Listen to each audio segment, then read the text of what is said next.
He wrote the villain's ending and woke up inside his body. Arsene Adel, a half-blood, hated and marked to die by the 6 families. Now, in a world shaped by war and vengeance, he knows every secret.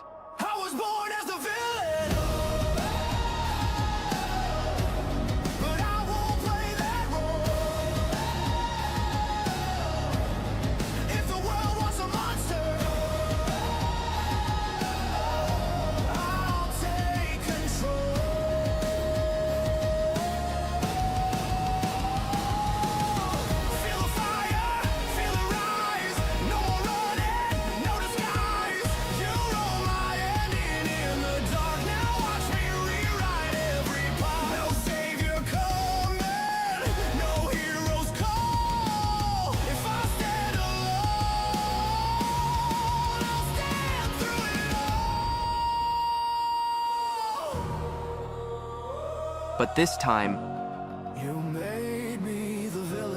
the villain will not accept his own ending. Now I'm unstoppable.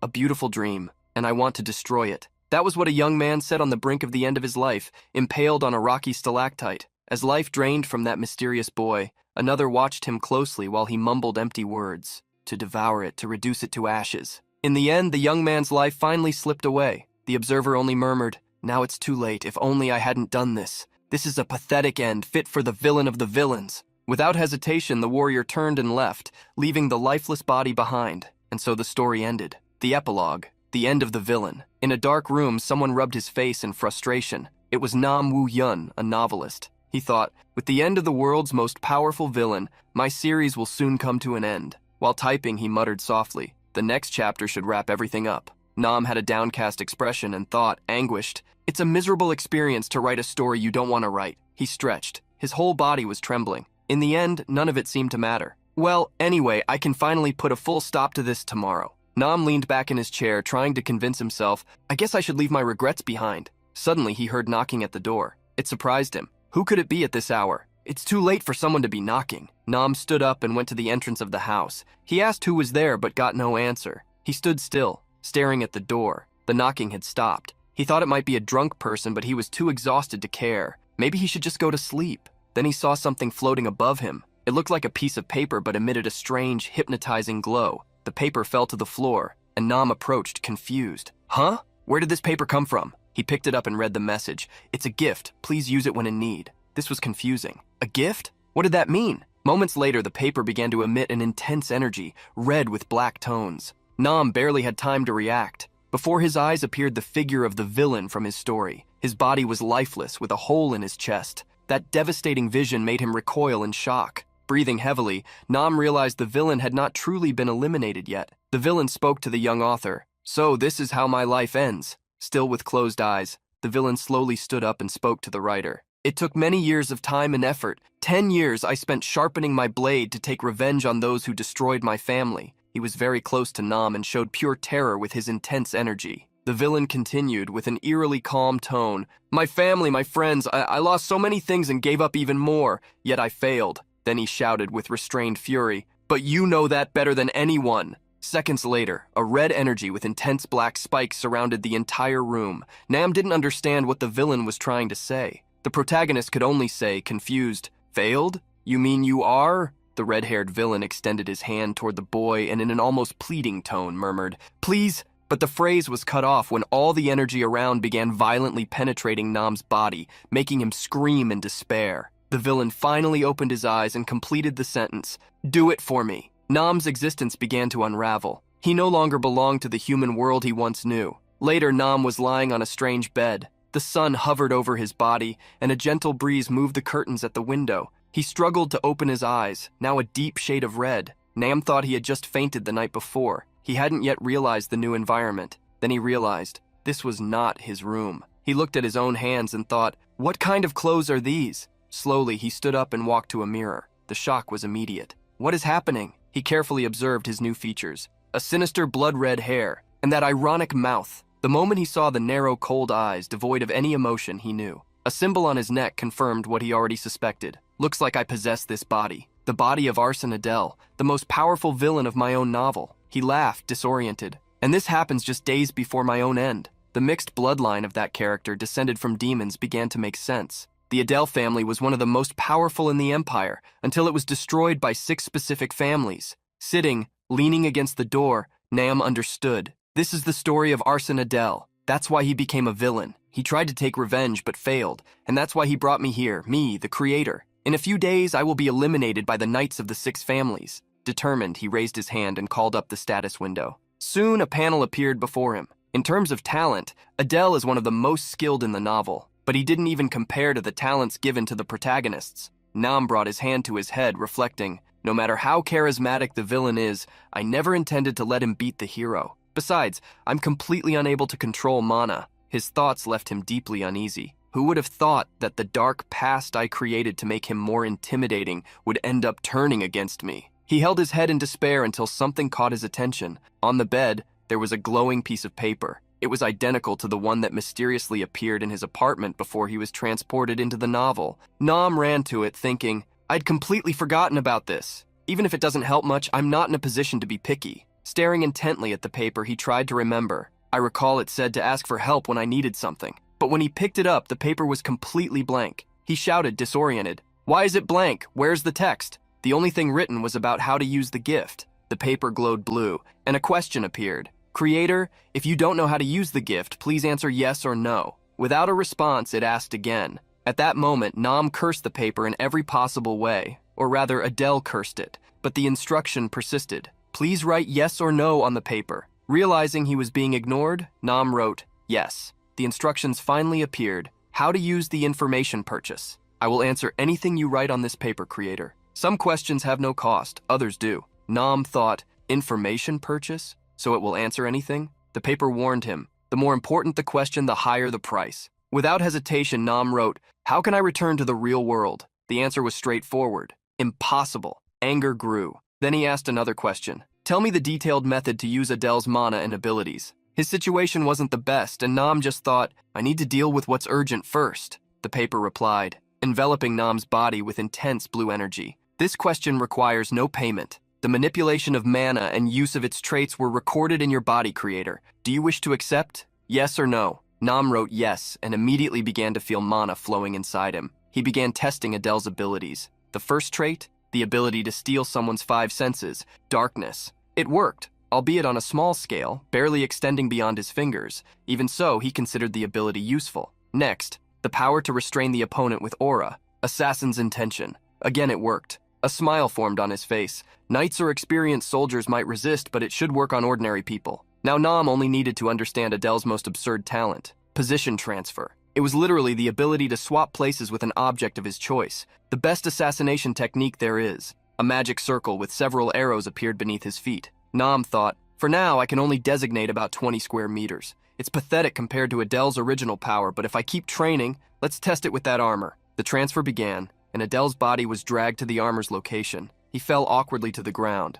The protagonist gasped, damn, didn't get it on the first try. But he was determined and repeated internally, I'll do this dozens, no, hundreds of times if necessary. I will succeed, and I will survive. Outside, several knights marched hastily. All were furious. The leader shouted, forward! This time we will truly eliminate him! It was already night, and a light mist enveloped the Arson family estate. The earlier knights had arrived and invaded the house with hostility. The servants, frightened, did nothing but remain helpful and obedient. The group leader, a man with a heavy voice and icy gaze, advanced with his eyes fixed in one direction and asked where Adele was. That man was none other than Feltz, captain of the Leon County. The servants revealed that Adele was in his room, and on the other side of the door, hearing all the commotion, the young man couldn't help but smile faintly. According to reports, Adele hadn't left his room for days. The employees were completely submissive, intimidated by the knight's presence. Feltz frowned. That seemed strange. A few seconds later, he gave the order, and the door was broken down. The soldiers invaded the room brutally.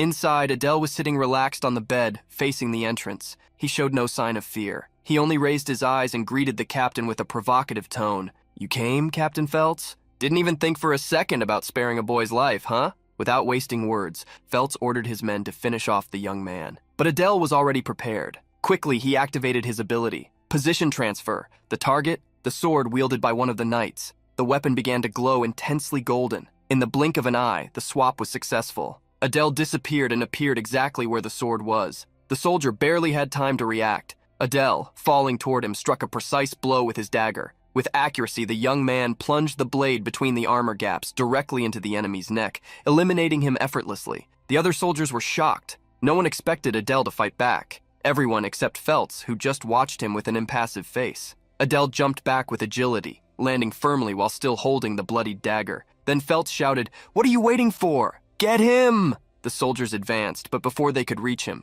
Adele ran to the glass window and threw himself out. It was the second floor, a considerable fall, but his plan was already laid out. In midair, Adele threw his dagger to the ground and activated his ability again. Position transfer 1. Even after training many times, he felt the nervousness weigh on him, but the transfer was successful. He appeared safe and sound on the ground while the dagger fell in its place. Adele hurriedly got up. He thought to himself, "I need to reach the arson forest." He took off running toward the forest, and Feltz, from the window above, watched his steps carefully. The captain shouted to his men, "He's fleeing! Go after him!" The night was dark and gloomy inside the arson forest. Adele kept running, struggling to catch his breath. He was sweating cold and worried. "Even if I manage to shake off the knights and escape the territory, there's no chance I'll survive on my own." But he already had a plan. "Instead, I'll cross the forest gate that leads to the underworld realm. The underworld realm was devastated by a war against humans. If I show enough talent, maybe they'll accept me." Panting, Adele stopped for a moment and looked back. "Have they caught up with me yet?" Meanwhile, Feltz and his men rode through the forest, searching every corner for Adele. The captain ordered, "Spread out, find him." Hiding behind a tree, Adele silently observed the pursuers. His problem was that the map didn't say exactly where the portal was, but he was sure the portal had to be nearby. As he advanced among the trees in the forest's dark night, Adele accidentally stepped on a dry branch. His body froze. Adele feared he had revealed his position. Then a wave of energy destroyed several trees around him. Feltz, furious, unleashed wild attacks toward the sound. "You damn slippery one, so that's where you're hiding!" Adele acted quickly and activated his transfer ability once again. Running for his life, he thought, "I think I have 1 or 2 transfers left at most. I need to find the gate soon. Damn, maybe it doesn't even exist." With no options, Adele took out the magical paper he carried and began to write something while running. Reveal the exact location of the gate to the underworld realm in the arson forest. But knowledge had a price. The paper demanded 100 gold coins, or a rank A artifact, a relic, or something even more valuable. Adele shouted, frustrated, "What? You bastard? How am I supposed to have one of those now?" At that moment, an energy explosion approached. Feltz was almost catching him. In seconds, the explosion hit Adele, brutally throwing his body, making him roll on the ground and crash against a tree. Before he could react, Feltz appeared before him with his sword enveloped in mana. He asked, "You ran because you wanted to live?" With a mocking smile, the knight raised the sword and declared, "Adele Arson, you will be eliminated here and now, whether you want it or not." Even bleeding and barely able to stand, Adele sneered, "Stop talking nonsense." He grabbed the magical paper, trembling, desperately looking for an escape. There was still one last method. Whether he would stay alive or lose his life in the process didn't matter. It was now or never. Ignoring the pain, Adele stood up and pointed his dagger at Feltz. The captain looked at him with contempt. "Resisting until the end, huh? You still have the patriarch's blood after all." Adele could barely hold the weapon. His hand trembled, but his firm voice challenged, "Why do you adults find it so worthy to hunt down a single child?" Adele still mocked. "Have you ever thought about changing careers to babysitting? I don't think you could even take care of a child alone." Feltz's body was taken over by dense red mana. He pointed the sword at Adele without hesitation. "I was going to end you painlessly, but now I'll pierce your heart with this sword given by Count Leon." The attack was launched. The blade went straight toward Adele's head, but the boy reacted. Adele raised the magical paper as a shield, and an intense glow appeared. The conditions had been met. The price was paid. The magical paper's answer finally came. The value was sufficient. Initiating guidance to the gate to the underworld realm, located in the arson forest. Adele smiled at Feltz, who looked confused, not understanding what the light was or where his sword was. The blade began to disappear, and a red energy rift appeared beside Adele, opening in the middle of the forest. That was the portal. Adele activated his ability one last time. Position transfer. Feltz understood immediately. He saw the portal and shouted desperate, "No, stop!" But Adele didn't stop. As he ran, he thought, "That bastard, I can't believe he chased me all the way here." The portal spun intensely in bright red. Feltz, in a last desperate act, ripped a huge log from the ground and threw it with brutal force. The log flew straight toward Adele's head, but the boy didn't look back. He kept going forward. His body began to disappear. Before vanishing completely, Adele cast one last look at Feltz and said, "We'll meet again." Feltz was left behind, fury painted on his face, teeth clenched, humiliated for not being able to catch a simple boy, even with his entire army. Then Adele disappeared. And so the protagonist entered the underworld realm. In what seemed like an abandoned palace, someone murmured something incomprehensible. Seconds later, Adele calmly appeared, chewing a piece of dried meat. While thinking about how much time had passed since he had been trapped there, Adele reflected on everything he had faced so far. After crossing the gate, I woke up inside a dungeon created by someone, a place of secret underworld arts. As he ate slowly, he couldn't help but wonder, why is there dried meat and a stone bed in a place like this? Could someone be protecting some treasure? Then he remembered. Not to mention the barrier blocking attacks from the front and that stone guardian. I don't know which high-ranking family created this, but there are very strange things here. Adele stared at the huge portal in front of him with a serious and worried look. That guardian, just looking at it is scary. If I try now, I might end up destroyed. At that moment, the magical paper on the stone bed began to glow, catching his attention. This is the only time you won't receive a penalty. You cannot offer objects not in your possession as payment. Adele just smirked reading that. If this rule is not followed, the information exchange will not happen. A cold sweat ran down his temple as he thought, this guy is insane. So he'll let it go this time, huh? Suddenly, something caught his attention. A stone stuck in the wall in front of him began to emit a strange glow. Instinctively, Adele placed his hand on the stone and was surprised. Oh, I can feel these things, even as Adele. But soon a voice echoed in the room. You have no right to this. Curious, he withdrew his hand from the stone. Thoughtfully, he supposed this might be a function that deactivates the barrier. It was a shame, but Adele would have to think of another way out of there. Sighing, he rested his hand on the glowing barrier again, determined to find a way out. Staring at a rock, Adele commented, I think this stone fell from the guardian. Well, if it really is a stone, maybe things will start going right for me. Then, he activated his position transfer ability, making his whole body glow with a light blue hue. Adele swapped places with the previous stone and was pleased with the success. His ability worked as expected. Suddenly, a huge beast appeared before him, ready to devour him. The unexpected situation caught the boy completely by surprise.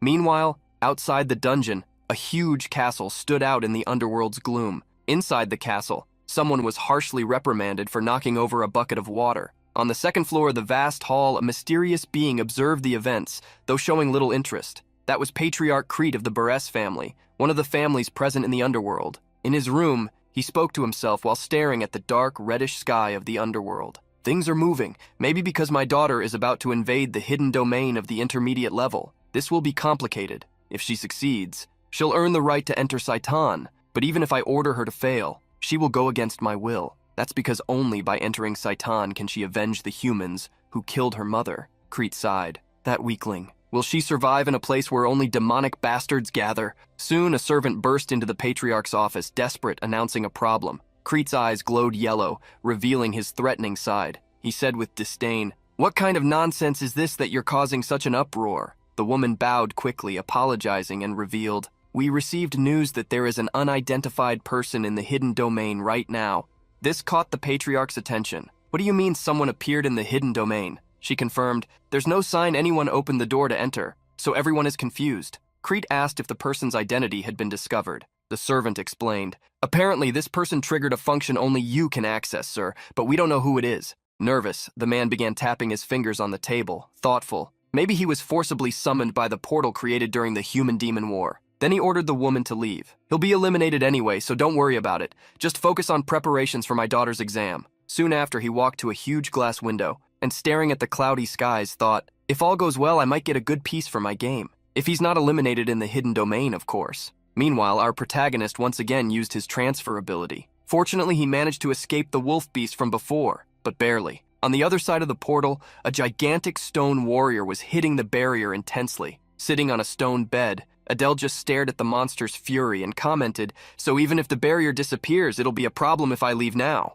But then he wondered, Wait, isn't it made of stone too? And with that, he had a new idea that seemed worth testing. Once again, Adele prepared to use his transfer ability. He targeted the giant stone beast. His body and the creatures began to glow with intense blue light. Worried, Adele thought it seemed to be really working. Then the stone giant was trapped in the room where Adele was, and our protagonist was finally free. On the other side of the barrier, the giant beast became furious and slammed its body against the barrier, attacking it repeatedly without stopping. Adele didn't care. He just ran toward freedom while saying, seeing the creature's despair, it's going to end up destroying itself like that. Now, Adele only needed to find the exit. That's what he thought, until he faced a giant praying mantis, staring at him like he was its next meal. Soon, Adele realized, so there's a mission at each stage. This looks more dangerous than the wolf. Using a well-thought-out strategy once again, Adele successfully trapped the creature inside that strange barrier. Fleeing again, he reflected, yes, just as I imagined, they're inanimate. Thus, Adele continued exploring the dungeon, using his transfer ability to avoid any traps that appeared along the way, until he reached the last barrier and a voice greeted him. Welcome for having made it this far. Adele looked at that huge barrier, confused. What? You're welcoming an intruder? Then he realized, it looks like a boss room. Could there be someone inside? Looking closer, he saw an extremely powerful skeletal creature. Unlike his previous foes, this one seemed to have intelligence and consciousness. This entity was seated on a stone throne, coated with dense purple mana, holding a huge sword in one hand. Adele identified it as a Death Knight. The protagonist started sweating coldly and analyzed. Judging by the power it radiates, it seems to be on the same level as Felt's. The creature continued, saying it respected its opponent for coming this far. But interrupting its speech, its body began to dematerialize. Adele had activated his position transfer ability once again, and his target was the body of that threatening creature. Crossing easily to the other side, something caught Adele's attention, a gigantic treasure chest. Its size stood out in the dark environment, but it was a specific detail that really sparked his curiosity. Adele murmured, surprised, it's bigger than I imagined, and it has an ornament, a black dragon engraved. Quickly he crouched to observe the chest more closely. There was something strange about that image. He reflected, wait, a black dragon ornament? Where have I seen that before? Then he remembered. As if reciting an ancient demonic lesson, he whispered solemnly, among the highest-ranking demon families are sloth, lust, gluttony, wrath, envy, greed. As evil and proud as a black dragon bears Crete, the seventh deadly sin, pride. Adele cursed quietly, his face tense and gaze lost in emptiness. If he catches me, I'll definitely be eliminated. With no time to lose, he hurriedly opened the chest, trying to control his nervousness. Since I've come this far, let's empty the chest and run. There must be some useful item to escape this place. But instead of finding a weapon or some support item, Adele encountered something completely different. Inside the chest, there was nothing but turbulent energy, purple with black tones, something strange and unsettling. Suddenly, that energy jumped out of the chest and flew straight toward Adele. It violently grabbed his face and penetrated his body through his mouth, leaving no chance to react. The impact was brutal. Adele bent to the ground, expelling what seemed to burn inside. Then his body started to thrash violently. Veins bulged all over his face, his muscles trembled, and he screamed in pain, as if something inside him was trying to take control. Until something abnormal happened. Splashes of a dense, dark liquid, resembling corrupted essence, hit the wall in front of him. Something fell to the floor with a dry sound, while Adele bent over, gasping in pain, tightly clutching the dagger between trembling fingers. He had no idea what had just happened. He only knew that his eye had popped out. Dazed, he raised the blade and stared at his reflection. His gaze was now completely black, with a faint purple glow pulsing as if alive. Soon he realized, that liquid that jumped on me. Could it have been this? Quickly he opened his status window. His eyes scanned the information, trying to find something that had now changed. His race was still half demon, his position transfer talent was still there, but something else had been added. The Eye of Pride. This detail really caught his attention. The Eye of Pride could cause an extreme increase in dynamic vision. The eye activated after eliminating an enemy. Adele smiled slyly with the expression of someone who had just discovered a dangerous advantage. With this, I'll never lose to a bunch of weaklings again. Not bad. Coming to the underworld realm was the right choice. I already have everything I need. Time to get out of here. But then his eyes found a huge stone door that had gone unnoticed until then, decorated with two dragons facing each other. I was so focused on the chest, I didn't even notice this door behind it. Now what? I made too much noise. There's probably an entire army waiting for me outside. If I go out, I'll be eliminated. He hesitated, tense, weighing the possibilities. Will I have to kneel faster than light just to stay alive? First of all, if they find out I'm from the arson family, they'll finish me off even if I beg for mercy. Adele concentrated his mana and quickly hid the crest he wore around his neck. Meanwhile, the skeleton trapped on the other side of the barrier screamed desperately, banging hard against the invisible barrier. Its voice echoed deafeningly. "Your Highness is arriving! Quick, open the door!" Adele glanced sideways, confused, and repeated slowly, "Your Highness?" His expression changed instantly. Wait, is that why the skeleton received an intruder like that? And the stone bed? All of this? A dark hypothesis arose in his mind. This place must be a domain created by the superior families for tests. Wasting no time, he pulled out a magic paper and began writing hurriedly. "I need to find out who owns this. I stole the reward that was theirs. They will definitely shred me without a second thought." Finally, with his heart racing, he asked the paper, "Tell me who is the character closest to me now." As always, the magic paper wouldn't give such valuable information without demanding something in return. This information has a price. Pay with something equivalent to 100 gold coins or a relic-level artifact or higher. Adele's eyes widened, desperate. "A price? What can I offer?" The magic paper replied firmly. "Mana. Pay with 100 points of your maximum mana." That would be hard for Adele, but he could recover later. Of course, if he survived. The paper glowed to start drawing mana from Adele's body. Thus it announced, "Taking 100 points of your mana, creator. Payment satisfactory." Meanwhile, footsteps echoed through the dungeon corridors. Someone was approaching. Finally, the paper revealed the information Adele so badly needed. The figure closest to you is Renee, the youngest daughter of Crete Beres, patriarch of the Beres family. Adele swallowed hard. Now things were really going from bad to worse. The boy thought, this domain was created by the Beres family as a training ground for the youngest daughter. The Eye of Pride must be her reward for completing the test. Renee, who has enough authority within the family, will cut through the guardians like butter and appear right in front of me. And that's exactly what happened. The skeleton that had been screaming before was destroyed with a single blow. Renee appeared next, walking calmly, and looked at Adele with suspicion. "Who are you?" she asked coldly. Adele thought fast. There was no escape anymore. In a desperate improvised impulse, he knelt and said with all the formality he could muster, "Congratulations on completing the domain, Miss Renee. You are now worthy." But her gaze narrowed, and with sword in hand, she demanded an explanation. Adele was sweating coldly, his voice trembling with tension. "The patriarch ordered me to act as your personal guard." Inside he thought, our eyes met, but she didn't seem to recognize the Eye of Pride. Renee kept her icy, piercing gaze. Trying to get ahead, Adele said hesitantly, "Yes, despite my appearance, I am quite skilled." His plan was simple. Use the girl as a shield to get out alive. After a brief silence, Renee lowered her sword, sighing lightly, although her eyes remained alert. Adele noticed the hesitation. "She doesn't trust me, so..." In a risky move, Adele activated his position transfer ability and swapped places with her sword. In an instant, he was inches from the young woman. Renee's eyes widened. Taking advantage of the gap, he gently held her arm and declared, "I believe I can be useful to protect you, Miss Renee." The girl's body was wrapped in dense red mana, pulsing with power. She pushed Adele's hand away with a look of pure disgust. Adele could only think, almost in panic. What, she's angry? But Renee just crossed her arms and huffed, as if it were just a passing annoyance. Luckily, she ignored everything Adele had done. Turning to the huge stone door, Adele tried to end it as quickly as possible. "Please, go to the patriarch immediately after leaving here. He's waiting for you." Renee nodded silently. As she pushed the door open, he added, "I will take care of the other tasks the patriarch entrusted to me." But internally, Adele thought with his heart pounding in his throat, "I need to get out of here as soon as possible." He opened the door for Renee to pass, keeping up the act until the end, and looked at the girl as he reminded her, "Promise you won't be late." But as soon as the door fully opened, Adele didn't notice that someone was there. On the other side, several people awaited him. Renee stopped, surprised to see her father there, accompanied by several warriors of the bear's family. Noticing the girl's hesitation, Adele finally looked ahead, and then he saw him, the patriarch of the bear's family. His gaze was terrifying, full of authority, and clearly, he was not in a good mood. Adele's heart skipped a beat.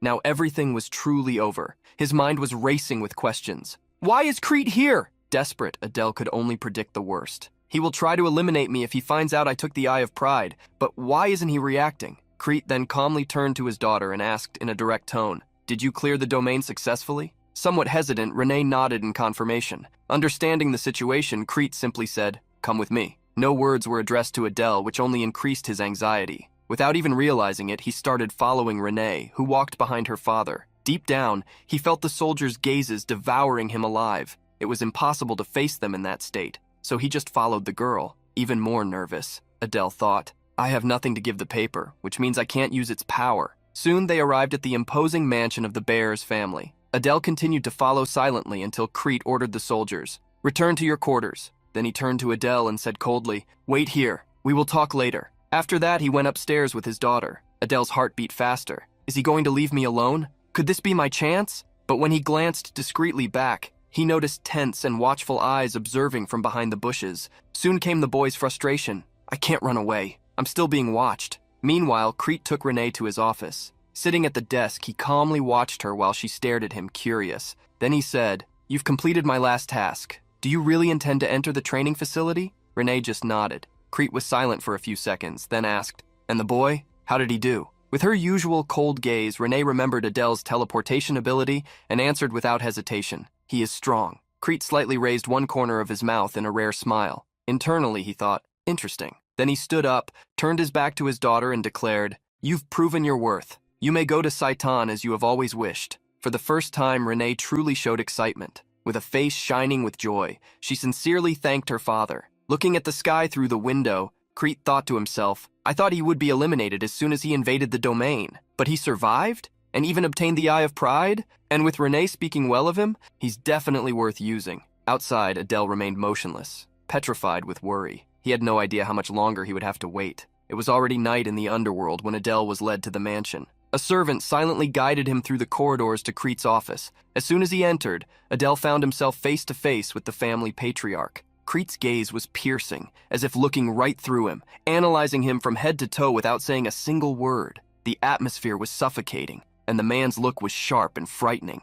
Adele stared back, not knowing what was going on in the mind of that imposing leader. What kind of judgment was this? Breaking the silence, Adele finally asked, voice trembling, "Why did you let me live?" Then Crete broke the silence. He called Adele a bastard, and in an instant, an intense flow of demonic mana filled the entire room. The pressure was overwhelming. In a threatening tone, he declared, "You deceived my daughter very well." The energy enveloped Adele's body, who fell to the ground bent over, gasping in pain. The pressure crushed him completely, almost tearing him apart. Desperate, Adele shouted, "You don't intend to kill me, do you?" This seemed to surprise Crete for a moment. The patriarch's murderous intent dissipated, and Adele finally managed to breathe, albeit with difficulty. That demonic energy was terrifying. Crete then pointed at him and commented, "You are quite clever." Then he asked his name. Adele introduced himself but omitted the fact that he was half human and half demon. Hearing the name, Crete got irritated. He repeated the boy's name, now enveloping his hand with a dark aura, and in the blink of an eye, that energy surrounded Adele's body,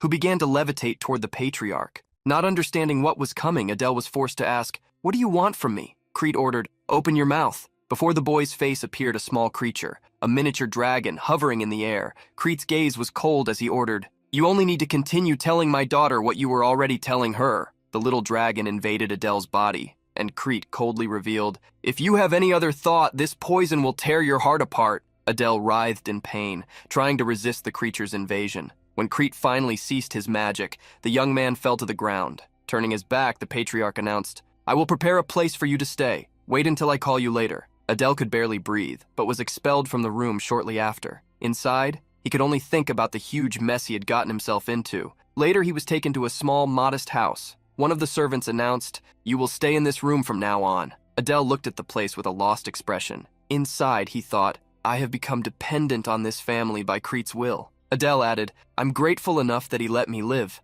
But in a lonely outburst, he murmured that he felt completely used. He lay down on the bed, thoughtful. Well, I was partially recognized by Crete. Maybe this is a good situation, but above all, I need to get rid of that thing. Adele was referring to the little poisonous dragon now inside him. Then he took a risky action. The protagonist used his transfer ability to remove the creature from his own body. In alarm, he shouted, "It worked! As I suspected, it was inanimate. Just thinking about what would have happened if I had failed." The little dragon rested calmly in his hand, sleeping. Adele watched it cautiously. "I think it will notice immediately if I eliminate this thing. What do I do now?" Suddenly, the little creature opened its eyes, revealing an intense red. Adele immediately understood. "It's awakening because the mana coming from my body was cut off." With no other choice, Adele poured some of his mana over the creature, making it fall asleep again. Carefully, he placed the little dragon on the bed and threw himself beside it, exhausted. He could finally relax a little. He took a deep breath and said, "I wonder how much of the trap in my throat was deactivated. I think I'm going to faint." Before closing his eyes, he opened his status panel. He noticed his mana had decreased by 100 points. Also, he realized that the position transfer skill had risen to level 2, but the problem was the amount of mana. Adele reflected to himself, compared to protagonists, this is nothing, just a drop in the ocean. How can I increase my mana? Then he remembered there was a method to deal with this problem. A few mornings later, Adele met Renee again. The interaction between them was not very good. As usual, she received him with a cold and apathetic look, making it clear she didn't like him. Frustrated, Adele thought, "It's been 3 days since I was assigned as Renee's guard. She always reacts coldly." Seconds later, the young woman turned and began walking. Adele watched her silently as memories flooded his mind. When Renee was younger, she had a bright personality, but after losing her mother to humans, the cheerful little girl changed completely and now acts like someone without emotions, behaving coldly. Being the author and creator of that story, Adele really felt sorry for the girl. Suddenly, one of the servants shouted,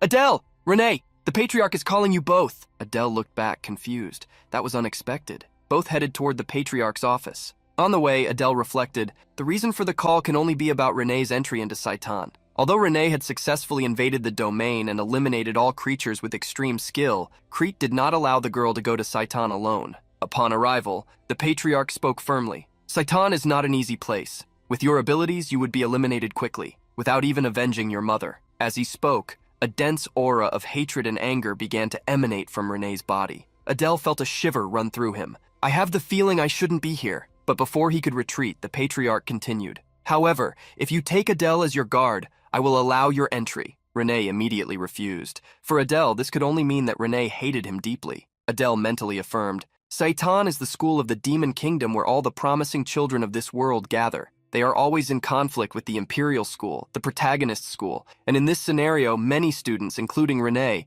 ended tragically and lost their lives. That was the worst possible place, where losing one's life was only a matter of time given the countless incidents that happened." Adele silently looked at the young woman. "I don't understand why she's trying to go to a place like this. If it were me, no. Maybe this is the best place to gather strength," Adele mentally affirmed. "I know most of the major incidents that happened between the Imperial School and Saitan. That's it. Let's try." Turning to the Patriarch, Adele spoke. "In exchange for going with Renee, I have a request." Crete looked at him severely. Adele thought inside, "If I'm going to be dragged there anyway, I might as well get something in return." Firmly, he revealed, "My request is related to mana." Crete smiled with an angry air. Well, I thought you would ask me to remove that." Adele shuddered. Renee was also looking at him, curious. At that moment, Adele only thought, "He can't find out that the venomous dragon worm is no longer inside me." Crete, calling him a bastard once again, replied, "It's not a difficult request, so I will listen to you." Soon after, Crete asked his daughter to leave. Renee cast one last cold glance at Adele before leaving the office.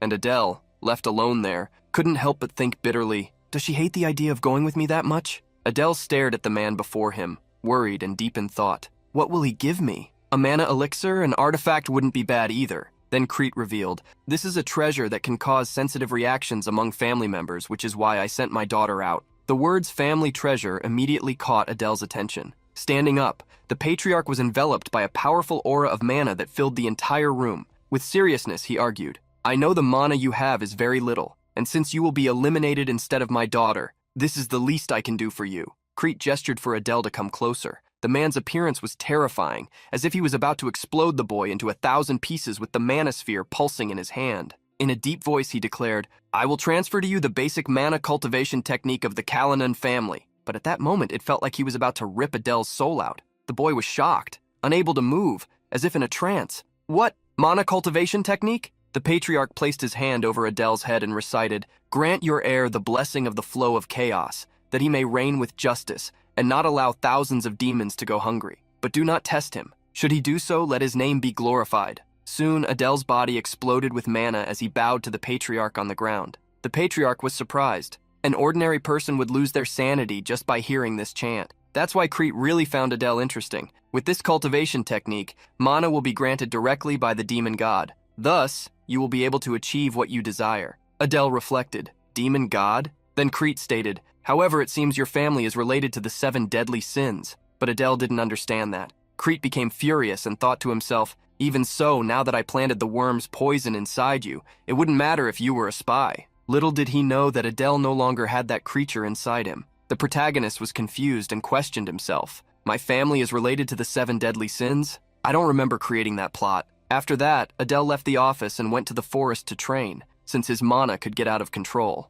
Once he accepted the demonic energy from the demon god, Adele would no longer be able to use human mana. Anyway, he had no choice. As he began to meditate, a huge beast appeared before Adele. The protagonist recognized it as Mongrel. The creature said, "I don't think you carry the blood of that child. It seems you carry the blood of the filthy traitor." Adele couldn't help but ask if that was the form of the demon god. The creature confirmed it was. That's how beings in that world called it. Adele then asked, "Are you planning to eliminate me?" The monster replied, "If I were, you would have been eliminated the moment you spoke. But for some reason I don't want to end you, as it seems you carry the same sin as I do. I feel a strange connection with you." Thus, it granted a mark on Adele's wrist. The mark symbolized that Adele was worthy of using that being's power. The beast told the boy to be proud, to not lose composure, and to prove his worth. Adele was disconcerted. "I just borrowed the power of a demon god. I think I just gained 3 extra lives with this mark." The mark was similar to a tattoo, and Adele thought that soon his entire body would be covered by them. Lurking nearby, someone heard everything Adele was reflecting aloud. It was Renee, and unlike usual, she was in shock. Adele became worried that she had heard what happened, but it was already too late. She spoke excitedly and blushed a little. "Dark priest." With that, Adele's secret didn't last even a second. It had been a month since Adele received the demon god's mark. Checking his status, his mana already exceeded 1,000 points. He had trained a lot and thus managed to triple his mana in a very short time. Adele owed this to his traits of interest and focus. The protagonist thought that in a few years, he might even surpass the heirs of the 6 houses of the human kingdom. He realized, recalling something, that in his current state he could even conquer that hidden domain. But before that, he needed to settle a little matter with Renee. He couldn't help but think, perplexed, upon seeing the girl. "Why is she training in front of my house instead of the training field?" Adele called the young Renee's attention and thought, "It's good that she doesn't avoid me like before, but I think she's misunderstanding me a lot as a dark priest." That made sense, since only black priests could communicate with the demon god in that world. Actually, it was better that Renee hadn't heard Adele talking directly with the demon god. But if she started treating him as superior, bad rumors would spread through the family. Adele called Renee, and she responded startled. He argued, "I understand what you're thinking, but I ask you please to treat me as before." Still, she hesitated. Adele revealed, "I'm just following orders from the family head to protect you, so please feel free with me." Renee then asked Adele for some water. He didn't fully understand that seemingly senseless request. While stretching awkwardly, Renee responded, "You told me to feel free. I'm tired and thirsty after training." Adele thought, "I guess I'll have to do whatever she asks." Moments later, he served tea to the girl. While she drank, Adele's mind was racing. "I need to go and conquer that domain soon, but Renee won't leave me alone. I'm running out of time. I have to act before the main protagonist crosses to the demon kingdom before me. I need that treasure to survive in Saitan." Then he called Renee. "Miss, how are your preparations to enroll in Saitan?" She replied, "Why are you asking that out of nowhere?" Adele tried to start a conversation. "You're going to meet all kinds of cruel humans there, right?" In a dry tone, she questioned him, "Are you asking because you're worried about me?" She added that she had already prepared everything. But Adele wanted to know if she was really sure. "Why don't you go back and check one more time just to be sure? I don't want you to regret it later if you forgot something important." Renee became confused and thoughtful and confronted him. "What do you mean? Get to the point." Adele tried to explain he was only worried about her. After all, he was her escort. Renee called him a liar. "Where do you want to go hiding from me?" Adele realized she wouldn't fall for that excuse. With her body wrapped in furious mana, she questioned, "Are you tired of me?" Adele stated that actually he heard there was a domain nearby and was planning to conquer it. Thus he asked her please to understand that all of that was for her safety. The girl became thoughtful, and Adele just hoped she would leave soon. Then Renee said she forgot something, making Adele very happy. He proposed that she return to the mansion, but she finished the sentence. "I forgot to warm up." Adele was confused. Renee revealed, "I haven't warmed up yet. I'll go with you to the domain, that way we can finish it today." That caught Adele completely off guard. Without beating around the bush, she asked where that domain was. Half dazed, Adele just said it was the domain of the immortals. Adele pointed firmly. That place was once ruled by necromancers, but now it's full of soldiers turned into specters. That happened after the necromancers were wiped out in the war between humans and demons. Before he could continue, Renee interrupted him with conviction. "That place, I know it." Adele noticed something. Renee's tone had changed, and now she was sweating cold. That was enough to make her visibly disturbed. He then reflected, it must be at least a mid to high level domain. By now, the number of soldiers must have increased. Despite that, he thought relying on Renee's help wouldn't be so bad. But the problem was that if they left together, it would be even harder to escape the mansion, and the news would reach Crete immediately. Without beating around the bush, he shot at the girl. "How about not going if it's a burden? If the patriarch finds out you left without permission?" Renee, walking ahead of the boy, interrupted him firmly. "It's fine." Turning to him, she added confidently, "I know a secret exit." Later, at the walls surrounding the mansion, still deep in the dense forest, Renee pointed to a small hole in the stone wall. Clearly, it wasn't the first time she escaped through there. Adele remarked, "You seem quite familiar with this place," but the girl remained silent,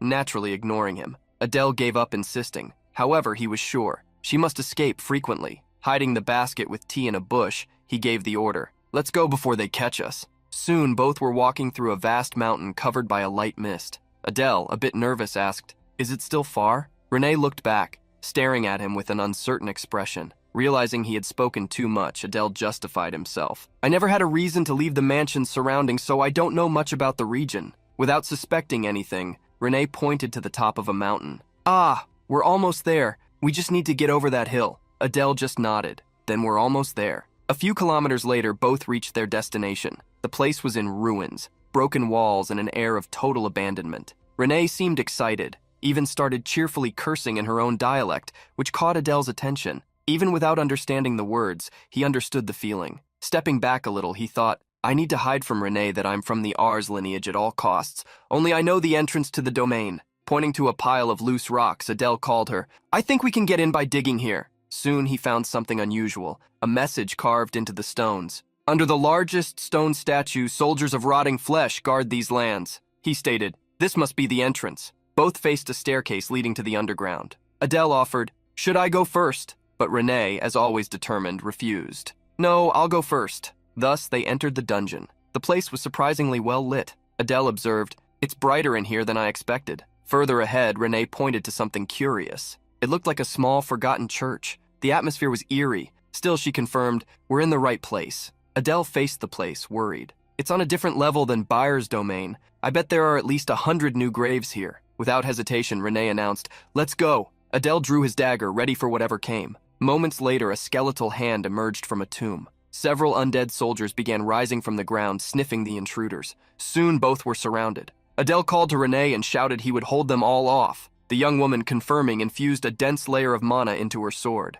Suddenly, she charged at the crowd, tearing the skeletons apart as if they were paper. Adele was amazed. "As I thought, I made the right choice coming with her," he warned. "There must be a necromancer controlling all this, at the back of the skeletal soldier squad." Renee was already out of sight, and Adele blocked the skeleton's attacks. He shouted he would catch up soon, but something unexpected happened. The skeletons Renee had destroyed were reassembling. She, in shock, exclaimed, "They come back to life?" From the back of the room, a heavy voice answered, "You must be fearless to enter here." Unlike the others, that skeleton exuded dense green mana, carried an artifact in its hands, and wore a cloak. He ordered, "Eliminate the intruders." Adele appeared behind Renee, and she shouted, warning him, "They keep coming back. What do we do?" Adele pointed while running. "It's because of the caster. Don't stop. Keep advancing, miss." Ahead, a group of skeletons blocked the path. Adele cut one in half, but unsuccessfully as it reassembled in seconds. He shouted to Renee, "I have an easy way to solve this." But Renee already knew what to do. She charged straight at the necromancer, now the true target.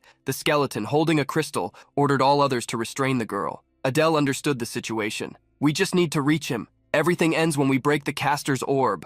He thought anxiously. "Finally, I can use the new skill position transfer Z." Suddenly, more powerful skeletons appeared. One of them, gigantic and wielding an axe, blocked Renee. Adele feared for her, but with fury, Renee charged without hesitation and cut the skeleton into pieces with monstrous ease. Adele realized, she's a monster. Finally, he got close enough to the necromancer to use his evolved skill. But the skill evolution worked differently now. It swapped objects instead of his body. In moments, the orb disappeared from the skeleton's hands and appeared in Adele's. Without wasting time, he crushed it. All the skeletons fell to the ground in pieces. Excited, Adele celebrated with Renee. "We did it." Then a breeze whispered in their ears. A soft voice said, "Thank you." Adele thought, moved. This tragedy happened because of what I wrote. So he asked, "Rest in peace." Renee called him. "Is there anything else to do?" The boy smiled. "Yes, it's time for the reward." Upon seeing the chest, Adele thought, excited, "Finally, I'll get the item I need." Opening the treasure chest, Adele found several valuable items. One caught his attention, Fangs of Darkness. A dagger forged from dark steel of the demon realm, converts darkness into mana, increases cutting power and speed in the dark. Another item was equally intriguing, Eternal Full Moon, an artifact ring, absorbs sensitivity to mana and moonlight. The protagonist held the dagger enthusiastically. It emanated a majestic, icy blue glow. Adele smiled, satisfied. "With this, I'll be able to use my darkness trait to the fullest." Then he looked at the ring, unsure exactly what to do with it. It's good to have an item like this, but I don't need it that much. Then he turned to Renee and said, "How about you keep the ring, Miss Renee? I'll keep the dagger." The young woman immediately agreed and walked over to Adele to take the item. However, the boy did something unexpected. He held the girl's hand and gently placed the ring on her finger. Renee was shocked by the gesture and couldn't hide her surprise. Her cheeks blushed intensely. Quickly, she pulled her hand back, her body trembling. Adele just stared at her, confused by that unusual reaction. Why is she reacting like this? Could it be that among demons, putting a ring on the finger has some special meaning? Adele decided to ask directly, "So what do you think, miss?" But the young woman was absorbed, her eyes fixed on the ring on her index finger, her face still flushed. Finally, she announced that the ring was amazing. Satisfied, Adele turned his attention to what remained inside the chest. "I'm glad you liked it. Now, since I took care of the boss, I'll keep all the gold." He began gathering the gold coins, stacking them, but Renee appeared right behind him and plunged her sword right into the middle of the pile. Feeling the murderous intent behind him, Adele quickly corrected himself. "And I'll divide everything properly, down to the last coin." After clearing the domain, the two returned to the mansion. Adele walked beside Renee, excited. "We managed to get back before dinner." In the following days, Adele spent his time doing favors for Renee and training his mana. A month passed like that. Opening his status panel, he observed, satisfied, almost 1,300 mana. That puts me in the average ranks of the demon realm. A few days later, Crete summoned Adele and Renee. Both waited in the Patriarch's office, who was facing away. Without turning, he announced, "It's time for you to enter Saitan." Adele thought immediately. "Finally," Crete continued. "Today you will go to the capital for enrollment in the academy. Are the preparations finished?" Both nodded in unison. The Patriarch concluded, "You may go. I don't believe you need a farewell." Renee lowered her head, thoughtful, but bowed before her father, who still had his back turned, and left the room. Adele also bowed and respectfully declared, "Now I will accompany the young lady." Before leaving, Crete called him and said his last words, "I hope you do well." Adele understood the message and assured him he would. Later, a carriage awaited them in the mansion's courtyard. Servants ran around making the final preparations. Renee announced firmly, "Let's depart immediately." Crete watched everything through the window of his office, expressionless. Before getting into the carriage, Adele cast one last look at the Patriarch and thought, "He said he wouldn't give us a farewell, but I guess even demons care about their children." He smiled, determined. "I'm worried about the future, but now that I've come this far, I will achieve my goal in Saitan." The carriage departed. The road was rough, full of potholes, making the vehicle shake nonstop. Renee remained silent, looking at the landscape through the window. Adele began to get nervous. "She hasn't said a word since we left. Did I do something wrong? Did I do something?" The young woman looked at him for a moment. She thought to herself, "At first I didn't like him. He seemed suspicious, but he's actually more handsome than I imagined." Trying to break the ice, Adele scratched his head and said, "The weather's nice today, huh?" Renee didn't answer, just watched him thoughtfully. Despite his empty words and actions, he seemed so weak. Is he really a priest? Not understanding the girl's intense gaze, Adele looked away. Renee sighed, bored. "What an idiot. I saw him talking to the demon god. Why am I doubting him?" That only made Adele more nervous. "I messed everything up, didn't I?" Then Renee's gaze rested on the ring. Her face blushed again as she remembered the moment Adele put it on her finger. A whirlwind of thoughts invaded her mind. An eternal vow. That's what it means when someone of the opposite sex puts a ring on your finger in the demon realm. He did it without saying a word. What kind of vow did he make? Adele called her back to reality. "We have about an hour left. We arrived earlier than expected." She just gave the same cold look as always and turned her face away, showing no interest. Adele insisted, worried, "Miss, did I do something wrong?" But she was direct. "Shut up. I'm going to take a nap." Later, they arrived at the city. The place was busy and Adele couldn't hide his admiration. So this is the capital of the demon realm. Renee, on the other hand, remained silent. Adele's thoughts kept racing. It doesn't seem that different from the human realm. Everything looks kind of medieval. Observing the passers-by, he noticed certain traits. The difference is some have horns and other different physical features. Elite demons have something striking, tattoos. That one there has one on his neck, like me. Renee started walking. Noticing Adele standing still, she called him, "What are you waiting for? Hurry up!" Snapping out of his daydream, he hurried with the luggage beside the young woman. "So where are we going now?" Renee revealed, "The admission exam is at noon in 2 days. We need to register before then." Since they still had time, Adele suggested, "If it's only in 2 days, how about we tour the capital until then?"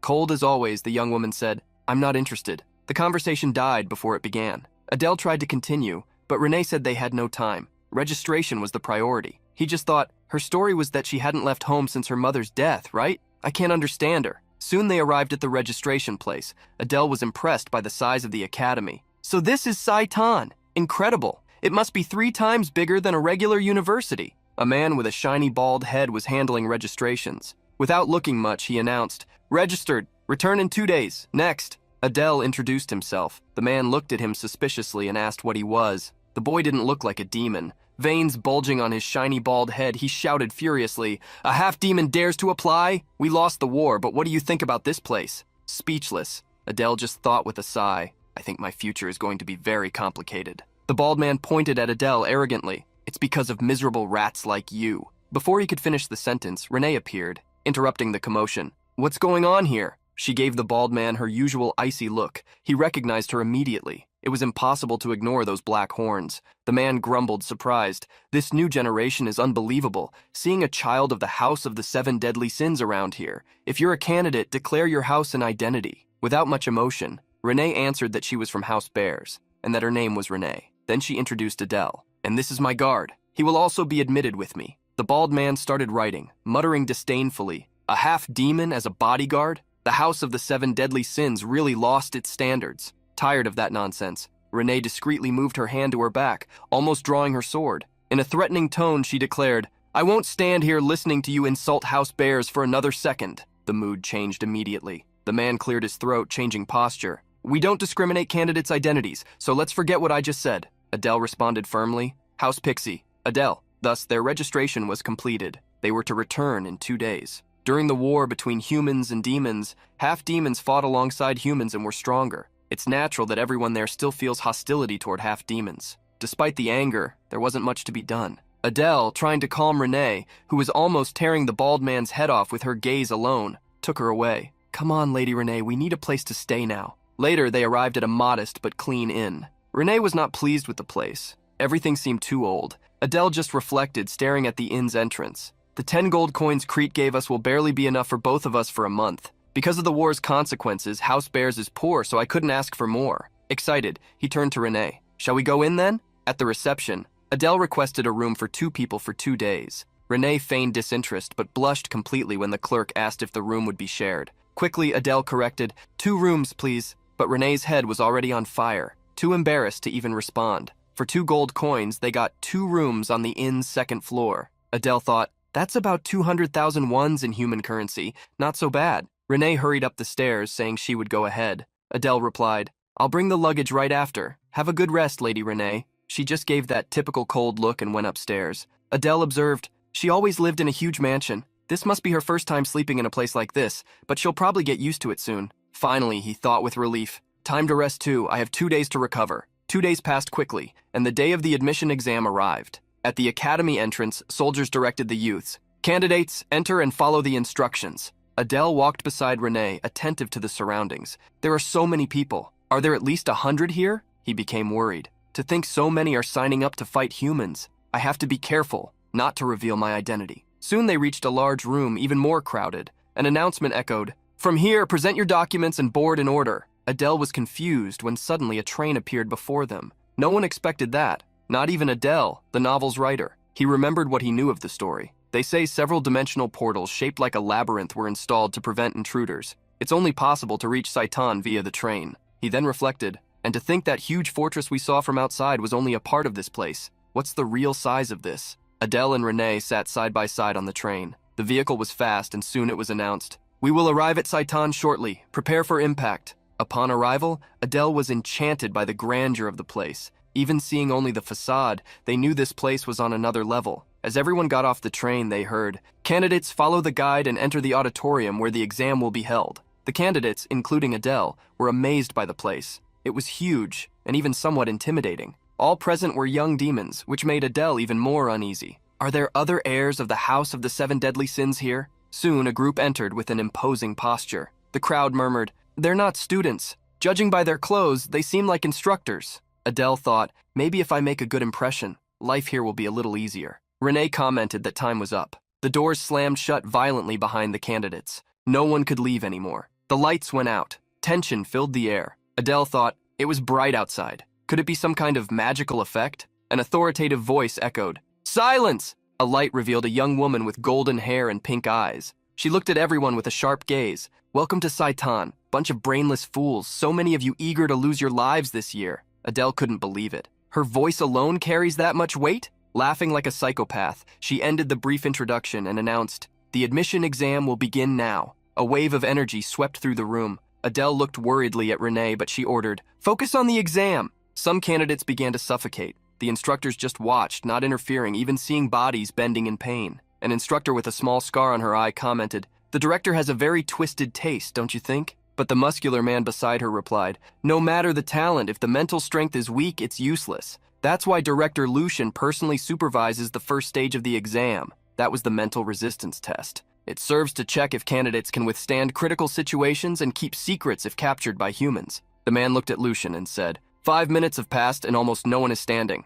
Adele was barely holding on. Renee, beside him, didn't seem affected at all. The woman with the scar commented, "Except for those 8 there, everyone else has already fallen. I expected more given the number of candidates." But the man responded, "About 40% lasted more than 5 minutes. Compared to the last group, that's quite a lot." That's a relief. They say all the heirs of the 7 deadly sins are in this group. Looks like the rumors were true. Some candidates were motionless, defeated by the magical pressure. One of the instructors noticed Adele trembling and asked, "Who's that boy? He doesn't seem to be one of the heirs." The instructor just laughed. "Yeah, and yet he's been resisting for almost 10 minutes, but he probably won't last much longer." Adele was almost completely bent over. A red layer of mana tried to protect his body, but something changed. The muscular guard sensed something coming from him. Then Adele's body exploded in an intense wave of red and black mana. Something was very wrong with that young man. That murderous intent was beyond absurd. All the instructors were surprised. Lucian fixed her eyes on him.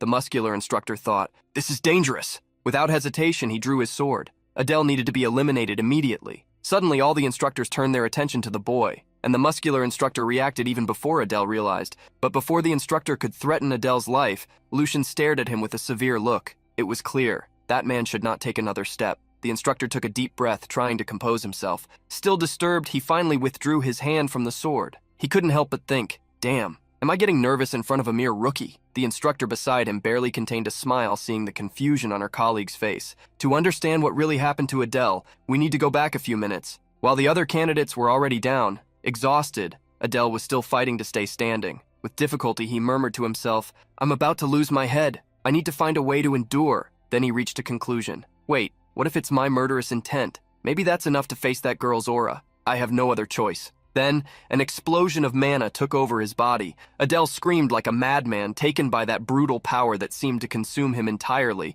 as if he was transforming into something out of control. Lucian watched him from afar, surprised by the standout candidate among the crowd. She spoke to Adele in a provocative tone. "You're holding up well. Should I increase the intensity a little more?" Adele answered with a crazy, slightly psychopathic smile, accepting the challenge. "Just a little more." On one side, a bright blue murderous intent filled the room. On the other, a dark red mist emerged from Adele's body. Even with that insane pressure, Adele resisted without difficulty. Finally, his mana stabilized. A light energy layer enveloped his body, protecting him from the pressure imposed by Lucian. Satisfied, he murmured, "It really worked. Now I feel much better." Turning around, he searched with his eyes for Renee. Adele noticed a faint blue mana protecting her. She's also resisting very well, as expected. What he didn't see was the slight tremor in the girl's body. Besides that, the heirs of the 7 deadly sins were also resisting very well. There were Balton, heir of envy, Prone of lust, Samuel of gluttony, Aaron of sloth, and Guar of greed.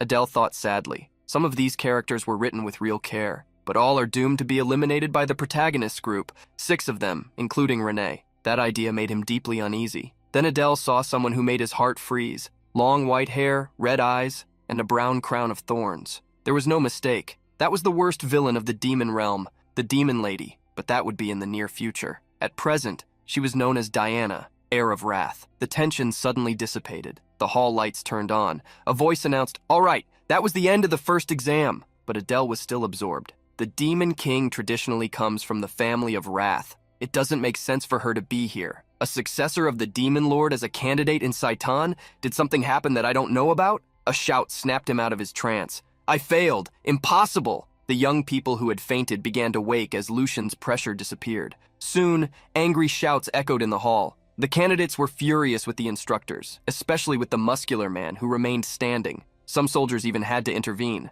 Losing patience, the man grabbed the head of an arrogant ex-candidate. "I don't care what your father does, understand?" Throwing the boy brutally to the ground, he made it clear, Don't make me repeat. Those who didn't last 5 minutes in the first exam don't belong here. With that, the candidates who failed were expelled, and the muscular man shouted, "All who failed are eliminated. Close the gates!" Adele was among those approved, and he felt satisfied. Saitan is really ruthless, but I think I passed. Thank goodness, and now that I think about it, that girl is the director of Saitan. He looked at Lucian, surprised by the memory. I knew I recognized her from somewhere. One of the strongest in the demon realm despite her cute appearance. I was lucky to pass the first exam, but I need to be more cautious. I could fail at any moment. He gripped his sword tightly, recalling, "Fewer people will pass the second exam." A voice interrupted his thoughts. "Amazing! Are you Renee? That combat genius from the Bears family?" Everyone turned their eyes to Renee, some with admiration, others with envy and resentment. She was quite popular.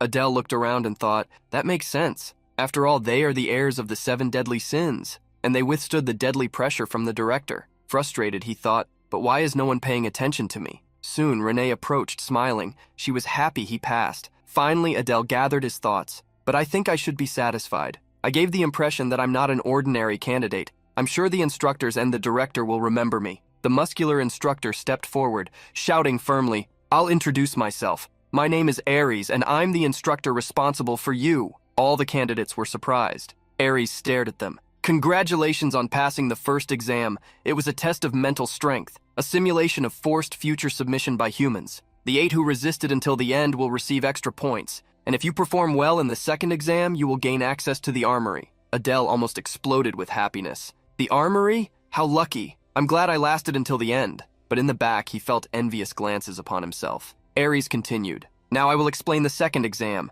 You will show us your skills." Renee's face darkened. The other candidates also seemed suspicious, or just uninterested. Ares went on. "In particular, you will demonstrate which talents and weapons you can use against humans. Your class will depend on this, so take it seriously." Adele reflected. They must be sorting us by some kind of ability, but what kind of human will we face? Finally, Ares announced, "Your mission in the second exam, as well as the human you will face, is this." His body shone with energy. A small sphere of light spun on his index finger until it formed a vortex. From inside it, a colossal creature emerged, wielding a gigantic, sharp blade. The candidates were stunned, but it was not a beast. It was a human. He had a beast resembling a tiger engraved on the chest of his armor. His eyes were completely white, like a soulless doll, controlled by something. Adele recognized him immediately. The strongest hero among the leaders of the 6 great families, Nine Cell. Even restrained, Nine Cell exuded an intimidating aura. But all of this surprised Adele.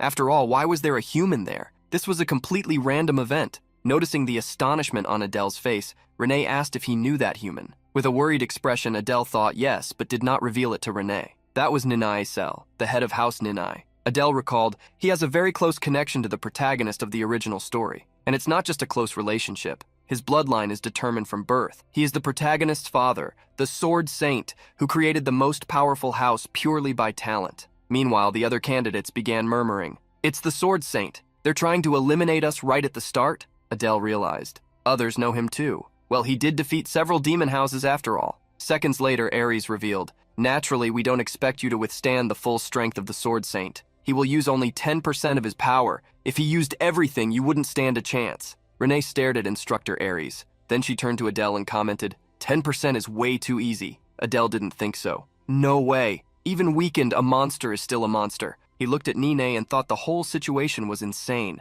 10% of the Sword Saint could destroy an entire city. Adele wondered, how is this group going to pass such a brutal test? There must be some specific criteria for passing. I wish I could use the information scroll, but we don't have much money and the number of questions is limited. Soon, Ares spoke again, calling everyone's attention. At your current levels, no one can face him alone, so we will form teams of 4 members. To be fair, the top 8 from the first test will be distributed in separate locations. The rest will be assigned randomly. Adele thought, the top 8, that includes the heirs of the 7 deadly sins, and me. Well, I guess I got carried. Soon, intense looks fell on Renee, and at the same time, looks of contempt turned to Adele. He couldn't help but think, those looks again, I'm already getting used to it. Seconds later, something unexpected happened. Renee poked Adele's arm and whispered, pass this and come back alive. With a smile, he also wished the young woman good luck.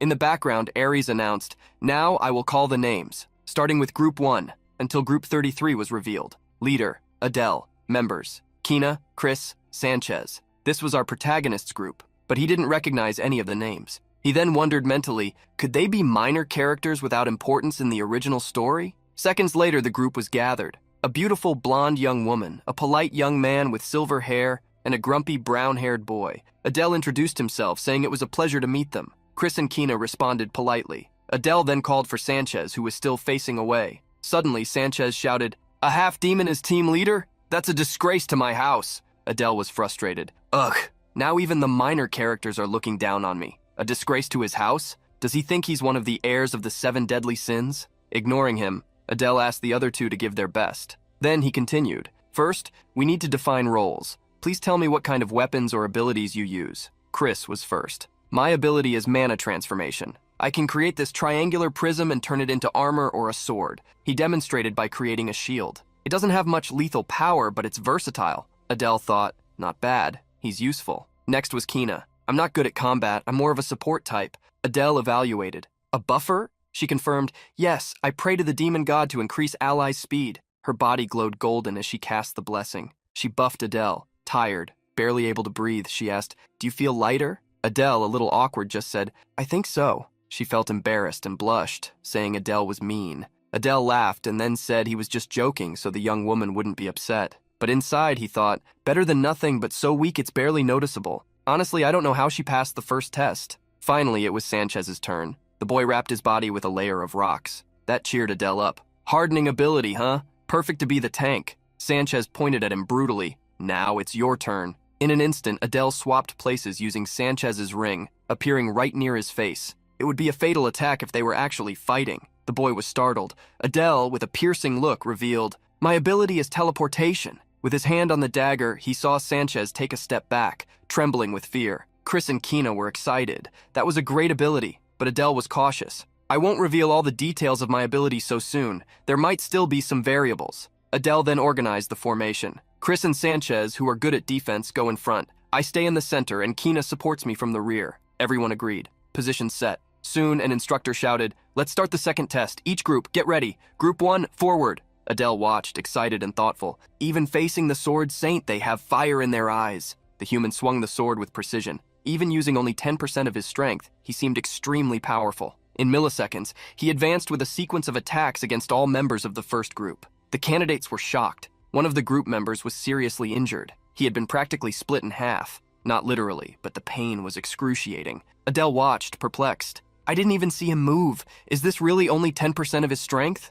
The first group was out. Ares called the second group. Again, they were wiped out in the first sequence of blows. Soon, the third group took action. Adele's group was terrified. This didn't even seem like a fair fight. The fourth group entered hesitantly. The leader and one of the members were nervous and furious. "This doesn't make sense. We're definitely going to lose." Ares just stared at them, emotionless. "All right, you two can skip the test. Will the other two continue?" They agreed to proceed. Adele observed, "They're really going to face this?" Soon, he realized, "I get it. Maybe the criterion to pass this second test is exactly that." Chris was surprised. "What? They don't have to take the test?" Adele simply confirmed, "Actually, no one is forced to do it." When the fourth group was called, Adele reflected, "You can't handle Cell with only 2 people. Let's watch a bit more." The hero's strength was overwhelming. With just one swing of the sword, both candidates were thrown through the air. Adele thought, if he used the real aura of the sword, those two would be split in half now. Chris was terrified. Can we really defeat a monster like that? But Sanchez kept his composure. Are you really afraid of a mere human? However, Adele noticed the visible nervousness in Sanchez. His whole body was trembling. The protagonist mocked mentally. "I can hear his legs shaking from here." The exams continued. The fifth group was easily defeated. The ninth group completely crushed. The 10th group, to Adele and Sanchez's surprise, gave up even before the fight. Later, the 20th group was called. Renee already seemed bored with all of this. Soon the 30th group entered the arena. Adele watched them closely, comparing to previous teams. A total of 5 teams gave up before even fighting. No group managed to land a significant hit on the Sword Saint. It was a fight against an indefinable opponent, with no restrictions on quitting at any time. And then the new confrontation began. For the first time, the Sword Saint's attack was blocked. The boy facing him was struggling but surprisingly holding up well. Adele noticed, the longer the groups take to enter, the longer the fights last. Their skills are better than the previous candidates. But soon the Sword Saint defeated them all easily again. Adele watched the battlefield, murmuring, "So that's it.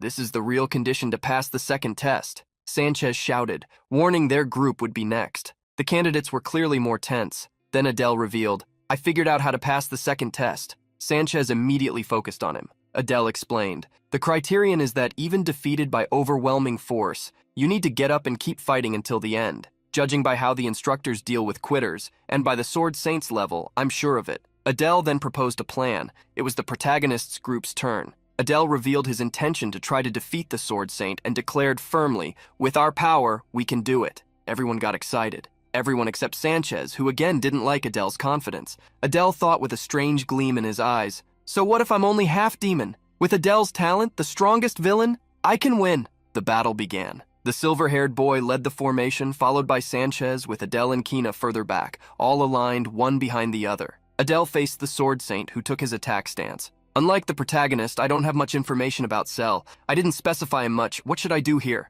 Adele shouted. No one breaks formation. The group obeyed immediately. The Sword Saint prepared for his first attack. Adele shouted to draw his attention, and a cutting blow was launched. Chris's shield was completely destroyed. He was thrown far away. Sanchez tried to block the next blow while Adele shouted, Kina, protect Chris! The girl started her chant. I need to reduce the impact of the fall. Adele shouted to Sanchez, hold firm! The boy responded, stiffening his body as much as possible. Another attack came in sequence. Sanchez was hit full force. The cutting wave was brutal, but he resisted and stood firm. At that moment, Adele watched the Sword Saint carefully. I saw an opening before the second cut, but it was too obvious. My instinct tells me not to advance. Is he provoking us? Could there be an AI inside him or something like that? Another attack was coming. Adele ordered, regain formation. Chris ran forward with the cracked shield. It was certain he wouldn't withstand another hit. Adele noticed the situation and also paid attention. Sanchez's arms are starting to crack. One single attack did all this. This is not good. Suni shouted,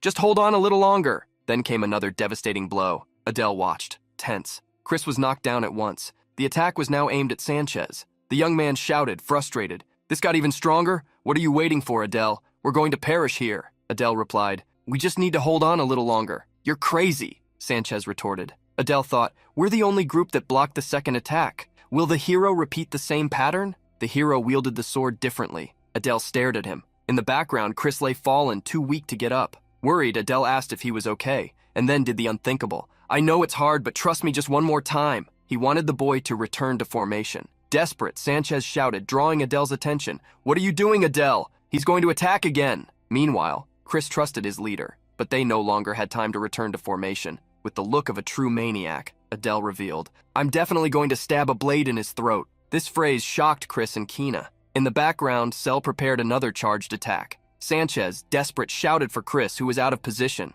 With no more time, Adele calmly said, Sanchez, you'll have to resist without Chris's barrier this time. Sanchez panicked. The attack came, and Sanchez's body was completely shattered. Thrown into the air, he had no time to react. Adele just watched, then activated his ability. He swapped places with Sanchez. In the air, Adele faced Cell, who was preparing another blow. The protagonist smiled and used his transfer again, this time on the hero's sword target. Moments later, Cell's sword fell uncontrollably, while Adele appeared right next to him, steady, wielding his dagger. The hero looked sideways, surprised, seeing Adele exactly where his sword should be. With hungry eyes, Adele stared and announced, Disappear, Ninai Cell! Adele advanced against the sword hero with the conviction that he would win. This bold move attracted the examiner Ares's attention. Renee watched him expectantly, as did all the other candidates. His strategy was good, or at least it seemed so, but Adele couldn't have been more wrong. Before he could hit the hero, he was struck by a powerful knee to the ribs. The blow caught him completely off guard.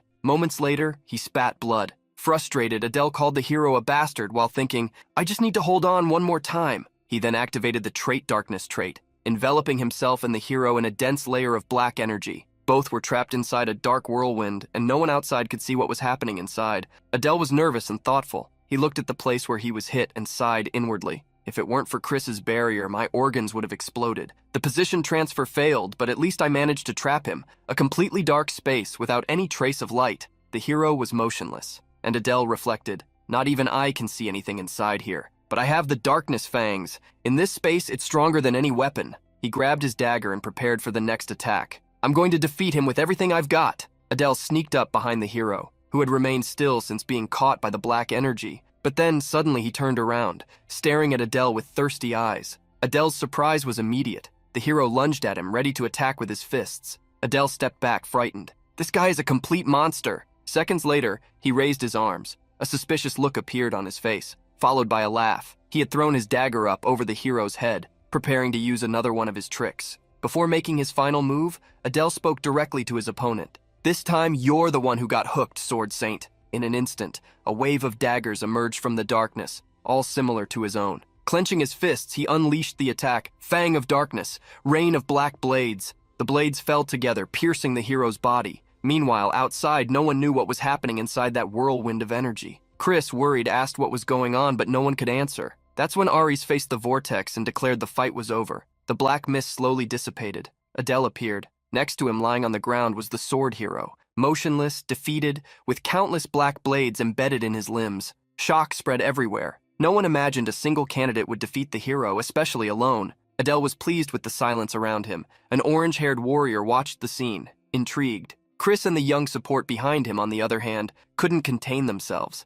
The young man jumped for joy upon seeing Adele. "That was truly amazing! How did you manage to do that?" Adele replied, "It was thanks to everyone's teamwork." Then he asked, concerned, "And Sanchez?" Kina answered, "He was a bit shocked, but the instructors are taking care of him." Adele felt relieved. In the end, everything worked out. He then looked at the examiners and said, "So, shall we wrap this up?" This confused his team. Adele pointed to the hero. He was still moving. Chris jumped in shock. The hero was still alive. Adele crouched down, doing what needed to be done. The scene was not pleasant to see. Chris, confused, asked what he was doing. Adele answered without hesitation, "Don't we need to make sure he's really eliminated?" Ares watched everything silently. His expression was revealing. Adele was definitely not an ordinary candidate. Suddenly, someone stole the scene. A white-haired young woman appeared, sitting on one of the triplet brothers. She used him as if he were a simple seat, while the other two fawned over her. With a provocative smile, she loudly commented, "For a half-breed, you're not that bad." One of the boys retorted, "Still, compared to Fran, he's nothing special." Fran didn't respond, just nodded.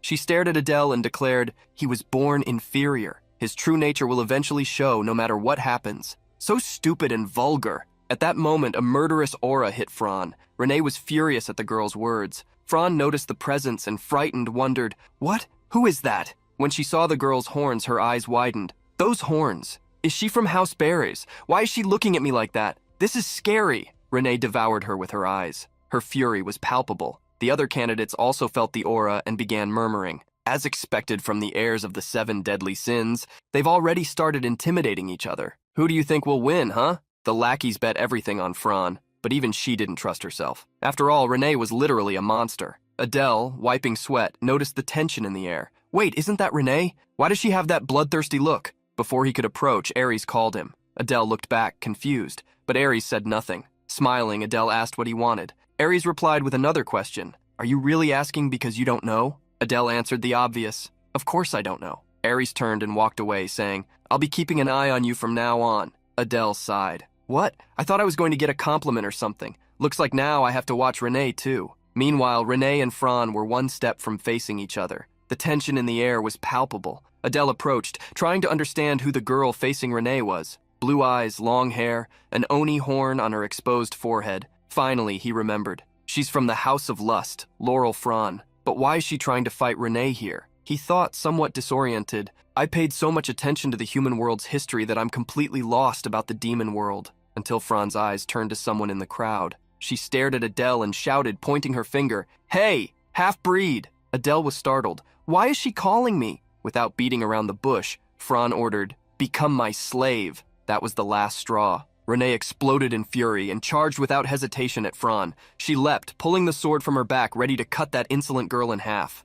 Renee charged full force against Fran. The young woman was startled. Renee could only be going crazy. In a desperate move, Fran managed to draw her sword to defend herself. In the background, witnessing the commotion, Ares shouted to both candidates, "Unnecessary fights are forbidden in Saitan." Even with her threatening aura, Renee stopped the attack inches from Fran's sword, who was already in a defensive stance. Soon after, Ares announced in his imposing tone, "Settle your personal issues outside." The other candidates didn't like the interference. They wanted to see the chaos unfold. Adele, more relaxed, thought, "Good thing nothing bad happened among the 7 deadly sins before the entrance ceremony." Renee gave up continuing. She sheathed her sword on her back and stepped away from Fran, who also put away her blade. But unlike Renee's calmness, Fran was trembling from head to toe. The young woman couldn't help but think, she must be completely disturbed. Nervous, Adele called out to Renee and asked if she was okay. She just stared at him without saying a word. Confused by her reaction, Adele pointed out, "Your group is next, so you should."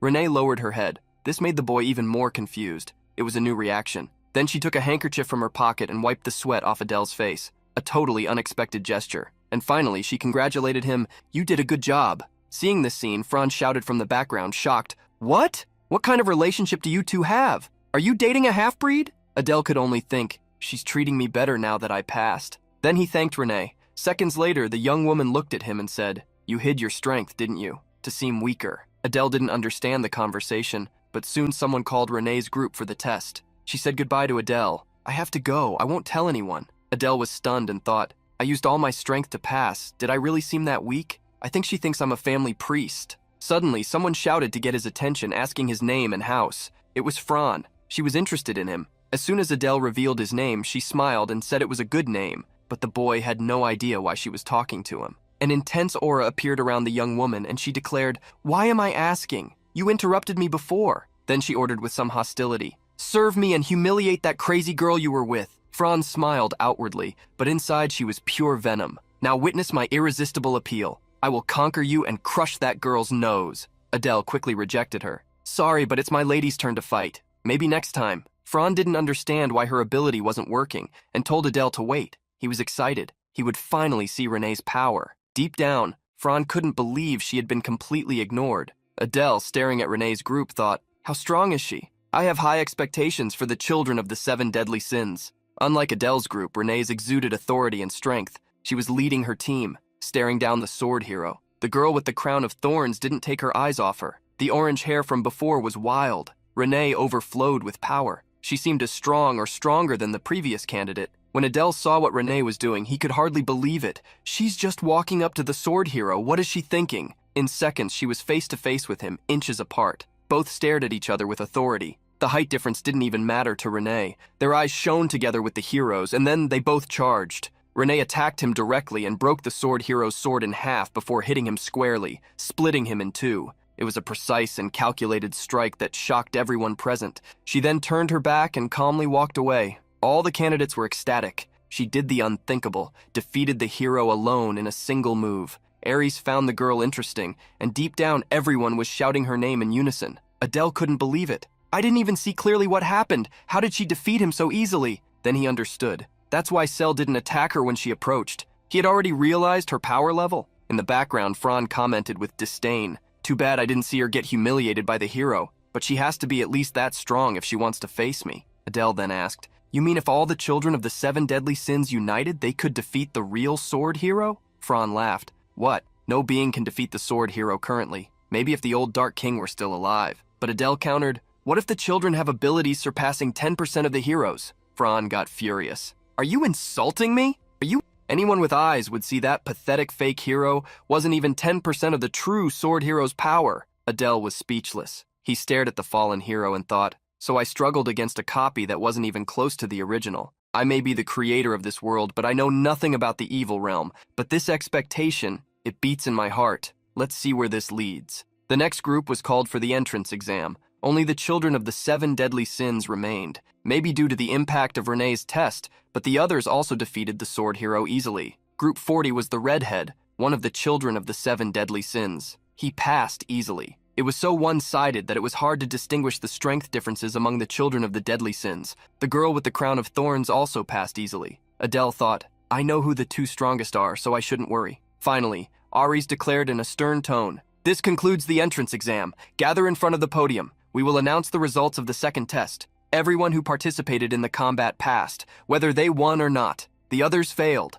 Adele could only think, "As I expected, those who gave up failed." Ares finally announced, "Good job to those who passed. With this, you are now official members of Saitan, as well as official apprentices." Ares shouted for no one to celebrate and then announced seriously, "A turbulent path awaits you. It will be so hard you will want to give up. To those who passed, gather for the entrance ceremony in 2 days." He also ordered, "The 8 who defeated the sword hero, remain where you are." Renee asked Adele, confused, "Why do we have to stay here?" Adele just suggested, "Don't you think he might be trying to reward us with that arsenal he mentioned in the first exam?" Later, Ares revealed why everyone was there. "You all passed with excellence, so, as promised, I will give everyone the opportunity to enter the arsenal." The redhead raised his hand with a question. His name was Baltan. Ares allowed him to speak. Can we take out multiple weapons? The weapons of Saitan seem super useful, Adele thought. As expected of Lycan Baltan, the son of envy. His greed and curiosity know no bounds. He had quite a highlight in my novel.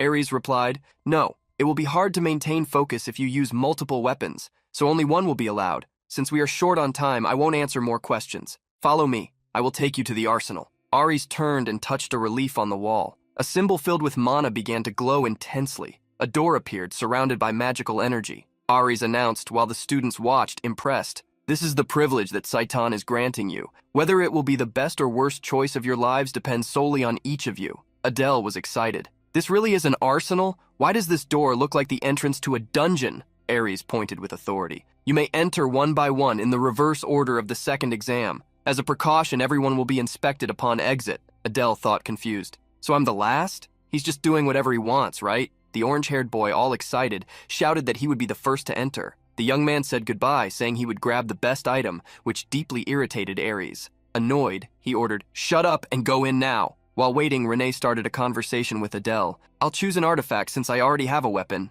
What about you, Adele? I think I'll go for an artifact too. But then concern hit. Wait, does that mean everyone will do the same? Will there be anything left when it's my turn? Baltan was the first to come out. The young man had chosen a crown, clearly because he thought the item was cool. Adele looked at him, curious. As expected, everyone is coming out with artifacts. Should I choose armor instead? Soon it was Adele's turn. Renee had already returned and told him, your turn. Adele looked at Renee's item, analyzing. I see you chose a bracelet, miss. May I ask what its abilities are? Renee just smiled. You'll find out when you go in. There are descriptions inside. But she also warned, oh, some items don't have descriptions. He listened carefully, repeating mentally. Some don't have descriptions? He thought worriedly. Does that mean they are useless? I don't think so. Since they take such good care of them, there must be something special behind them. Adele approached the entrance. Ares announced he was the last. Noticing hesitation on the boy's face, Ares teased him with a challenging look. If you have something to say it. Inside, Adele thought, your face is telling me to keep quiet. But still, he asked, can I know what it means when an item has no description? Ares answered seriously, it means we haven't exactly discovered what it is yet. Even more curious, Adele insisted, so you don't know who the owner is or what kind of ability it has? Ares confirmed, giving a warning. If you're lucky, you might end up with an item with incredible abilities. If unlucky, you might carry a curse for the rest of your life. This made Adele nervous, but since there was no more time, Ares told him to hurry up. Adele faced the door, excited. I guess now it all depends on whether being last is a good thing or not. Upon entering, he was surprised. It's well lit and clean in here. I hope nothing jumps out suddenly. Further ahead, he saw a bright light. Must be that way. He entered a room full of artifacts protected by glass cases. A huge sword caught his attention. Just by looking at it, he felt an absurd energy. It was insane. Soon after, a spear caught his curiosity. This spear looks quite unique. Let's check the description. Twin-bound spear. A spear used by a nameless wanderer to hunt snakes. The vengeful spirits of the snakes reside within it, and when infused with a certain amount of mana, 2 serpent forms emerge. Adele reflected. The description makes it seem like something important, but the abilities aren't that great, and I already have my daggers, so I really don't need this. So he moved on to the next item. Stellar Light Crystal. An orb imbued with starlight, once used by a skilled astrologer. With a small amount of mana, it can use starlight to illuminate the surroundings. Adele commented as he walked away. Doesn't really suit me since I use the darkness element. It could serve as a torch, but I'll pass. Suddenly, he noticed an empty case. Huh? Why is this one empty? I wonder what kind of item was here. Another item caught his attention. The Great Diadem of the Victor grants the bearer exceptional recovery and stamina abilities for the rest of the owner's life. Adele snorted, frustrated. That's the one Baltan was using, that greedy bastard. I removed bound items in my novel. Never thought I'd find one here. This probably means the best artifacts are already gone. Adele rummaged through the other items, announcing their names. The Serpent's Noose, Banner of the Wandering General, Insignia of the Fallen Noble. So many mediocre items gave Adele a headache. Nothing left. The 7 deadly sins took the best. Now what? Most of the armors and weapons aren't good at all, until a broken sword caught his attention. There was no description at all. I guess I have no choice, but if it's a cursed artifact, then the boy had an idea. All right, that method. He took out his magic paper. I need to save as much gold as possible, but I'll use it now. Tell me about the broken sword without description in the armory. The paper demanded payment. You must pay with an artifact above relic grade or 100 gold coins. Adele spotted a damaged scroll and decided to test his plan. Tell me about the damaged scroll without description right next to it. The cost, at least 50 gold coins. Adele finally made progress. I see. If it tells me the value, I just need to go after the most expensive. There are 7 boxes without description in this row, so I'll ask one by one. So he proceeded. Tell me about the black eagle-shaped stone. Soon, the scroll asked,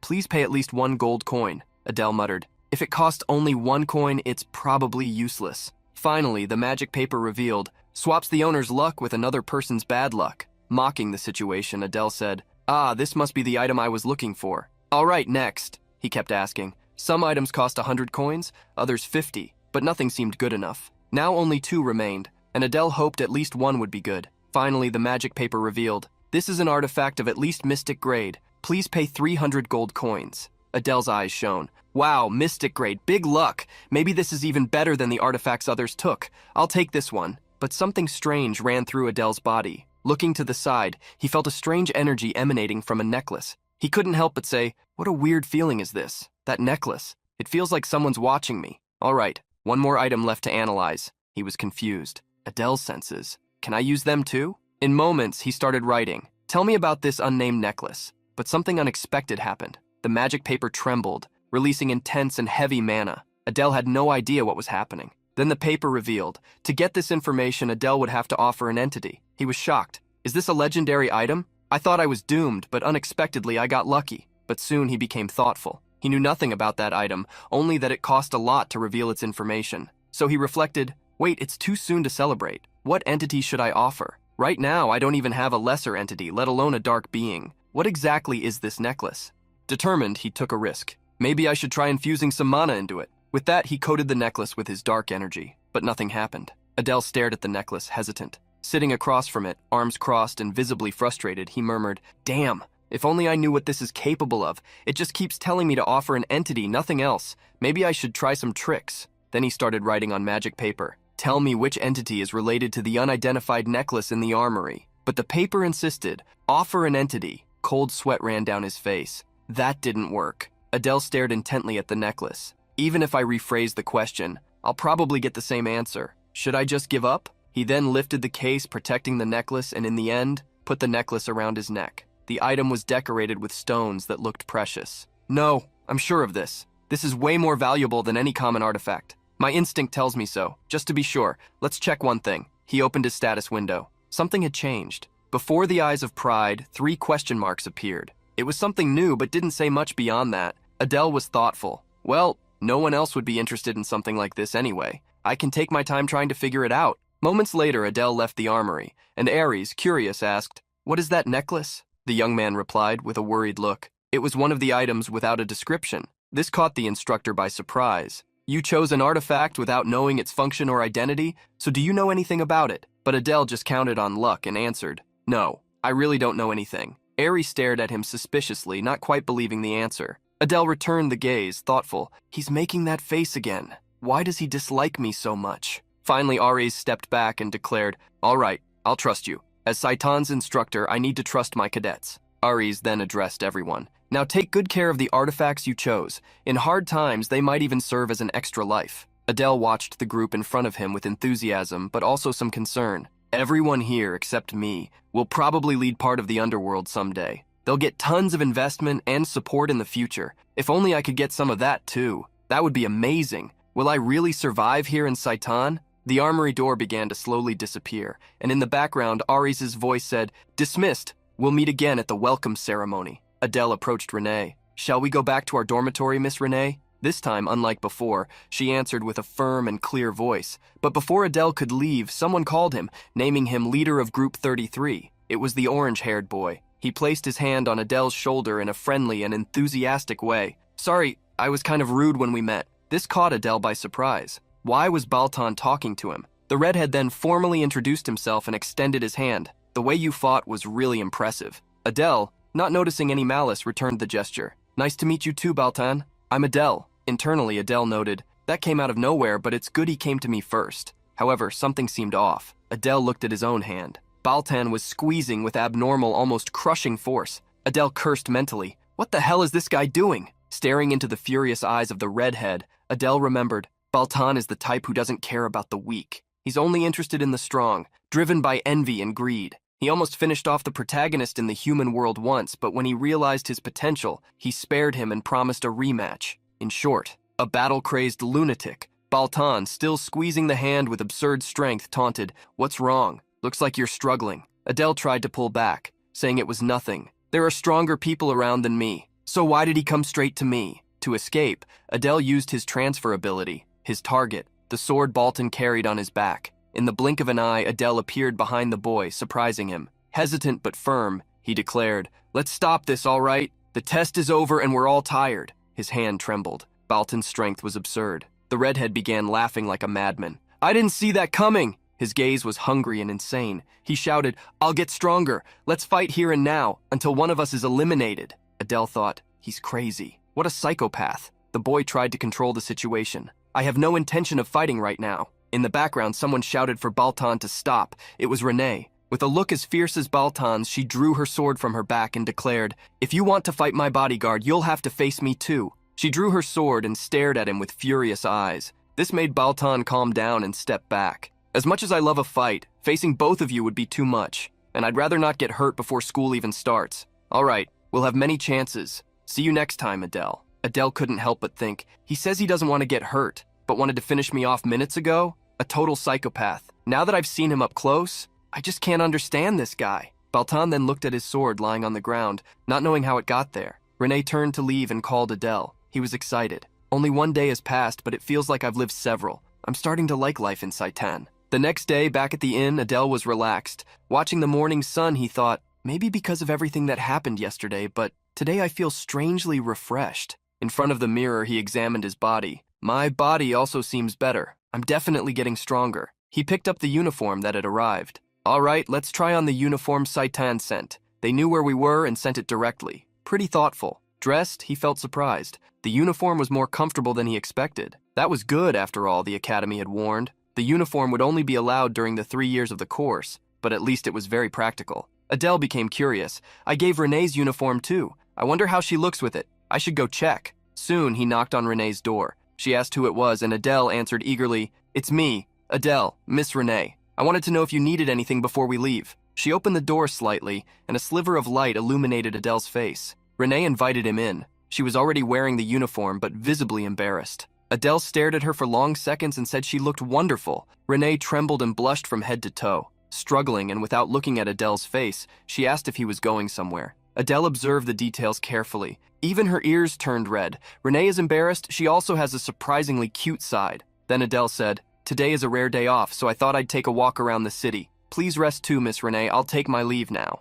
But before he could leave the room, Renee asked him to wait. Still embarrassed, unable to look him in the eyes, she said quietly, "You have something you need to do, don't you?" Adele was confused. Something he needed to do? When Renee finally looked at him, her face was completely red and full of expectation. That made Adele worried. Had he forgotten something? Right after, Renee called him guard. Adele became anxious and suddenly remembered, "Oh right, I need to protect her. I forgot after getting excited about resting alone." Then Renee announced, "I'll go with you. I just need to change clothes." "Wait a bit." Embarrassed, the young woman stared at him. "How long are you going to keep staring at me?" Understanding the situation, Adele hurried to comply with her request. "Ah, of course, I'll wait outside." Thus, the boy began to cry inside. His day off was ruined. The city was calm with pleasant weather. Watching the daily life of passers-by, Adele thought, the city is so lively and clean. It's hard to believe a war happened here only 10 years ago. Some reconstruction was still underway in the southern regions of the capital, but here everything was impeccable. Adele stated, "It seems that humans even won the war, but they couldn't fully conquer the capital." Suddenly, Renee tugged at her shirt, excited by a food stall that caught her attention. Adele approached and noticed it was a skewer stand. Curious, he asked the vendor what the skewers were made of. The man promptly replied, "They are venison skewers seasoned with vegetables." Adele had no idea what the taste of that animal was like, but thought it might be similar to chicken. So he ordered 2. Renee bit into her skewer without ceremony. Adele also found the taste very good, which the young woman confirmed while chewing happily. Adele stared at her, surprised. Who would have thought someone as serious as Renee could make a face like that? They continued walking through the city, talking and laughing. Adele was excited. "It's been so long since I had a real day off. This will probably be the last time I get some free time like this." Shortly after, they stopped in front of a huge stone statue, with a sword pointed downward. Adele became thoughtful and curious. A giant statue in the middle of the city? Who is she? He pointed and asked Renee whose statue it was. She could hardly believe he didn't know and replied that it was the first Dark King. Adele thought the statue reminded him of someone and soon remembered. Now that I think about it, she looks like Diana. It's not every day you get to see the face of the first Dark King up close. Let's take a closer look. Suddenly, the statue's eyes glowed a deep blue. Adele had no idea what that meant. He looked at his necklace and noticed something there was glowing too. Why? A great energy came out of the statue and went straight to the necklace around his neck. A small change happened to the item, and Adele realized one of the jewels on the necklace turned gray. What's going on? Unaware of what was happening to Adele, Renee called him. What are you doing? Why did you take off your artifact and start staring like that? Adele was confused. Did I imagine that? No, I definitely saw a light coming from the statue. He stared at the statue with conviction, and the color of the necklace changed. Then he looked at Renee, still holding the necklace. She didn't understand his actions. Adele reflected. I really was the only one who saw that. So far, I've only received vague answers from the paper like offer an entity. But now I discovered something important in a totally unexpected place. This necklace is definitely connected to the first Dark King.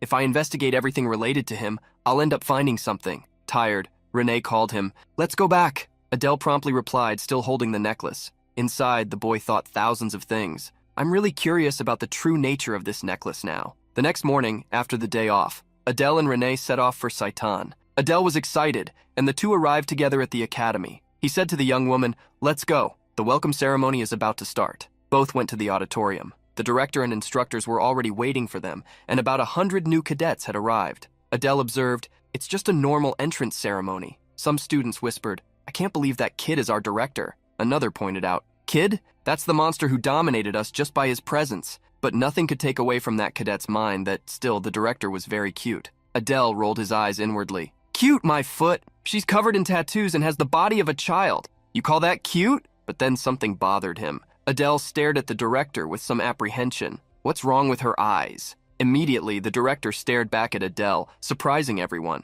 Trying to hide it, Adele thought, she's adorable. Does she read minds too? The young woman was furious, and her mana filled the surroundings as she stared at Adele. With the shout of Instructor Ares, the ceremony began. Adele noticed that the ceremony was actually quite ordinary. The director's speech soon ended, and the atmosphere calmed down. The instructor with the eye scar declared, You all must follow Saitan's rules. Now we will begin the oath of the top cadet and the runner-up. Top cadet and vice, come up to the stage. All the cadets paid attention. Adele looked at Renee, commenting mentally. As expected, they were the ones who took the top positions. Renee seemed indifferent, but Adele understood her. Well, the only reason she's here is to get revenge for her mother's elimination. She probably doesn't care about competition. As for me, no matter what they say, I need to focus only on what I have to do. But something soon caught Adele's attention, leaving him speechless. Baltan was beside him, with hungry eyes fixed on him in a very strange way. He was also pointing his index finger at the protagonist.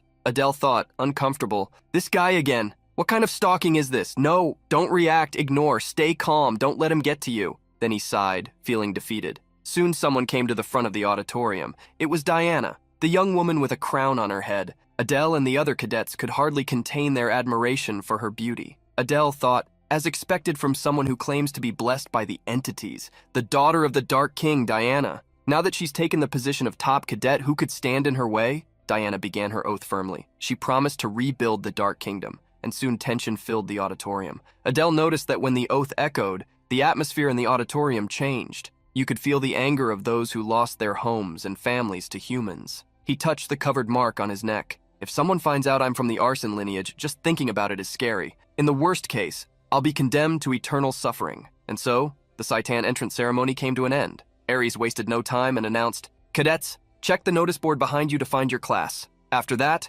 proceed to your assigned room. Adele and Renee went to check. Several students were already looking for their names. Adele found his room. Let's see, I'm in Class A, and Renee... Upon discovering they weren't in the same class, Adele could barely contain his emotion, and a tear fell from his eyes. Then he spoke to the young woman. Gee, you're in Class C, Miss Renee. Honestly, I didn't want us to be separated. But she noticed something on his face, and furious said, Take that smile off your face right now. Turning away, she walked off, saying loudly, You're still my guard, so show up when I call you. Satisfied, Adele could only agree. And best of all, he thought he could finally relax a little. Unintentionally, Adele bumped into a boy's shoulder. The young man turned and stared at him with intense fury. Full of anger, the boy confronted him. Are you trying to lose your life, half-breed? At that moment, Adele recognized who the young man was. The furious boy was none other than Samuel, son of Varus, a member of the gluttony family. If Adele remembered correctly, he was quite strong among the 7 deadly sins. Adele thought to himself, annoyed by the coincidence.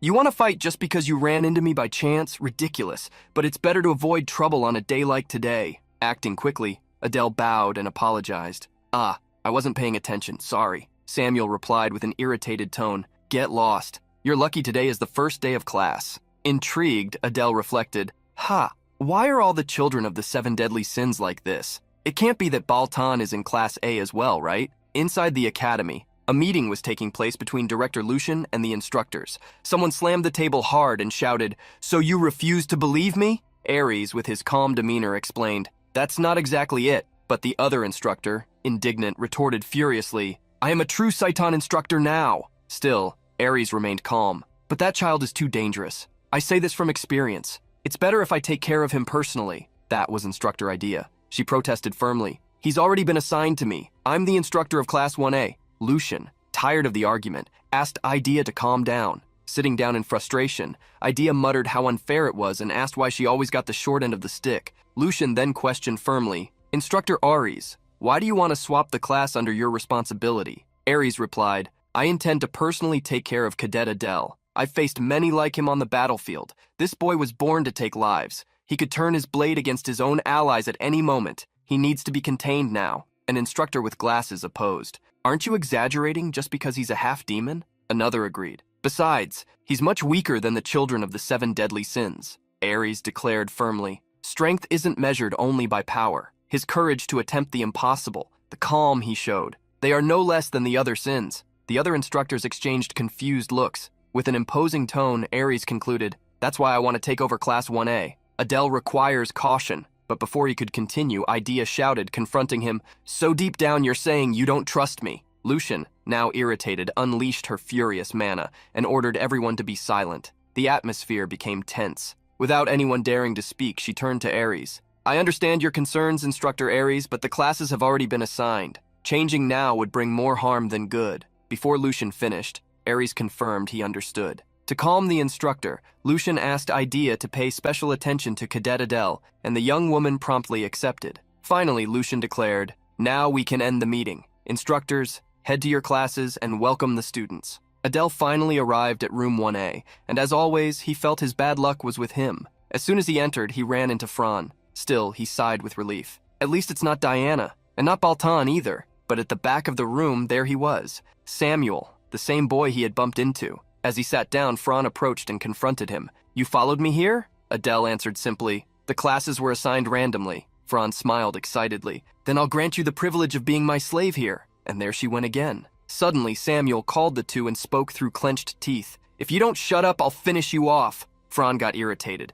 and her expression changed completely. Thus began a long argument with Adele in the center. The boy could barely hold back tears. This definitely wouldn't be peaceful. The door opened abruptly. It was Instructor Idea, who entered with authority as all the cadets stared at her. She pointed at them. "You're pretty noisy, huh? Already going to start fighting on the first day?" Adele recognized her immediately. She was the same one from the entrance exam. Soon she clapped her hands, drawing everyone's attention, and introduced herself. "I'm the instructor responsible for Class 1A. You can call me Idea. Remember my name. To properly introduce myself, I'm your veteran. Many know me as the Legion of Calamity." Adele watched her attentively. Some students began murmuring, "The famous Legion of Calamity? The one who wiped out 10,000 humans at the Pollux River?" Another tried to correct, "Wasn't it 30,000? Adele got excited. "Someone that strong is going to be my instructor. Maybe I have a chance to survive here." With that, the introductions ended and Idea continued. "Now I'll explain how our classes will work. What I'm going to teach you relates to hunting methods. However, we won't be hunting animals or wandering beasts." As she explained, Samuel seemed increasingly irritated. At the end, a cadet raised his hand and asked, "So, what are we going to hunt?" Idea answered naturally, "We're going to hunt one of the reasons you're here, humans." Adele could barely contain his excitement. "Humans? So now the real game begins." She continued, "I'll only teach hunting methods. Magic and weaponry will be handled by the other instructors." Fran, bored, thought, at least she has a pretty face for an instructor." Idea went on, "Besides that, I'll be responsible for your basic physical training. Now let's start our first class. Everyone come with me to the training field." The place was vast, uncovered, surrounded by huge walls. Everyone was impressed. Wow, this area is huge. It's like 4 or 5 times the size of a normal field. Idea caught everyone's attention and began to conjure something. A dense black mana swirled in her hands. Then she said, "Focus and keep your eyes on this." It looked like a portal and grew bigger and bigger until an army of humans emerged from it. Their eyes were white, like the previous sword heroes. They looked like puppets. Seeing the fear and fascination in the cadets, Idea revealed, "They're not real humans. They're just illusions I created with my magic. Oh, and I was the one who created the sword hero in the entrance exam, too." She approached one of the soldiers, and Adele thought surprised. A clone with almost a tenth of the Sword Saint's power. She's a monster. Saitan is strong, but the Royal Academy is on another level. Gives me chills. Idea then explained. The task is simple. Pass through these humans and get to me. So, who wants to be first? Her eyes turned directly to our protagonist. She stared at the red-haired boy and asked, "Your name is Adele, right?" He nodded in confirmation. Idea smiled darkly. "How about trying to eliminate them the same way you did with the Sword Saint?" Idea's face darkened with an intimidating aura, but she smiled, a scary smile that would freeze anyone. Idea's body was completely enveloped in mana. She watched Adele with hungry eyes as if she had already chosen her prey. Adele could only think, following Instructor Ares, now I've caught Instructor Idea's attention too. With a determined look, he asked her aloud, startling even the colleague beside him. "So basically, I'm not fighting you directly, Instructor?" Hidden among the human soldiers, Idea revealed her strategy. There is a leader who coordinates the humans, a source of mental strength and their central force. The humans fall like dominoes when the leader is defeated, and if the leader is strong, so are they. So I will be the leader of the humans. Adele understood the logic behind it. Silently, he pulled out his dagger hidden in his coat. Preparing to act, Adele announced with shining eyes, "Sun Tzu's Art of War says, defeat the enemy by capturing their leader. Subjugating the leader among all these human soldiers will be too easy." In the middle of the crowd of human soldiers, Idea taunted, "Of course, it will be impossible for you to subjugate me. So let's consider it passed if you manage to get your hands or a weapon on my body." With her position set among the soldiers, she shouted that the test had begun. Quickly, Adele activated his transfer skill and swapped places with one of the soldiers behind Idea. With precision, he positioned his dagger at the instructor's neck. She only realized what had happened when it was already too late. Adele approached her ear and whispered, "Did I pass the test?" Then the secret behind Adele's action was revealed. In his mind, he noted, "There were several dozen meters between me and Instructor Idea. But that distance is nothing to me anymore. At first, I could only travel a few meters. This is a big advance. Now I can easily destroy an enemy base." But there was a problem. Idea's throat was protected by an invisible shield that prevented the blade from touching her. She laughed, pushing the young cadet's dagger away with just one finger while looking at him sideways and said, "Now I understand why they told me to be careful with you," and casually concluded, "You passed. Go back to your place." Adele only nodded, sheathing his blade in his coat. But in his mind, he still reflected, is it hostility or curiosity? I don't know what about me made them so stirred up. Could they have discovered who I really am? Soon after, Idea announced to the others, "You saw what Cadet Adele did, right? Those who fail will receive additional lessons." The next student threw himself directly against the barrier of human soldiers. Adele watched attentively. They do the basics well, as expected from the hidden beings, but their opponents are normal humans, without powers, so this performance was expected. But he only managed to take down a few. Adele thought, if Instructor Idea started controlling them directly, it would be even more complicated. The following cadet was easily subdued. The soldiers surrounded him with their spears until he could no longer fight. Another cadet anxiously jumped from the back of the student line, shouting, "I'm going to jump over all of you humans!" But he was immediately hit by a shower of arrows, falling like a defeated porcupine on the ground. Adele observed, "Position transfer is really an absurd skill. At this rate, I can reach the top of the class." Soon, Idea called the next cadet. Samuel appeared calmly, ordering Adele to get out of his way. The protagonist obeyed but watched the back of his colleague. "It's Samuel's turn? Let's see if that arrogance matches his skill level." Samuel enveloped his body in intense green mana, and Idea announced the start of the test. The field was taken by a mana tornado, darkening the skies. The other cadets barely managed to stay standing. Adele, protecting his face with his arm, couldn't take his eyes off Samuel and soon said, "He eliminated everyone in the blink of an eye. So that's magic?" Samuel Glutton's unique ability. Everything calmed down, and Adele, still surprised, thought, "It's a monstrous ability that consumes everything. I'll let him have first place for now." Samuel, surprised, stared at Idea. She just brushed the dust off her face, waving her hand. She barely moved from where she was before the test started. Adele concluded, "Expected. No instructor would be taken down by a cadet." Still enveloped in dust, Idea commented, "You destroyed everything except me." That was really impressive. You surprised me for a second. But then, like a precise shot, she concluded, unfortunately, you failed. Samuel widened his eyes. Idea snapped her fingers, revealing the reason. The dust dissipated, revealing hundreds of soldiers behind her. If you do not eliminate the leader, the humans will always find replacements to fill their ranks, no matter how many you eliminate. Just like now. Adele and the others were stunned. Countless soldiers appeared in such a short time. There must have been at least 200 humans there. Idea then dismissed all the human soldiers and added, but your magic was quite powerful. For a first-year cadet. Frustrated, Samuel clenched his fists. Adele watched everything closely. He returned to his place silently, but with anger in his eyes. Passing by Adele, Samuel stared at him. That made him even more irritated. Adele knew the reason for the young man's defeat and thought mentally, Samuel, your overconfidence is why you failed. He then looked at Idea and reflected. If he had focused on the main target like I did, he would have passed without any problem. Behind the other cadets, someone shouted, you've waited long enough. Fran appeared, radiant. My turn has finally come. The candidates whispered, Fran of the 7 deadly sins. Everyone was eager to see how the beautiful young woman would pass the test. What strategy would she use? Fran looked at the soldiers and said, insignificant minions dare to block my way. Immediately after, she began to sweat cold. The students in the back noticed something had gone wrong. In panic, Fran mentally questioned what to do. Adele just watched her. As expected, Fran, a daughter of lust, doesn't fight directly. She controls her followers like a queen controls her bees. He remembered his fight against the sword hero. Basically, without her lackeys, she can't do anything. Fran was trembling, drenched in sweat and panicking, but she had to act. An idea came to her mind and her face softened. She turned her head toward Adele and with tears in her eyes ordered, help me, my slave! Adele froze, not understanding what that crazy girl wanted from him. Everyone looked at Adele, whispering among themselves in astonishment. A slave? Did she really call him a slave? Adele was paralyzed for a moment. He stared at Fran incredulously. What is she thinking? How could she say something like that in front of everyone? But the girl, completely desperate, just shouted, hurry up and help me already! Idea, indifferent to the chaotic situation, raised her finger and coldly ordered the human soldiers to finish off the girl. Fran panicked. A battalion of soldiers marched toward her, ready to subdue her mercilessly. She didn't even have time to react. She was thrown to the ground and began to be trampled by several human soldiers. From the back, Adele watched everything with a surprised expression. That was not what he expected. At that moment, he guessed something in his thoughts.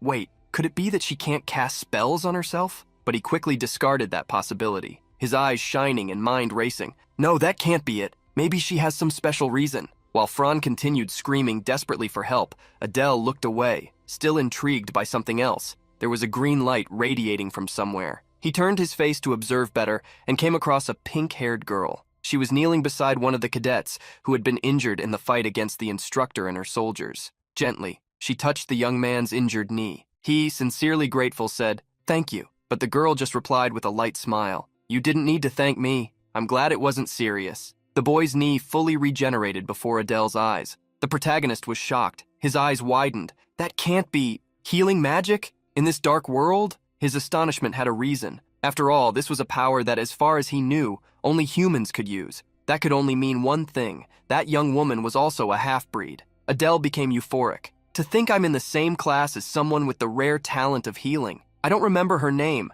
but I have to find a way to get close to her. He felt as if he had discovered a hidden treasure. Adele didn't remember the young woman's name, but he knew he needed to find a way to approach her. He wondered if he should take that chance, but before making any decision, someone called him, interrupting his thoughts. Cadet Adele, Cadet Fran asked for your help earlier. Now that the test is over, it would be good if you helped her walk. Adele didn't want to lose sight of the pink-haired girl, but he had no choice. That would have to wait. Minutes later, Adele poked Fran's forehead. She was lying on the ground throwing a tantrum, wanting him to carry her, but the boy had already checked that she was fine and wasn't going to give in. He went straight to the point. Get up already, the test is over. Fran, however, kept trembling on the floor. She had been massacred. Seconds later, the young woman sat crying, feeling the shame of her own failure in front of Adele. But he didn't care. Soon she became furious with the protagonist and shouted, trying to regain her wounded pride. Don't pretend you don't understand, you useless! Adele smiled and mocked. Well, I saw you looking weaker than a slave. That made Fran's face flush with anger. For a moment,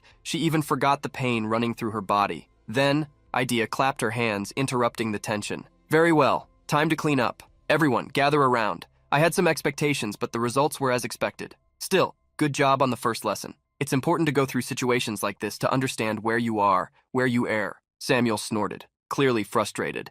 Idea continued her little sermon. And also what your limits are. Knowing this will allow you to support each other and work perfectly as a team during combat. Adele reflected with his thoughts racing. At the Imperial School of Humans, students are divided by ability, but here at Saitan, the distribution is random, so synergy is essential. Instructor Idea probably wants to emphasize that. Soon she continued. As for the only one who passed, Cadet Adele, with a frighteningly excited face, she cast a direct look at him. I'm looking forward to seeing your progress. Adele responded simply but firmly. Thank you. I will do my best to learn everything. In the background, the other cadets' gazes were sharp, filled with tension. At the end of the class, Idea said, return to your rooms for the next lesson. Adele couldn't help but think, staring at the instructor. That was a compliment, right? But why did she seem so hostile? Right behind the protagonist, Samuel was watching him with fiery eyes. Adele felt that threatening aura growing around him and could only hold back his anxiety. He couldn't help but think, he's always looking for a chance to fight. Amid all this, an important thought crossed Adele's mind.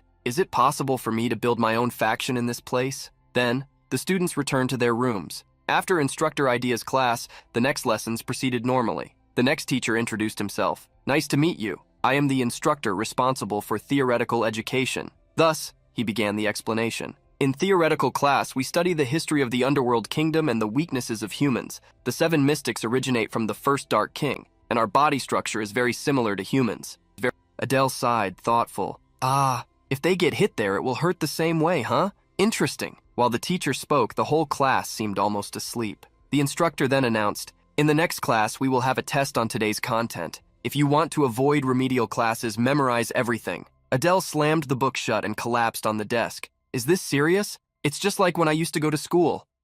Today is only the first day, and I already feel defeated. Looking around, he saw his classmates interacting. With teary eyes, he thought, no friends again, just like before. Then he saw the girl with the healing power sitting alone. Adele stood up determined. Maybe I should talk to her this time. He approached slowly. When he caught her attention, the girl looked at him silently. Adele smiled gently and introduced himself, saying it was a pleasure to meet her. The other students began to watch the two. The pink-haired girl, visibly nervous, barely managed to respond. She only managed to say the pleasure was hers too, but stammered a lot even in those few words. Adele noticed. When two half-breeds do anything, everyone notices. She seems uncomfortable. Better leave the rest of the conversation for another time. He then said goodbye, promising to continue the conversation later. She nodded shyly. Adele walked to the classroom door, reflecting, maybe I'll go to the bathroom to feed my loneliness with mana or something. At that moment, Samuel appeared at the classroom door, trying to enter. Adele recognized that this was the worst moment for an encounter, and, as expected,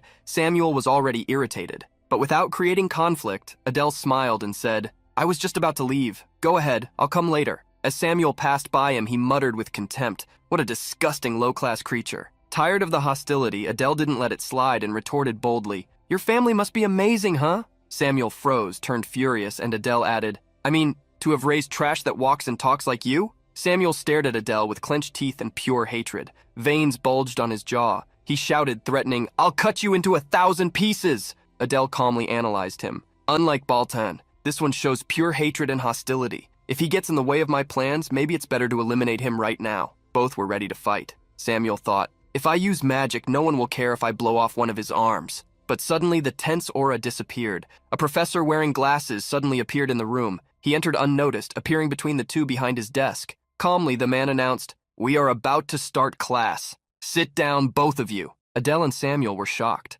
No one knew how or when that man had appeared. Samuel realized his power had completely vanished. No mana hovered over his body. Adele, confused, reflected, even if I accept that he appeared out of nowhere, both Samuel's and my talents were blocked. Without reaction, dagger still in hand, Adele wondered, who is this instructor after all? Adjusting his glasses, the professor announced, now I should introduce myself. Please return to your seats quickly. Even irritated, Samuel turned and went to his desk. Adele did the same, following the new professor's guidance. But Adele couldn't avoid the thought. He ignored everything so easily. That's kind of disturbing. As they went to their places, the pink-haired girl cast a fixed glance at Adele. The professor then introduced himself. His name was Robolt. From now on, I will be the one teaching magic to you. Adele, remembering that Robolt had blocked all his magic, thought, that makes sense. So he is the magic instructor. If he's an instructor here in Saitan, he must be extremely skilled. That's promising. Adele soon thought, in any fantasy world, the first thing that comes to mind is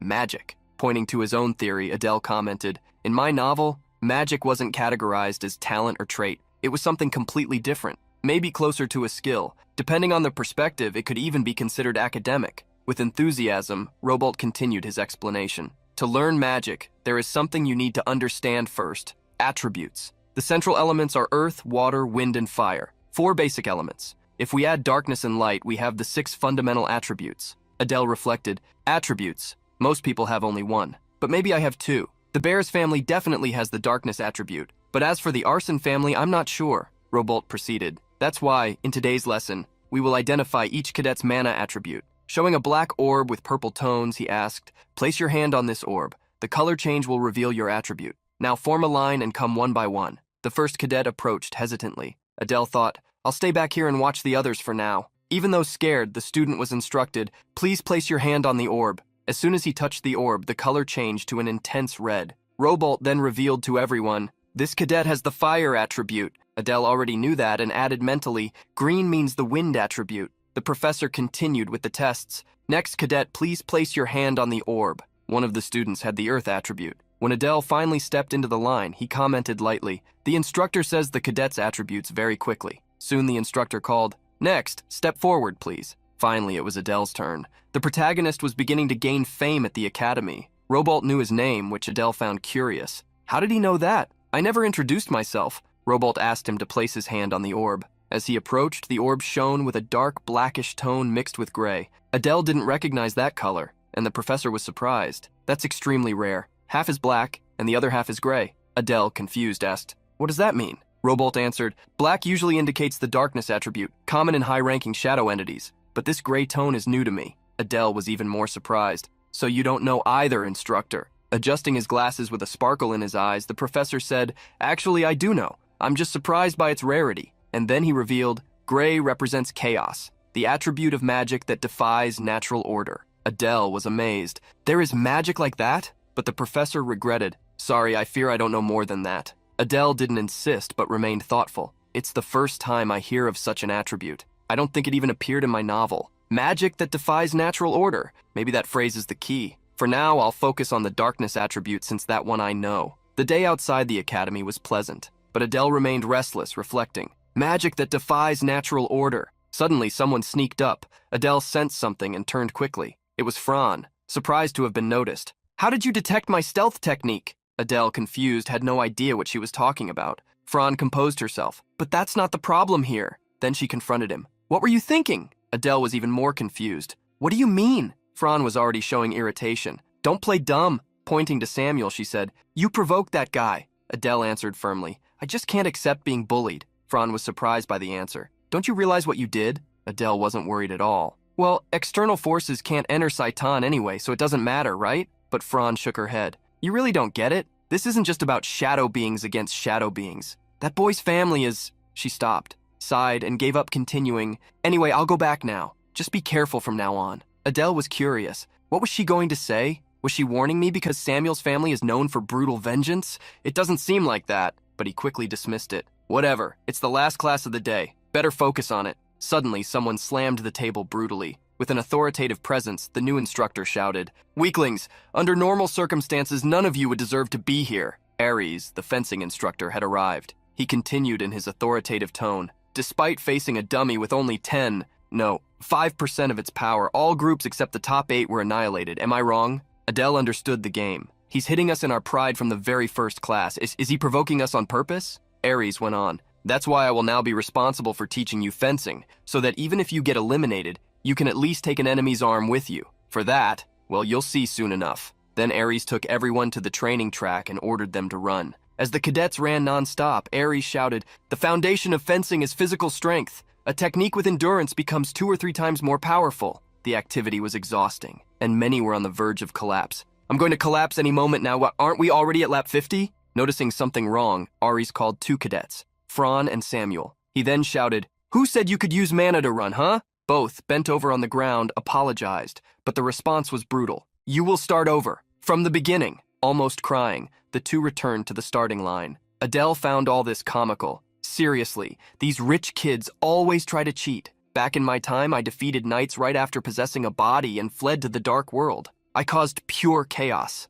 Finally, the training ended. "Everyone, stop! You did well today. Cadets who completed 50 laps, head to your dormitories. Everyone lined up except Fran and Samuel, who remained sprawled on the ground, exhausted and completely drained. Aries warned severely, those who didn't finish on time will have extra classes. Adele looked at the two utterly destroyed and thought, phew, today was no joke. Let's head to the dorms. With classes over, Adele walked through the academy, thoughtful. I'm exhausted. I want to get inside and rest as soon as possible. Where is the boys' dorm entrance? Suddenly, a hand touched his shoulder. Startled, the boy stepped back. He hadn't sensed any presence and had no idea who it was. Still shaken by the unexpected event, Adele saw Renee. She seemed downcast. Her gaze was tense and a whirlwind of thoughts filled Adele's mind. And most importantly, why is she here? A little nervous, Adele asked Miss Renee if she was heading to the dormitory. Without prolonging the conversation, Renee confirmed with a simple nod. Trying to start a conversation, Adele asked how the young woman's first day of school had been. While Adele tried to understand Renee, two girls in the background watched them murmuring something. So, the protagonist commented, trying to understand Renee, did someone in your class annoy you? It seemed like a perfect scene to be misunderstood. Renee did not hesitate and replied, you are unprepared. Adele was confused, so Renee added, your training is weak. Let's do a warm-up exercise together. You'll help me, right? At that moment, Adele turned pale as if his soul had left his body. Even unwilling, he dragged his body behind Renee, facing the girl's enthusiasm and thinking, oh, she really never gets tired, huh? Renee, walking ahead, looked back and announced, there's a cadet training area nearby. There's still time, so let's hurry. Adele agreed, with all the enthusiasm in the world. Well, not really. Even though it wasn't what he expected, the protagonist thought, still, training with a descendant of one of the 7 deadly sins, even if it's tough, will be beneficial. They soon arrived at the school gym, a very organized place. Observing the environment, Renee commented, this place is quite spacious. Adele noticed several students training hard and thought, there's a lot of equipment and everyone is really pushing themselves. This will definitely help improve endurance. Renee pointed to a bar crowded with people and said, Adele, shall we start here? Taking the lead, the protagonist asked if he could try first. He approached the bar and squatted down. Renee watched and presumed, looks pretty heavy. But Adele, who was already about to lift the weight, told his lady not to worry, that he could handle it easily. In his mind, Adele reinforced, I've been training for years. This is nothing. He started to exert force. In a short time, he was sweating cold and turning as red as his hair. Seeing her bodyguard suffering, Renee ordered, still with arms crossed, too weak. Stop before you hurt yourself. Frustrated, on all fours and panting, Adele thought, I guess Adele's body, after being locked up for so long, still can't handle this. At that moment, Renee positioned herself in front of the loaded bar and prepared. In an instant, she lifted the bar above her head as if it were a child's play. Still on the ground, trying to recover,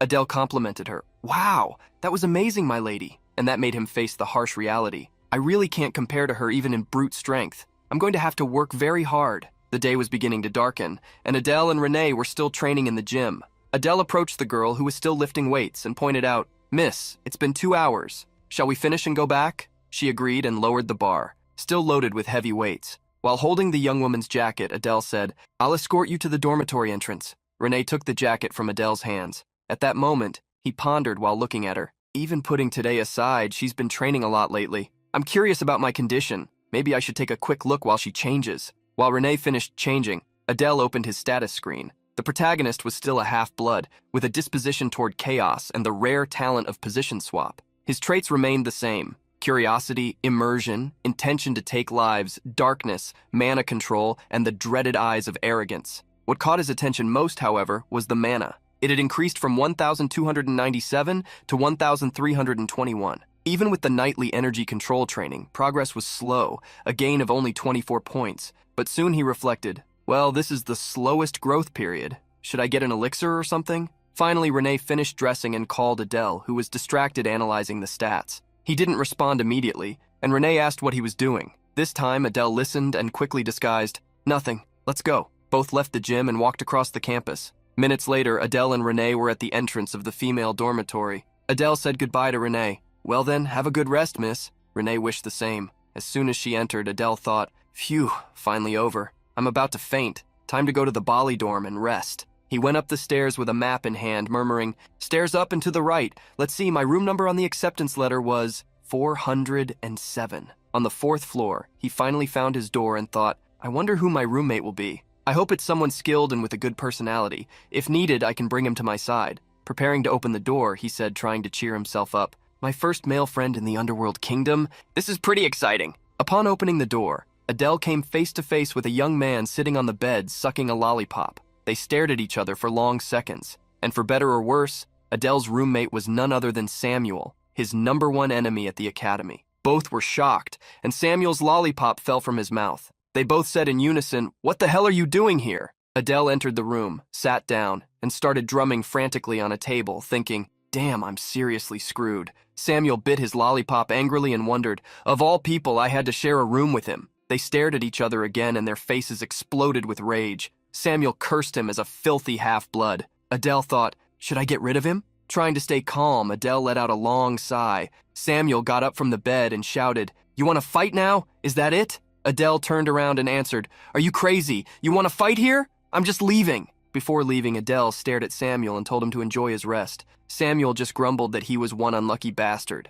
They really weren't born to live together. Adele walked frustrated through the academy halls. "Just when I thought I could relax, that jerk becomes my roommate. I'll take a walk and come back after he's asleep. He's not even a child of wrath, so why is he so full of rage? Ha, I don't get it. Come to think of it, Samuel is a child of gluttony. Could he have something similar to my disposition as chaos?" Walking through a forest, Adele reflected, I hadn't thought much about it until Instructor Robolt mentioned it. What does chaos really mean? Is it a mana attribute? Should I ask the info paper? No, if it knew, it would have explained when it taught me about recorded skills. It would have given me knowledge about chaos, too. Better not waste money for nothing. Adele sighed loudly. It's so frustrating not knowing anything. I better find a place to train my mana technique. At that moment, he heard a noise coming from a tree. Adele turned and spotted a bird. He wondered if it was a sparrow. Looking closer, Adele realized, wait, they have birds here too. That's kind of cute. The protagonist stared at the animal and commented, so even in Saitan, outside creatures roam around. He turned to go back to the room, finding it interesting, but then noticed the bird was still staring at him, and its eyes had turned red. It was already night. The academy lights were on. Silently, Adele entered the room. Luckily, Samuel was already asleep. Then Adele threw himself on his bed and sighed deeply. I'm so tired. I'll pass out quickly. Still, before sleeping, I should at least train a little mana. But before he could start anything, he completely passed out, sleeping deeply with his mouth slightly open. Suddenly, the shadow of a boy was cast over Adele's sleeping body. Samuel stood beside his bed, staring at him intensely. His green eyes shone in the darkness of the room. He stood there, watching Adele for long minutes without moving a muscle. Then he thought to himself, even his sleeping face looks stupid and annoying. And he insulted my family. Even if I was wrong, I'm not the one who's going to apologize first. Finally, Samuel turned and went back to his own bed, his thoughts boiling in his mind. I already have so much to do. Do I really need to waste energy on someone as insignificant as him? But at that moment, Samuel remembered what had happened earlier in class, Adele's performance facing instructor idea. That presence the protagonist showed in the room. Seeing that made his heart tighten, as if it were being crushed. Sitting on his bed, Samuel kept staring at Adele, disturbed. That was a pain I felt before, but why? Suddenly, Samuel's body began to shake violently. He writhed in pain, sweating cold, while a dense green aura covered his entire body. Internally, the boy struggled to stay sane. Damn, is gluttony's fury starting again? I'm hungry beyond bearable. It feels like my organs are drying up inside. Meanwhile, Samuel pressed his own stomach, murmuring that it was unbearable. On the bed, Adele shifted and turned his face toward Samuel. The young glutton started clutching his belly, mentally affirming, I'm hungry, and I still have to face that smug face until morning? Seriously, I want to punch him. Right after, Adele hugged his pillow and, still asleep, mumbled the name of the shadow entity. Thus the night passed and the day finally dawned at the academy. Adele woke up drowsy, rubbing his eyes and murmuring, what time is it? Is it already morning? He saw the sun shining through the window, and then noticed something different. He walked to the window, his gaze fixed on a bird perched on a nearby tree, and commented, is it the same bird from yesterday? It came again this morning. He thought for a few moments. In Saitan, where they are so strict about external invasions, how would they allow a living being in who isn't a cadet? Then he opened the window while reflecting. Someone must be trying to spy on me. Could it be Instructor Ares, the one who's most suspicious of me? With a quick mana scan, Adele realized the bird wasn't an illusion. It was definitely a living creature, so he supposed. Could I tame it with food? Adele extended his hand toward the bird, calling it. Soon after, he looked toward Samuel's bed, realizing it was already empty, and thought he might be late. Come to think of it, Samuel probably already went to eat. Better hurry before breakfast is over. However, Adele hesitated for a moment and wondered, but where exactly is the dining hall? Later, classes began. Idea was the first to teach in Adele's classroom.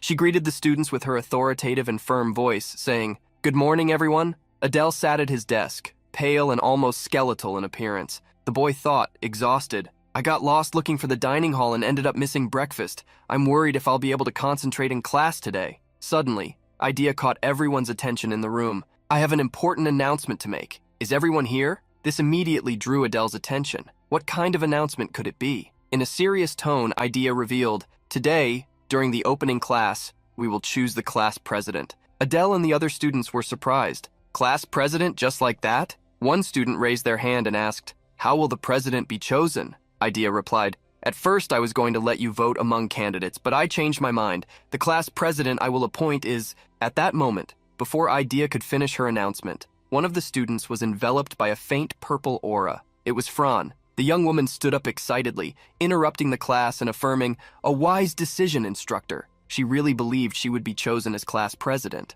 Adele just mentally confirmed what he already suspected. He also assumed the president would be young, just like in the novel. Adele also thought about Samuel, but due to his personality, he probably wouldn't serve as president. All radiant with an intense glow around her, Fran declared, "We will lead the class together from now on. Everyone, serve me as your queen," Adele thought, observing the girl. Well, I guess Fran is indeed the most suitable. Her intelligence is a bit limited, but her charisma and support skills are top-notch. The room began to fill with whispers. And Adele, he seemed quite capable, but another student disagreed. "A half-blood as president? Please." Further back, others commented, "And Samuel?" But someone dismissed him, saying he was kind of scary. Adele couldn't help but reflect upon hearing his name mentioned. Was my performance in the first class really that impressive? It's nice to hear my name being talked about. Looking at Fran, everyone started to think it was obvious she would be chosen. It seemed Fran really was the right choice. Fran then spoke directly to Idea. "Don't be shy, instructor. You can announce it now." But to everyone's surprise, Idea cleared up the misunderstanding. "The class president is not Cadet Fran." The young woman was incredulous. How was that possible? Idea then announced without interruption, "The Class A president is Pixie Adele." The protagonist was shocked. Why him? None of this made sense. He stared at Idea with doubts. Appointing a half-blood like me as class president, what were they thinking? Soon the instructor called him. "President Adele, please do your best to lead the class." Adele stood up and firmly responded that he would. Idea continued, "I have to teach another class, so I'll leave a few announcements and go. To prepare for the semester's midterm exams, classes will now focus on practical training." Meanwhile, Samuel clearly did not like what he heard. She proceeded, "The training will be done in trios, so form your teams by the end of the day." Adele thought, midterms and training. If it's practical training in Saitan, then very likely, it will involve eliminating humans, because taking lives is essential in combat. Before leaving, Idea stated, "That's all for today's opening class." But then Idea remembered something and called Cadet Fran. The young woman looked at her and heard Idea's warning in a stern tone.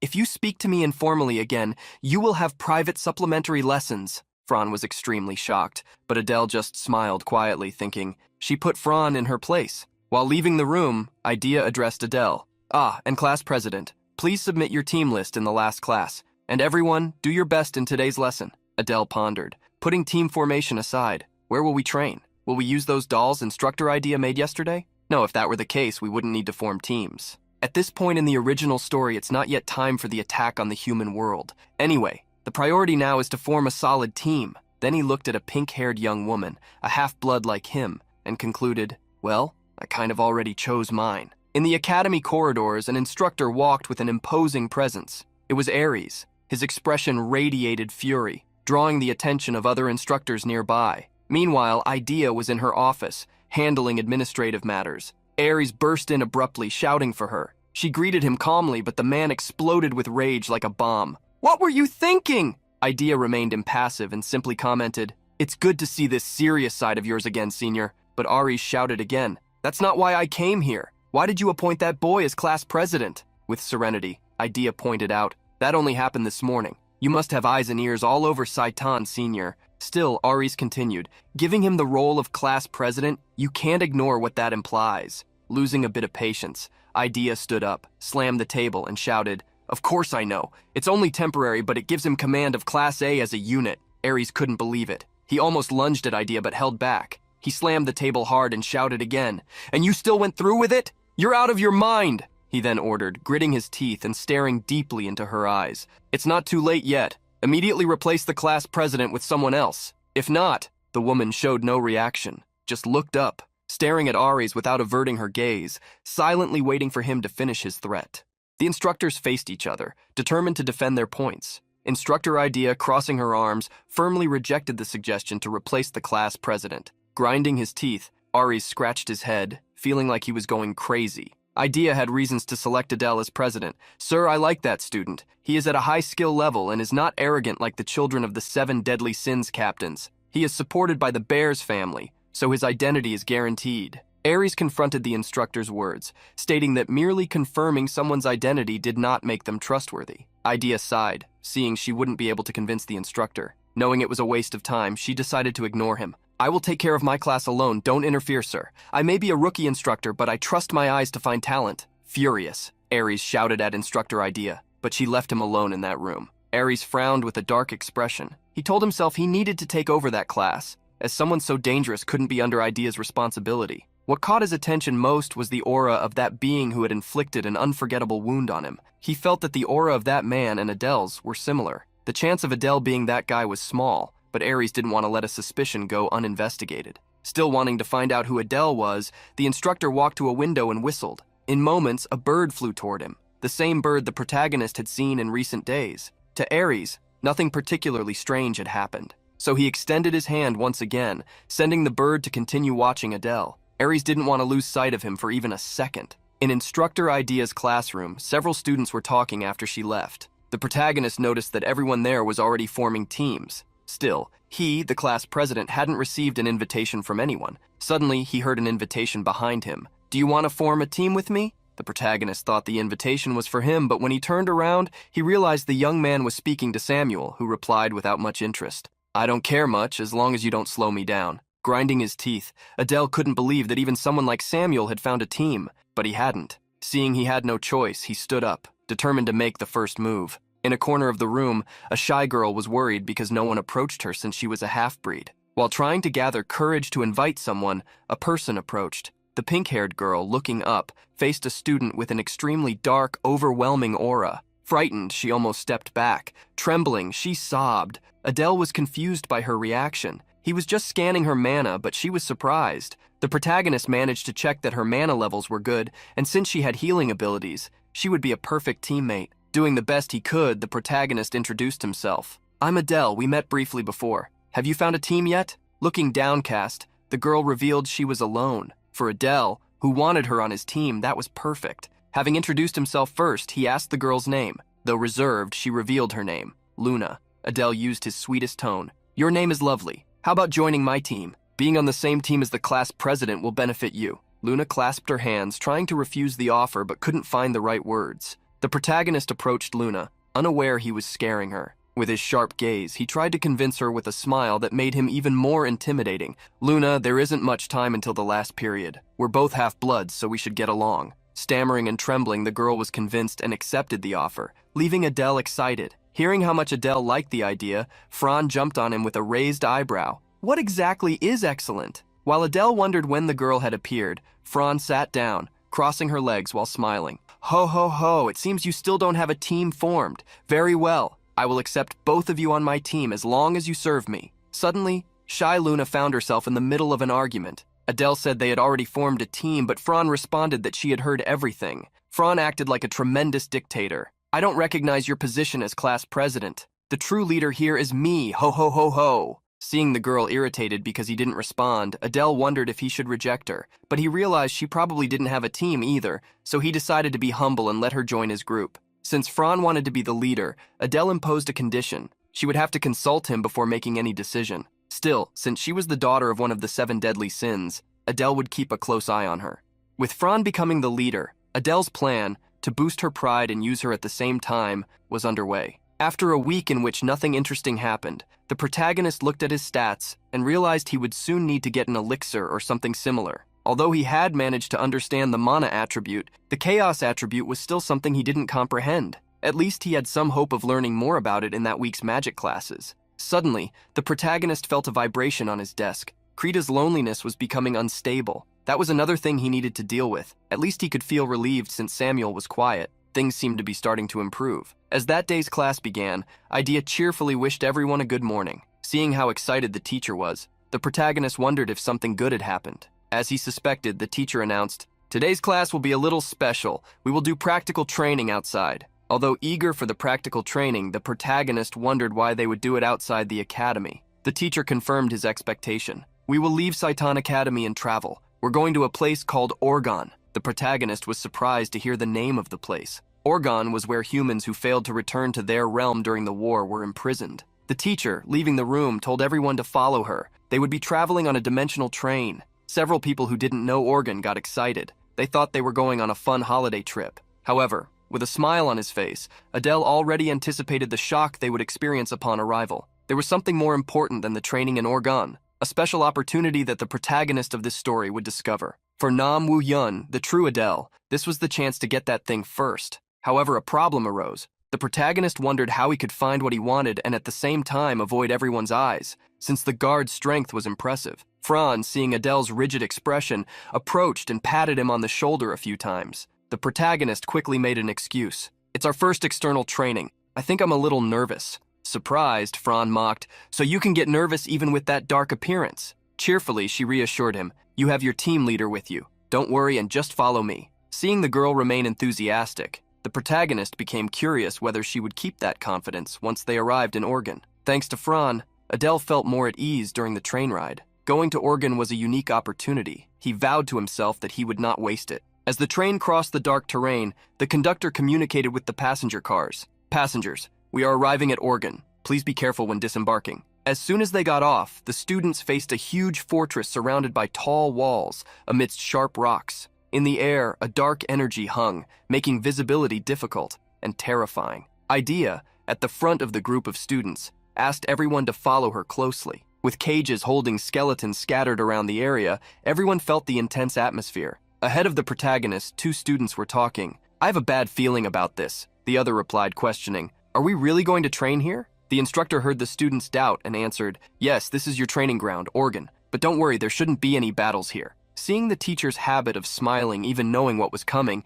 the protagonist frowned. 3 guards dressed in black cloaks appeared at the prison door, stopping the group. "Are you from Saitan?" While the teacher took care of the entry permission, the protagonist analyzed the 3. He felt tremendous pressure emanating from them, at least at the same level as the instructors. After verification, the leader of the guards showed the way, also instructed by the teacher. The students walked through a stone corridor lit by torches. On the dark floor, various venomous insects crawled without them noticing. Throughout the journey, the students looked around as they heard screams begging for help, making the environment even darker. Finally, even the proud Franz felt fear. "What place is this?" Other students began to feel an unbearable stench, as if something would jump out of the shadows at any moment. The protagonist observed how everyone began to react, except Samuel, who, being strange, didn't even seem disturbed. Suddenly, everyone stopped when they encountered a glow. The nightlight finally entered the multi-story prison, located in a pit surrounded by cages. Everyone faced the true nature of Orgon. All around, humans behind bars had a cloudy, dark look, void of hope.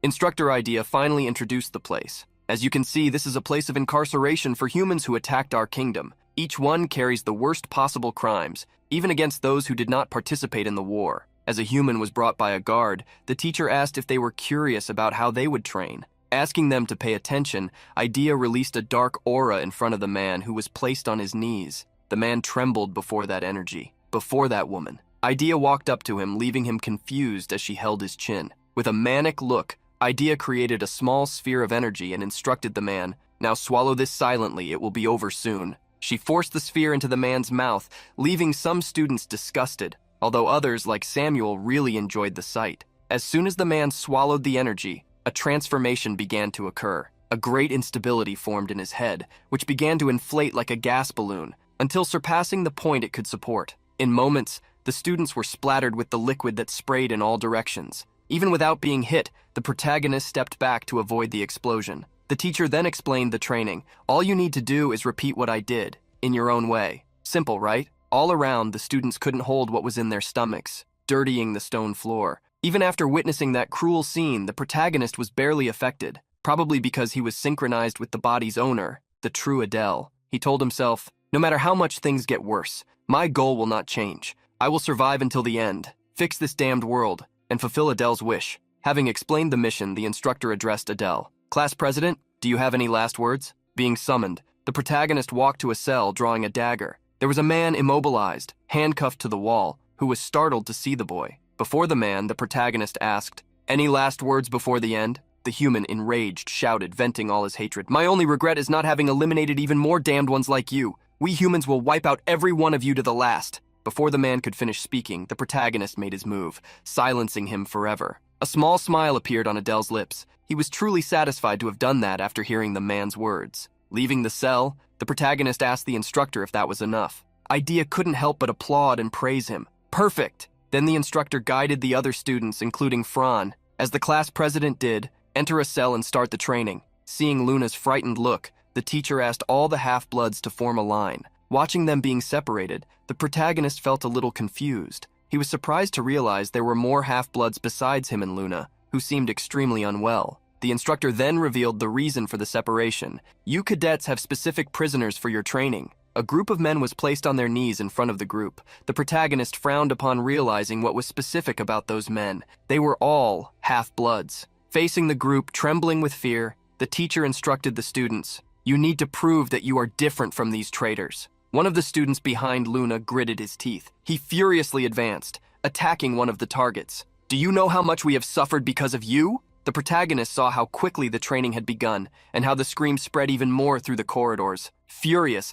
Samuel, who had advanced, summoned a dark energy, forming a thorny monster to devour his target. On one side, Luna, scared, closed her eyes while crying, holding her own head. Unlike her, Samuel, who didn't even need to use magic to complete the mission, seemed to go beyond what was necessary. The protagonist noticed how much that scared Luna. The girl was completely broken. If Instructor Idea noticed such behavior, it would be terrible for her. While observing Luna, the instructor heard someone else calling her. Fran wanted to know if she could just use her ability to pass the test. Since it was Fran, the instructor agreed that it would still count. Approaching one of the humans, Fran raised her hand, casting a control spell. "You are now linked to me. Eliminate the one next to you." Under the girl's command, the controlled one attacked the person beside him, ignoring their screams and pleas. Fran remained silent until everything was over. Then she glanced sideways at the teacher. "Done?" The instructor nodded. "You passed, but we need to fix this compassion over time." Everything that had happened did not go unnoticed by the protagonist. To him, Fran didn't seem to lack hatred toward humans, but still had a softer heart than expected. Seeing that almost all the students had finished, Idea looked at the only one who had not completed the mission yet, Luna. The young girl trembled, thinking about what she would have to do. Severely, the teacher provoked her. "Prove who you are." The protagonist imagined what could happen if Luna failed to complete this training. The girl, with empty eyes, trembled, nervous, scared, anguished. All she wanted, all she begged for, was to get out of there. Luna fell to her knees, pathetically. She, who because of a man not even worthy of being called a father, had gone to the academy seeking revenge for her mother who had lived miserably, could not act. Her anger towards herself was so great that her nails scratched the ground. Breaking Luna from her fear, the protagonist approached. "Are you okay?" Luna was confused when she saw Adele, but the young man said nothing more than asking her to wait a moment. Rolling up his sleeves, Adele declared, "I'm going to help Miss Luna with her training." Luna was startled by Adele's actions. He drew his dagger once again, asking if they could start. Adele handed the dagger to Luna while holding her hands. "You might be scared, but you need to do this. Please just relax your hands for a moment." The protagonist instructed the girl on how to hold that blade. Placing her in front of the one she was supposed to complete her mission against, Adele guided, "If you just walk forward holding the dagger like this, you'll be fine." Luna closed her eyes, overwhelmed by extreme terror, and followed Adele's command. A little while later, she opened her eyes again. Adele was running his fingers through her hair while praising her. "You did very well." The protagonist knew the situation could be seen in a very bad light. It was quite obvious what would happen to a half-blood who couldn't attack a human. In the best case, they would be expelled. In the worst, she wouldn't even leave Oregon. With arms crossed, the instructor confronted Adele. "I don't know what you were thinking, but class president, you don't expect her to pass with just that, right?" With a smile on his face, the protagonist countered the teacher's words. "No, Cadet Luna passed. You clearly said we only needed to eliminate one human with our skills. Cadet Luna is the only healer in all of Saitan. I helped her because I recognized the value of her talent." With a perplexed look, the teacher couldn't believe Adele's words. "So, according to your logic, you're saying you wouldn't help a cadet without talent?" The protagonist showed no mercy in his response. "Of course, if they don't have talent, I'll leave them behind." In silence, Idea smiled, satisfied with the answer that revealed the young man's personality before her. She then turned away, shrugging. "You really do whatever you want, don't you? But I'll remember these words." Going to check on the other students, Idea left the pair behind. After the teacher left, the protagonist felt more relieved. He had avoided a crisis by giving an answer that pleased the instructor. If Ares had been responsible for the training, Luna wouldn't have escaped. With the teacher far away, the protagonist could speak to the girl. "Miss Luna, it seems you're safe now." Luna was extremely tired. As soon as she heard Adele's words, she felt so relieved that she fainted. Holding the girl who almost fell to the ground, the protagonist allowed her to rest now that she was okay. He leaned her against one of the walls so she could rest. Then he smiled mischievously. The real game was about to begin. Knowing the inside and outside of Oregon and with plenty of time on his hands, he started his plan. The young man sneaked through the corridors of Oregon, hiding whenever he spotted a guard. As expected, the security was extremely strict. To find an opportunity, he would need to go to the underground. Needing to remain unseen, the protagonist executed the technique that enveloped him in shadows, making him one with the darkness. Seeing the energy surrounding his body, he was satisfied. His technique was much better now compared to the last time. He was confident that, within the darkness, he could sneak more easily. His goal now was the tunnel entrance to the underground. As soon as he left his hiding spot to pass behind a guard, the protagonist stopped. Seeing the energy the guard exuded, a fear arose in his heart. "Have I been found?" The guard looked around with his red eyes, but then returned to his original path, ignoring what he had sensed. Seeing the power of the sensitivity of Oregon's guards, Adele sighed, relieved not to have been discovered. The need to move quickly increased. Sometime later, the protagonist found a very familiar grate. It was the only empty cell on the first floor, the cell that guarded the passage to the underground. Using the movement technique, position swap, the protagonist teleported a few meters ahead, passing through the iron bars. However, as soon as he appeared inside the cell, he realized he had fallen into a trap. Stepping on a pressure mechanism, he fell into a pit that seemed endless. While falling, he tried to imagine what he should do. Remembering how deep the protagonist of his story had descended, he began to count the falling time.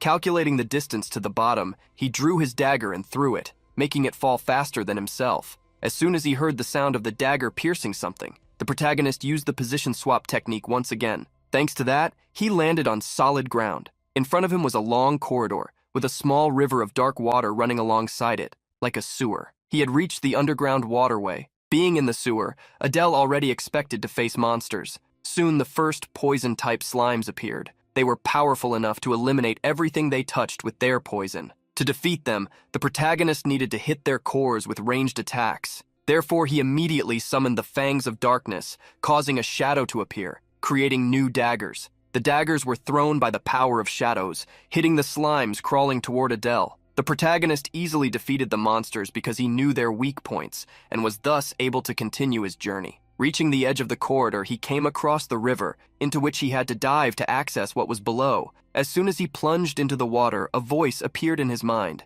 "Do not go further! The great evil has already been eliminated." The protagonist was confused. He had never written about something called the great evil. That place was where a being of darkness had led a rebellion centuries ago. Hearing about the great evil made the protagonist imagine that a being had been created that even the Dark King could not defeat, and had to be sealed. As he continued swimming, the protagonist began to see a light. Soon, he would discover the truth. As he passed under the wall, Adele surfaced, coming out of the water. Raising his head, he wondered if what he sought was there. He came across a chained body, sealed by giant nails. In that skeleton, there was a preserved heart, and the protagonist believed that this was the opportunity he was looking for. As he reached out to grab the item, he smiled excitedly. However, a strong energy pulsed, vibrating through his body. The heart, which until then was dark and lifeless, began to beat in a strong reddish tone. With overflowing energy, the skeleton scared the protagonist by insanely starting to move. A golden glow appeared in the eye sockets of the skeleton as its heart began to beat.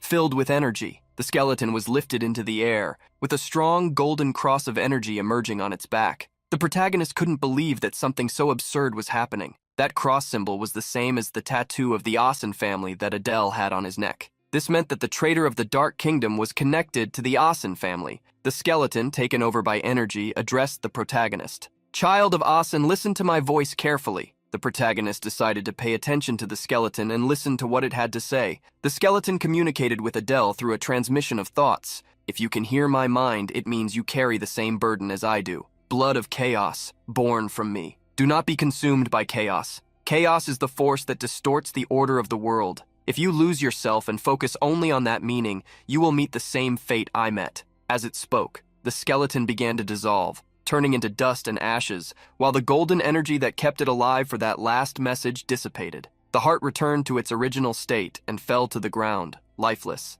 The protagonist walked over to it, finally able to pick it up safely. As soon as he held it, Adele felt a powerful energy overflow into his body. That energy was formed by a will that infinitely longed for destruction. As soon as he felt it, the heart disintegrated. To the protagonist, it seemed like a kind of desire inherited from the ancestors of Asen. Opening the statistics window, the protagonist viewed his information. There had been a change in his abilities. Psychokinesis had been acquired, making him scream with joy. Placing the dagger in the palm of his hand, Adele tested the ability, making the object float. However, after a few moments, the dagger fell to the ground, losing the power of psychokinesis. Retrieving the object, the protagonist checked that he had not failed due to lack of mana, but probably because of his low proficiency. He would need to train to master such an ability. Finding a clue about the chaos attribute, in addition to acquiring psychokinesis, made the protagonist excited. He had gained a huge and unexpected advantage. Since there seemed to be nothing around, the protagonist thought he should return before being seen.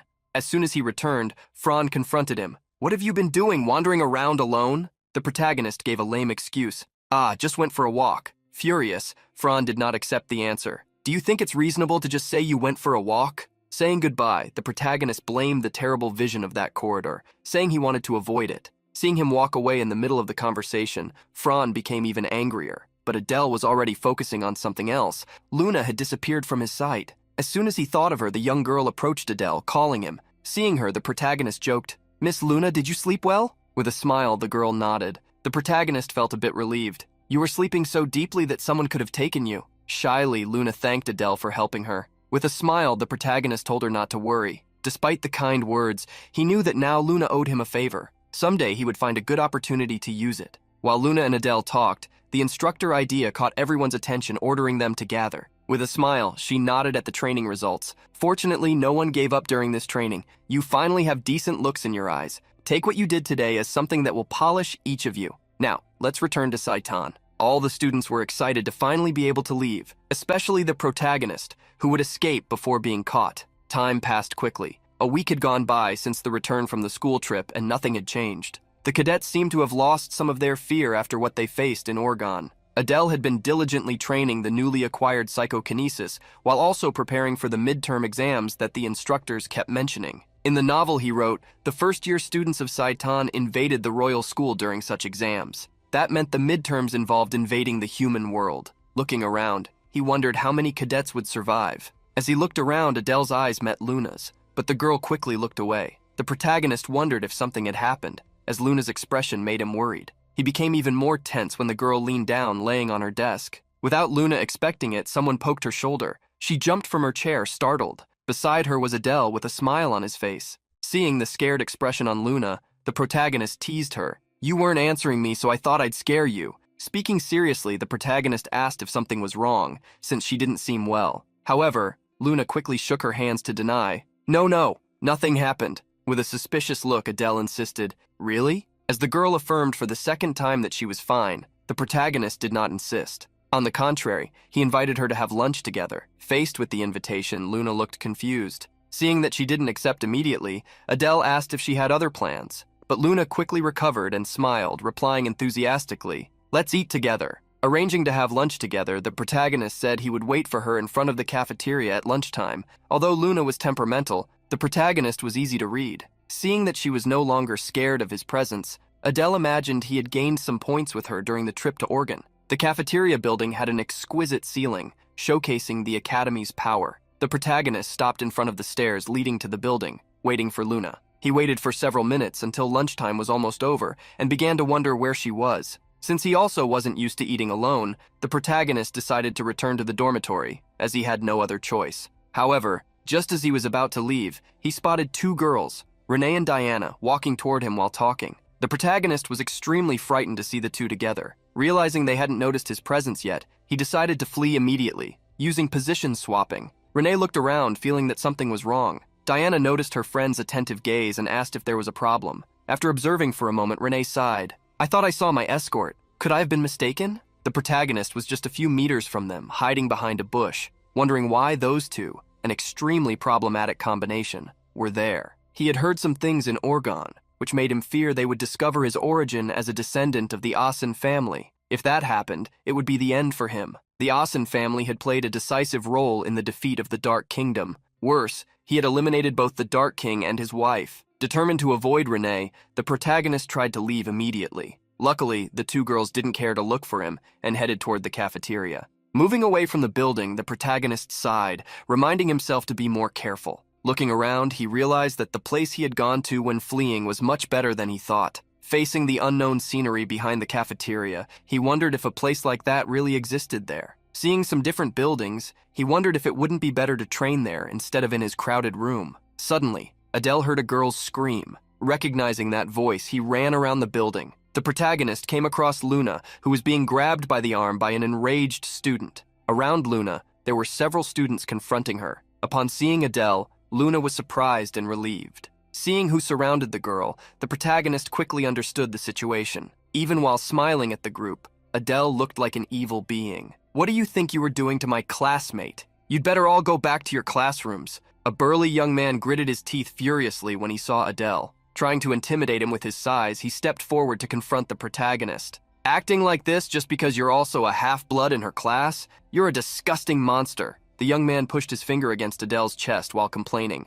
"First of all, does it make sense for a half-blood to be the class representative? Even if it's you, there's no way you can handle the three of us at once." As soon as he heard the challenge, the protagonist released an evil energy that enveloped the student in front of him, lifting him up by the power of his aura alone. The other two students with the big guy were so scared they didn't dare to defend their comrade. The protagonist mocked the two internally. Unbelievable. They completely froze in front of just a little malignant intent, and yet still dared to attack me. Under the grip of that dark energy, the bold big guy fell, coughing all the air out of his lungs. After dealing with the first of the three, another student caught Adele's attention. It was a young man with a spider tattoo on his cheek who showed no fear. On the contrary, he was carefully analyzing him. Seeing Luna's worried look, the protagonist made a decision. Retracting his malignant intent, he stated, "I have no intention to fight, so stop." The third young man finally ran toward his fallen friend and dared to confront Adele with words. "What do you think you're doing?" Being confronted made the protagonist irritated. His evil gaze crushed the courage of that boy. "You really shouldn't speak when you're not allowed. It's still lunchtime. I wouldn't want to see your insides spread on a plate." With the fallen student being helped up by the other two, the group dragged themselves away. But not before the young man with the spider tattoo cast one last defiant look at Adele. Seeing the different composure of that cadet, the protagonist realized he was facing another gem, just like Luna. In his mind, he stored the information that he should look for that young man. When Luna walked up to Adele, he asked if she was okay. Once again, Luna thanked Adele for helping her. Feeling relieved, the protagonist guided her. "Class will start soon, let's go in. They said we're finally going to learn real magic. I'm excited." A smile appeared in Luna's eyes, feeling she had found someone she could trust. As they arrived at the classroom, they met a new instructor whom they greeted. The teacher knocked on the blackboard, getting everyone's attention. "Today we're going to learn magic used in real-life scenarios. We'll learn invisibility and silence." The protagonist was surprised and happy that they were finally learning what would be Adele's strong point in his role. The teacher began his lesson. How do we deal with someone stronger on a battlefield? The answer is, by attacking stealthily. For all of you, this is not just an option but a necessity. No cadet in this room can defeat a human hero head-on. Hearing the teacher say these truths, Samuel snorted, irritated. The teacher then decided to demonstrate the invisibility magic. As his body became increasingly transparent, he instructed, "Warm up the tattoo slowly. Feel the mana surrounding you and release it gradually. Even if your mana purity is low, try to spread it in a thin layer. Eventually, it will cover your entire body. If it doesn't cover fully, the invisibility will fail." The protagonist listened carefully to the teacher's instruction, who, while demonstrating the use of the skill, disappeared before all the students, leaving not even a trace of his presence. While many were surprised, the protagonist focused on practical use. It was because of that skill that no one had noticed when the teacher appeared during the fight between him and Samuel. Snapping his fingers, the teacher dispelled the magic, reappearing and instructing, "The goal of today's lesson is to surround your bodies with mana." He then guided the students step by step, followed also by the protagonist. "Close your eyes and start slowly. Handling mana quickly is difficult, so take it easy." Everyone tried to follow the instructions. Some strained, gritting their teeth, while others simply tried to concentrate on feeling the mana. Even seeing everyone's effort, the teacher imagined it would take about half a day before someone succeeded. However, the teacher was impressed with Fran, who had a large amount of mana and great control, typical of one of the 7 deadly sins houses. He was even more surprised by Samuel. The young man's body was the first to begin becoming translucent, an incredible talent. The teacher smiled as he adjusted his glasses. Normally, it would take a week of practice to reach the level the two were at. This showed what a prodigy's talent was. Suddenly, the teacher remembered another cadet who had drawn as much attention as Fran and Samuel. The cadet with the chaos attribute, against whom Professor Aries was extremely cautious. Looking toward the chair where Adele should have been sitting, the teacher was surprised to see only transparent mana overflowing. He gritted his teeth, incredulous that the young man had deceived his eyes even while right before his vision. Smiling amid the invisibility, the protagonist commented, "This is so easy." After the class ended, the protagonist left the room. Thanks to Adele's talent, the invisibility magic was easy to master. Now, the question was to combine it with the chaos attribute. For that, he wanted to return to the dormitory and run some tests. Although the use of that skill was focused on stealth attacks, it wouldn't work against enemies tremendously stronger, so he needed to find other ways to strengthen himself. Just as the protagonist planned to go to the dormitory, the teacher called him excitedly. Confused, the protagonist asked if something was wrong. The teacher got straight to the point. "Did you learn magic for the first time here at Saitan?" The protagonist nodded in response. "Yes, my first time was here, but I've always been able to use my innate talents." The teacher scratched his head, smiling as he understood why he was so good with invisibility. Suddenly, the protagonist received a proposal to visit the teacher's laboratory. Surprised, he asked the reason for the invitation. The teacher was honest. "Cadet Adele, not only do you possess exceptional talent for magic, but you also have the rare chaos attribute, something that overflows with value for research." The protagonist understood what the teacher wanted, but his skills were good only for stealth attacks. Besides, Adele had nothing remarkable. He declined the offer momentarily, stating he had something to do. The teacher was a little disappointed but quickly cheered up upon hearing Adele's promise. "I will come back another time." While the teacher waited for him, the protagonist left him behind, feeling he needed to maintain the image of a genius student. A few minutes later, the protagonist crossed the academy campus and arrived at the dormitory. Sitting on his bed, he saw no sign of Samuel anywhere, a sign that he would be free to start his training. There was something he wanted to resolve before the midterm exams, and for that, he needed to learn a technique beyond invisibility. There was a human spy hidden in the Dark Kingdom. Since such a person represented a risk, the protagonist planned to eliminate them. However, to do that, he would need to master his trump card. While thinking about what he should do, the protagonist let the mana flow out of his body like a light vapor sweating through his skin.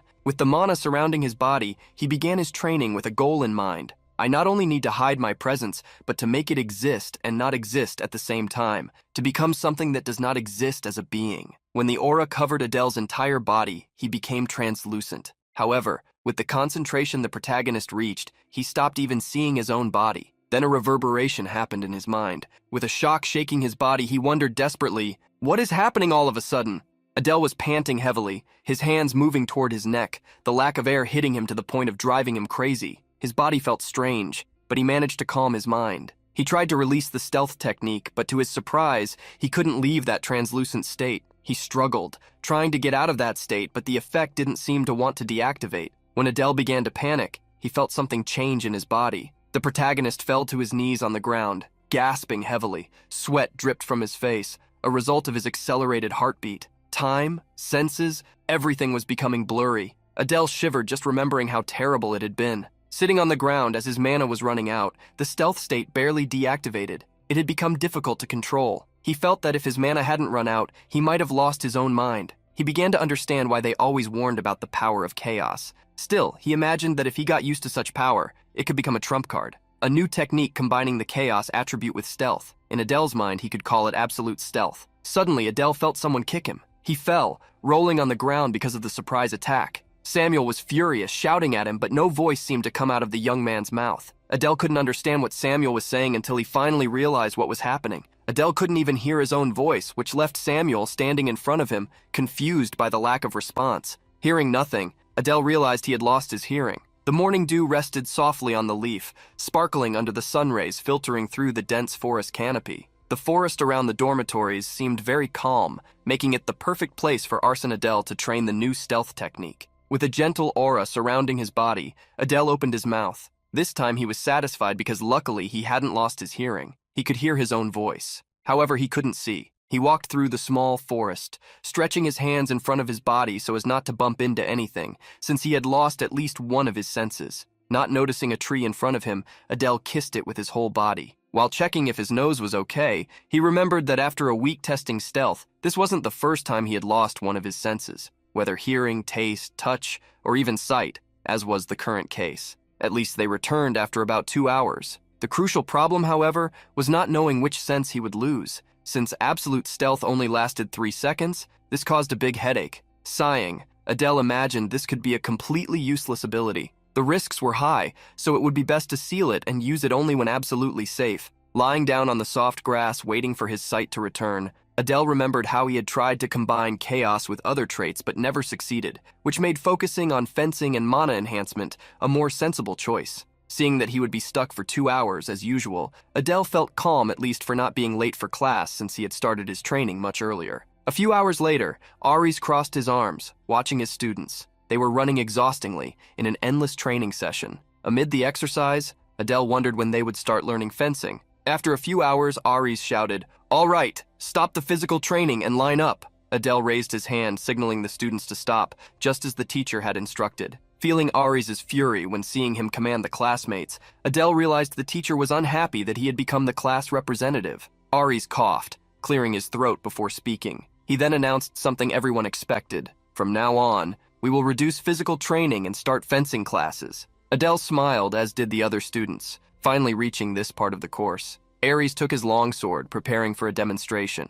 Unexpectedly, he pointed the sword at Adele. "Class representative, step forward." Adele obeyed, stepping closer. Placing the sword on his shoulder, Aries asked if he could channel mana into his own weapon. Faced with the question, Adele confirmed he could. Hearing this, Aries instructed, "Use mana and come at me. I, the instructor, will not use mana." When Adele asked if the instructor would only use the sword, he imagined that Aries was planning some kind of humiliation. Aries confirmed how the demonstration would go, giving Adele freedom. The young man drew his dagger, understanding how he should proceed. Letting mana flow through his body, the only thing he should use in the battle without any traits, he prepared to see what Aries was capable of. With a slight smile, Adele launched an attack against the trainer. The dagger passed in front of Aries' face, who moved to the side, dodging with a furrowed brow. Adele launched sequential attacks, but none of his moves managed to hit the instructor. At one point, Aries placed the sword in front of his body, blocking Adele's dagger. Then he moved for the first time, swinging the sword and forcing the student to retreat.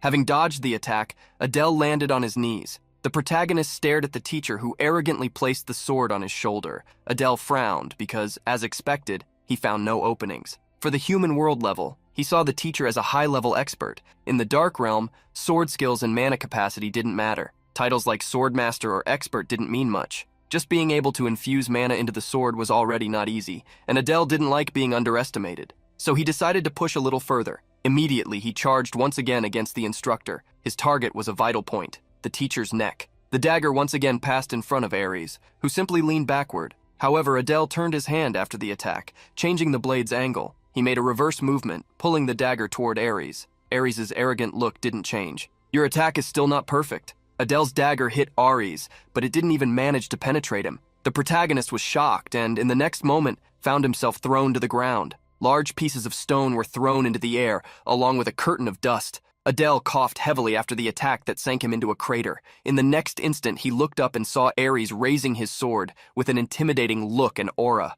The protagonist gritted his teeth, seeing that he would be done for if that attack hit him. Not only Adele was surprised, but many other students were also scared of what would happen next. Aries seemed resolute in attacking. His sword descended upon Adele, dragging a large amount of energy. The strike launched by Aries once again sent pieces of the arena flying in all directions. Even Samuel was apprehensive, trying to find out what had happened behind the curtain of dust. Unexpectedly, surrounded by aura, Adele had managed to step back. Thanks to pushing the sword away with telekinesis, Adele escaped the attack. If he had been a little slower, he wouldn't have survived to tell the story. In silence, Aries pointed his sword at Adele. The protagonist stood up, growling, "Were you trying to take my life?" Putting the sword aside and removing the dagger that had been stuck in his chest, Aries replied, "Of course not." Throwing Adele's dagger on the ground near him, the instructor ordered him to return to his place. After Adele joined the other students, Aries spoke again. "Since you fought for yourself, what did you feel, representative?" The protagonist was straightforward.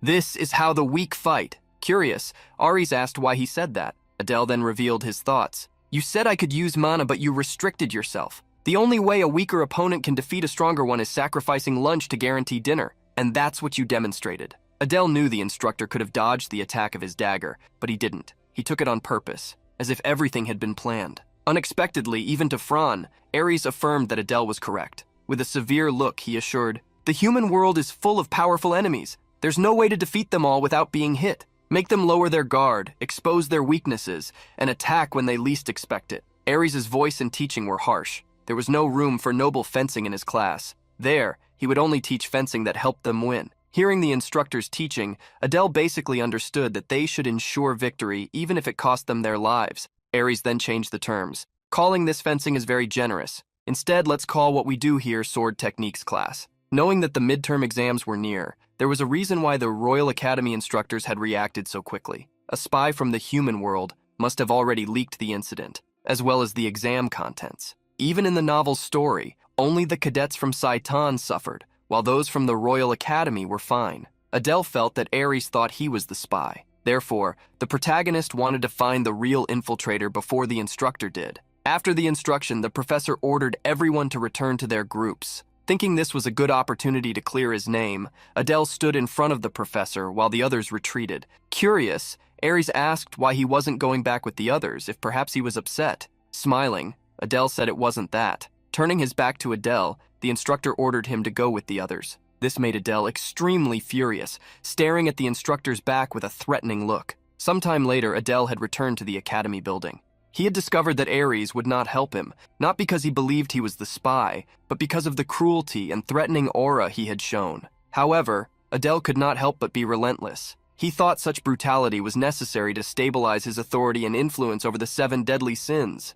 Adele did not care about the instructor, and his fury showed that if Ares continued to cross a line he shouldn't, he would face the consequences. While Adele furiously thought about the instructor, Luna, who approached him, was startled by the sinister expression on his face. Wondering since when she had been there, Adele greeted the young woman. "Looks like I scared you again, Lady Luna." Despite stammering, Luna said she was fine. When Adele asked what she wanted, Luna timidly reminded him, "We were supposed to have lunch together yesterday, so I was wondering if you'd be free today." Remembering the matter, Adele stood up, inviting Luna to have lunch, which made her blush excitedly. This time, the two managed to go together to the cafeteria. There, Adele took a loaded plate with meat and sauce, mashed potatoes, mushrooms, and spices. When he and Luna sat down, he couldn't help but comment, "It's been a long time since I had a meal like this." Luna was impressed by the amount of food he had chosen. Besides the main dish, there were 2 others on the table. Worried that Adele might waste the food, Luna warned him that the Lord of Gluttony could punish him. Smiling, the protagonist replied that they just needed to eat everything.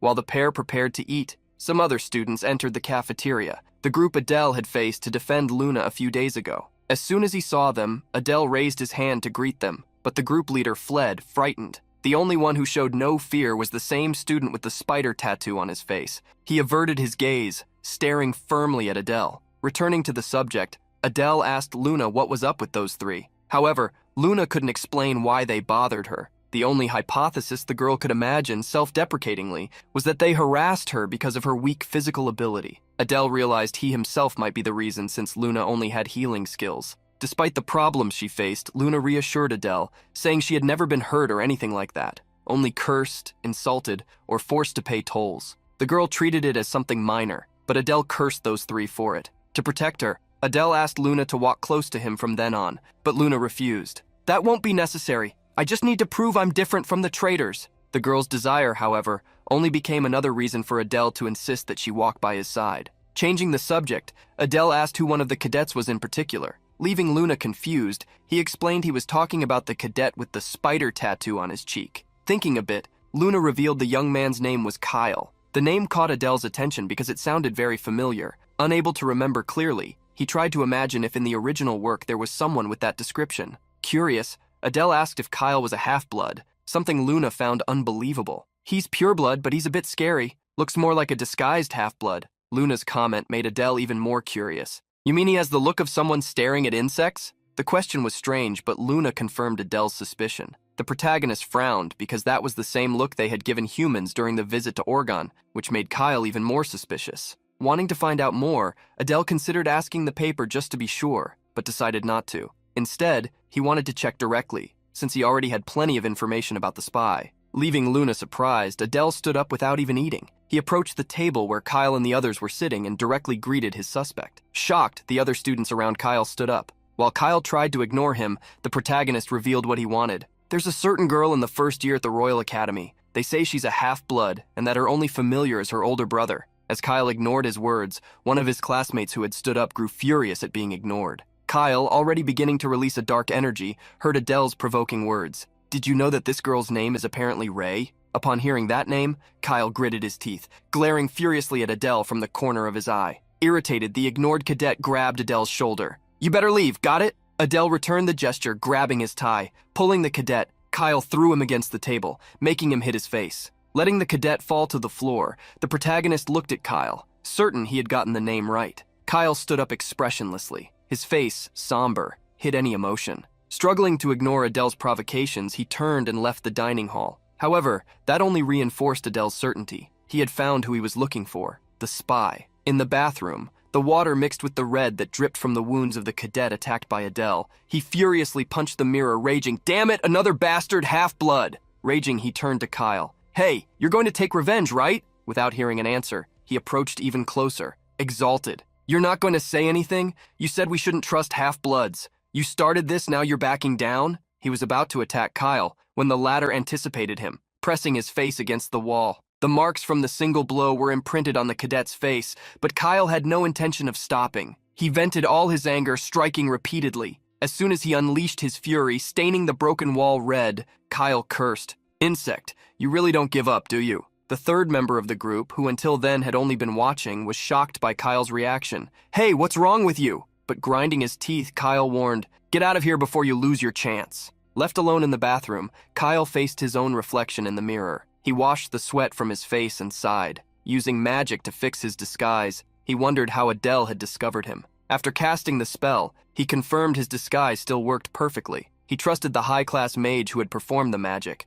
so there was no way he had been exposed. Confused, Kyle wondered if there could be another spy from the human world. However, he knew how the Barrett family had guaranteed Adele's identity. Pressing his hands against the sink, Kyle wondered who this Adele was, and how he knew about his sister. The fury inside Kyle reached its peak. With a sinister aura overflowing from his body, he reached a conclusion. "I must eliminate him before my identity is revealed." That dark night, the outdoors, as well as the academy's corridors, were quiet. In a room, however, someone was organizing daggers and shuriken tips on a cloth on the floor. Analyzing his items, Kyle wanted to prepare as much as possible, but just to be safe, he would deliver all the information he had gathered and then proceed with his plan. Taking the communication orb, Kyle wrote that his identity might have been discovered by a cadet named Adele. While he wrote the letter to send through the orb, the door to his hideout was hurriedly opened. Frowning, Kyle looked at who was at the door. Sweating from the effort so far, Adele sighed for not being late. Furious, Kyle asked Adele how he had found that place.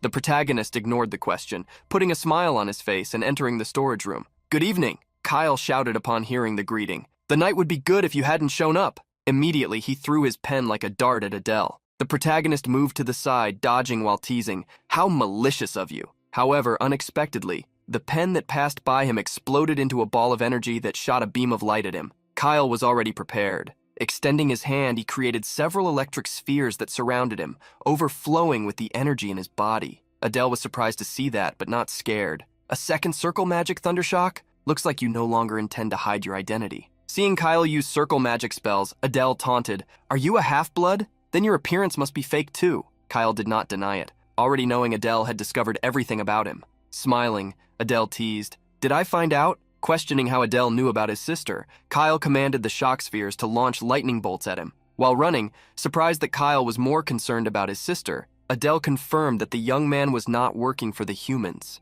Adele had remembered that the sister of the one attacking him had a condition where a massive amount of mana accumulated in her heart, more than a human could handle. That's why he had joined forces with the humans to cure the disease that until then had no cure. Throwing his own electric spheres at Adele, Kyle shouted, "Answer me now!" Dodging in every way, even crouching to do so, Adele wondered if he should provoke Kyle even more, since he hadn't discovered if he knew one last thing. Smiling, Adele formulated how he would act. With his hand on his chest, he played a character. "Who knows? How do I know about her? I never met your sister personally. Ah, but that trembling and sad smile of hers was really beautiful. So beautiful that I wanted to break it." While provoking, Adele made the most cynical expression possible, making Kyle even angrier, even more disturbed by the words that mentioned his sister. The lightning fury overflowed in Kyle, who screamed to the skies in a frenzy of hatred. Smiling, Adele continued his provocation. "You should talk more like a spiny one, like the Cerberus bastards." Kyle could no longer hear Adele's provocations.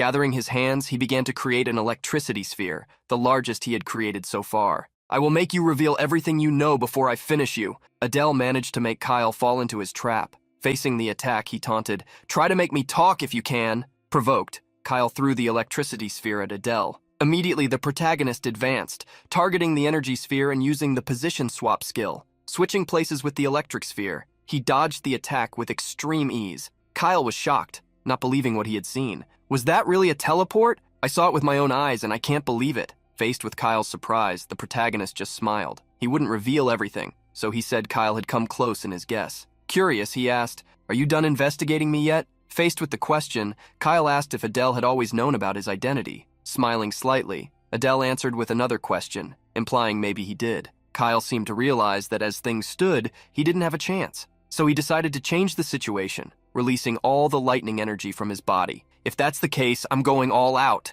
Unleashing his true power, Kyle created dozens of lightning spheres, even making Adele amazed. Facing Adele, Kyle had used a third circle magic, the multiple conjuration spell. Looking around, the protagonist saw at least 20 electric spheres, which made things much easier than expected. Kyle gritted his teeth, inflamed by hatred. He was tired of waiting, and bombarded Adele with the spheres he had created with his spells. Once again, Adele used his position swap magic, securing a new target. He immediately advanced toward Kyle, fleeing the spot where the combined attack would land. However, Kyle laughed upon seeing the scene. "I was already expecting you to do that." It was at that moment that Adele used the spell's second activation, swapping places with the secured target, Kyle himself. Kyle was shocked not to see Adele in front of him anymore and to feel his opponent behind him. He looked back, still surprised, trying to understand how it had happened. At that instant, a wave of shadows emerged at the gate. Still surrounded by shadows, Kyle tried to comprehend what was going on. Adele just said goodbye. "Take a good nap." The protagonist struck Kyle on the nape, making him faint. Thus, Kyle lost consciousness, unable to attack anymore. The protagonist sighed, relieved to have finally captured the spy. The night was not over yet, and in the dark, Adele checked everything Kyle had prepared. Having immobilized Kyle, the protagonist wondered if he should eliminate him. However, he changed his mind. First, he needed to get all the information Kyle had, because if he eliminated him, he would turn Ray, Kyle's sister, into his enemy. Kyle was one story, but Ray was an even bigger one. Adele knew that around this time, Ray must have become the contractor of a worm with the help of the story's real protagonist, thus curing her disease. She would obtain the worm's heart and gain control over the massive amount of mana. Adele was worried that if Ray used all her power to seek revenge for her brother, not even he would come out unscathed. Besides, the orb Kyle had served only to send information. He did not receive messages, so without updates, Kyle shouldn't know that Ray was no longer suffering. Still, Adele could not let Kyle go freely. He wanted to find a way to tame the boy. While Adele was still immersed in thoughts, Kyle began to regain consciousness. Immediately, Adele's malicious look showed he had thought of a way. Waking up still in pain, Kyle gritted his teeth and hastily raised his head, remembering the situation he was in. Kyle faced Adele's smile. "Oh, you woke up?" Kyle looked at his own hands, frowning when he saw he wasn't tied up. Furious, he growled, "What are you planning?" The protagonist feigned innocence at the question, claiming he wasn't planning anything. Kyle grew irritated for not understanding what was going on. "Why did you wait for me to wake up? Why didn't you finish me off right away?" Surprised by the question, Adele revealed he had indeed waited for him to wake up. Smiling while showing a box with a small, sleeping worm, Adele revealed, "But I wasn't idle while I waited, you know?" Recognizing the worm inside the box, Kyle was shocked. He jumped back, distancing himself, showing Adele he had recognized the item. Frightened, Kyle asked if Adele could also control parasitic poisons. Showing the little one inside the box, Adele confirmed Kyle's suspicion. "This parasite is called twin poison. Even the slightest stimulation can kill its host. It works perfectly when inside two people." Afraid, Kyle asked what Adele had done with it. Realizing that Adele had said the poison only worked inside two people, Kyle understood what he had planned. The protagonist confirmed Kyle's suspicion and stated, "The other worm is inside Ray." While Kyle trembled, Adele stated, "Ray's body was truly fascinating. Her sensitivity to mana was high. Her heart couldn't handle the mana, so inserting the parasite into her was even easier." Kyle trembled, thinking there was no solution to remove the worm. However, surprise appeared on his face when he heard Adele's words. Even though her condition is rare, it's not something that can't be treated. Bringing hope to Kyle, the protagonist stated, "She can be cured, at least by me." Kyle dismissed the hope as false and growled, "How can a kid like you do something that even the best human mages can't?" Faced with the accusation, Adele concluded aloud, "Looks like you didn't research me enough." Pointing to the worm inside the box, The protagonist stated that parasites from the Bareth family devour the host's mana. Surprise appeared again in Kyle's eyes. His sister's heart couldn't handle the overflowing mana, but the parasite could devour that extra mana.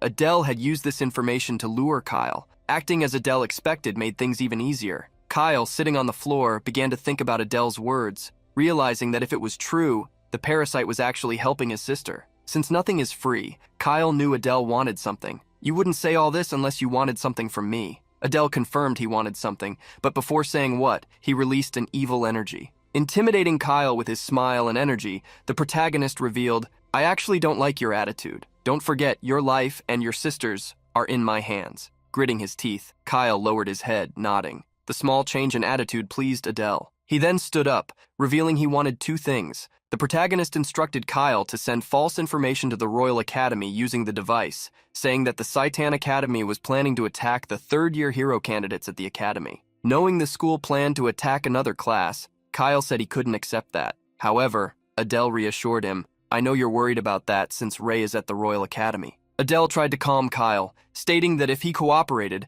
Ray's safety would be guaranteed. Kyle clenched his hand furiously until he agreed. "All right, I'll send the false information as you said." Kyle then waited for the second demand and was shocked to hear, "Leave this place." Shocked, Kyle asked if Adele was really asking him to leave the Citan Academy. The protagonist confirmed his request, stating there was something he needed Kyle to do outside. "I want you to regularly gather and report any news or rumors about hidden kingdoms in the Dark Realm to me." Kyle agreed to the demand, stating he would comply. Adele's happy smile was extremely malicious. Things were going more smoothly than he expected using just a few lies. When the false information was exposed, Kyle would be discarded anyway. Therefore, Adele intended to use the spy's specialties to gain some advantage. At that moment, something Adele did not expect came from Kyle's mouth. "I have a condition for that." Adele couldn't believe this guy wanted to demand something in his current position. Still, he decided to listen. Determined, Kyle growled, "Write an oath to the Lord of Darkness. If you don't do that, whether you take my life or my sister's, I don't care." The request for an oath surprised the protagonist, who never expected something like that.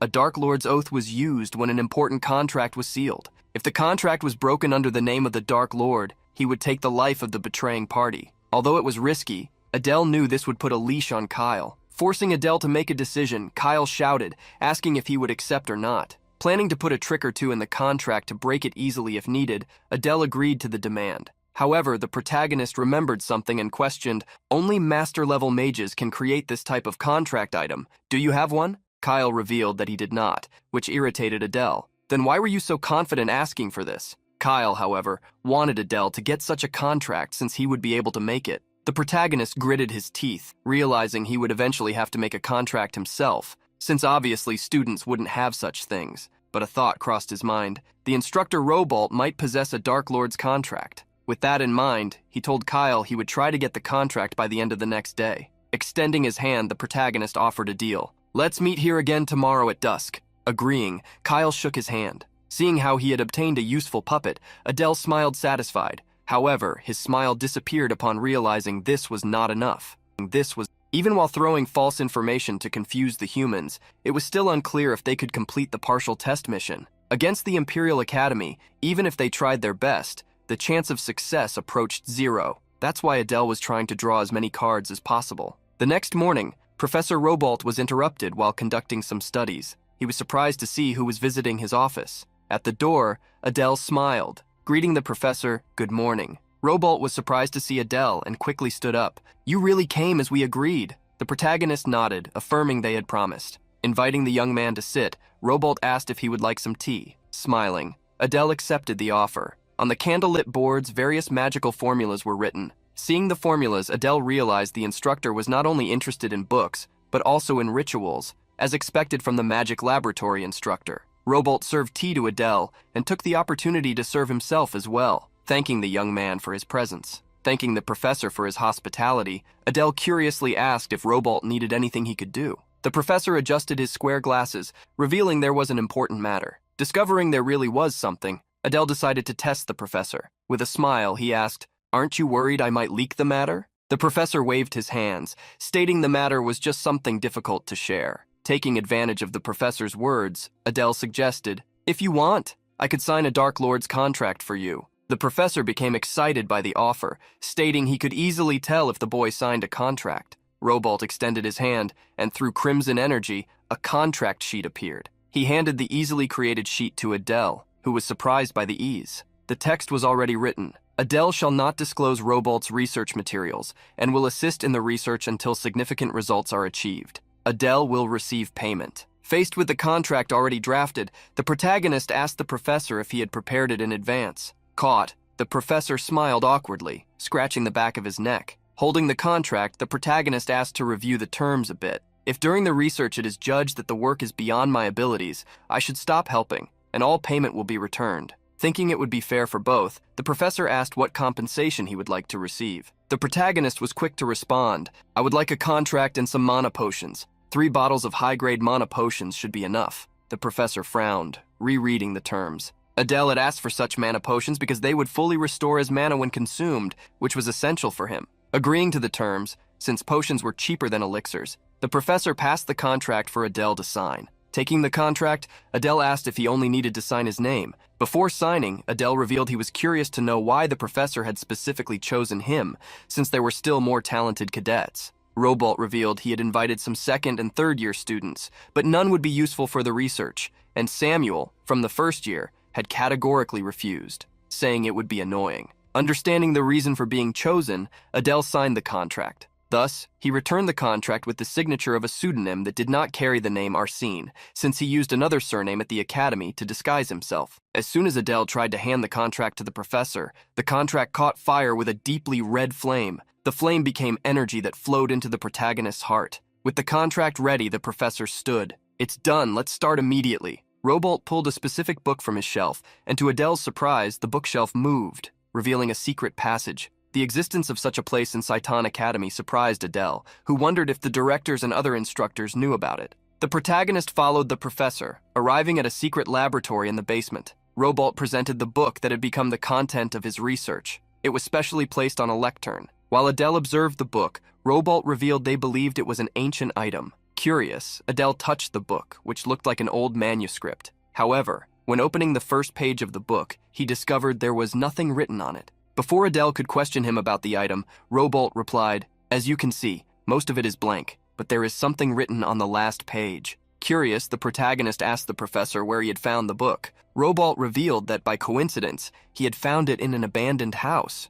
Adele was surprised, and the professor explained, "I had business in the western desert, and it was there, standing in the middle of the sand. It was hard to believe there was an abandoned house in the desert. Robolt said there was an oasis nearby, so there was a chance it was an old village." Adele was confused and intrigued. So, besides the abandoned house and the book, everything else was wiped off the map? Shrugging, the professor said that was the only conclusion he could reach. Curious, the protagonist asked if he could see the phrase at the end of the book. Excited to show it, Robolt put on some gloves. "Of course you can!" Handling the book, Robolt revealed he had asked for help precisely because of that matter. As soon as the professor showed the final page, Adele was surprised. There really was something written there, but neither he nor the professor could understand it. Since Adele also couldn't read it, Robolt asked if he now understood why other veteran students had failed with the request. Worried, Adele asked the professor if he had made any progress, but Robolt revealed he was stuck. Adele asked if there were any clues near the place where the book was found, but the professor had already visited several nearby villages,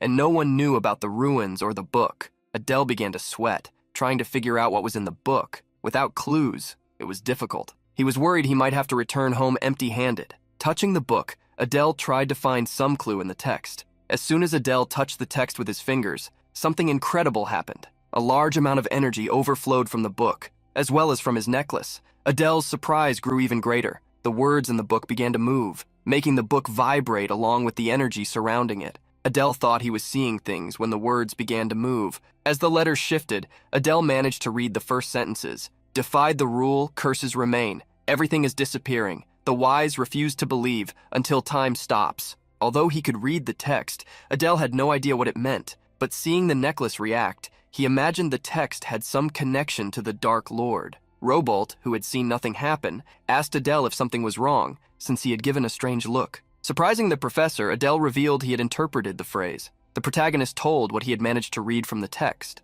although he admitted not understanding its meaning. Robolt was incredulous, comparing the phrase Adele said with the syllables in the text. They matched perfectly and must have some relation to the attribute of chaos. Since this was a rare attribute, it was definitely worth researching. Robolt realized he had only discovered this thanks to the student beside him. Clearing his throat and hiding his excitement, the professor said he would need to study a bit more, although this was already a great discovery. Since he would need to research other books and similar relics in the area where he found the book, Robolt ended the request he made to Adele. "Cadet, this is more than enough for your cooperation." Before Adele left, the professor said he would pay him for the help right then. The protagonist was surprised and asked if the professor would give him the item at that moment. Robolt confirmed and asked him to wait a little. For Adele, it was understandable to receive the contract, but he thought it would take longer to get the potions. While the professor searched for the mana potions, Adele thought about something. Professor Robolt was conducting research on other ancient texts and relics. Removing his necklace, Adele saw 3 of the stones glow with an intense red color. The stones shone thanks to the influence of the book, but he didn't know what would happen if they all shone. Not knowing how to use the necklace, the protagonist wondered if he should give it to the professor so he could make good use of it, but he quickly discarded that idea. Since the item was linked to the Dark Lord, he wanted to keep it for himself. Even if he and Robolt got along well, Adele still did not fully trust the instructor. The professor managed to find the potions and place them in a bag along with the contract for easier transport. Receiving the bag, the protagonist thanked him, but Robolt insisted even more on his thanks. "If it weren't for you, I wouldn't have been able to read the ancient text. I hope we can continue working together." Hearing the professor's wish, the protagonist smiled. "I will be happy to help." Before the young man left, Robolt reminded him not to speak about the research to anyone. However, with a mischievous smile, Adele replied, "Well, that depends on you, instructor." Robolt was shocked by the malice in Adele's gaze. "Are you telling me you're going to break the contract?" With a superior posture, the protagonist asked, "Aren't you conducting this research without the director's permission?"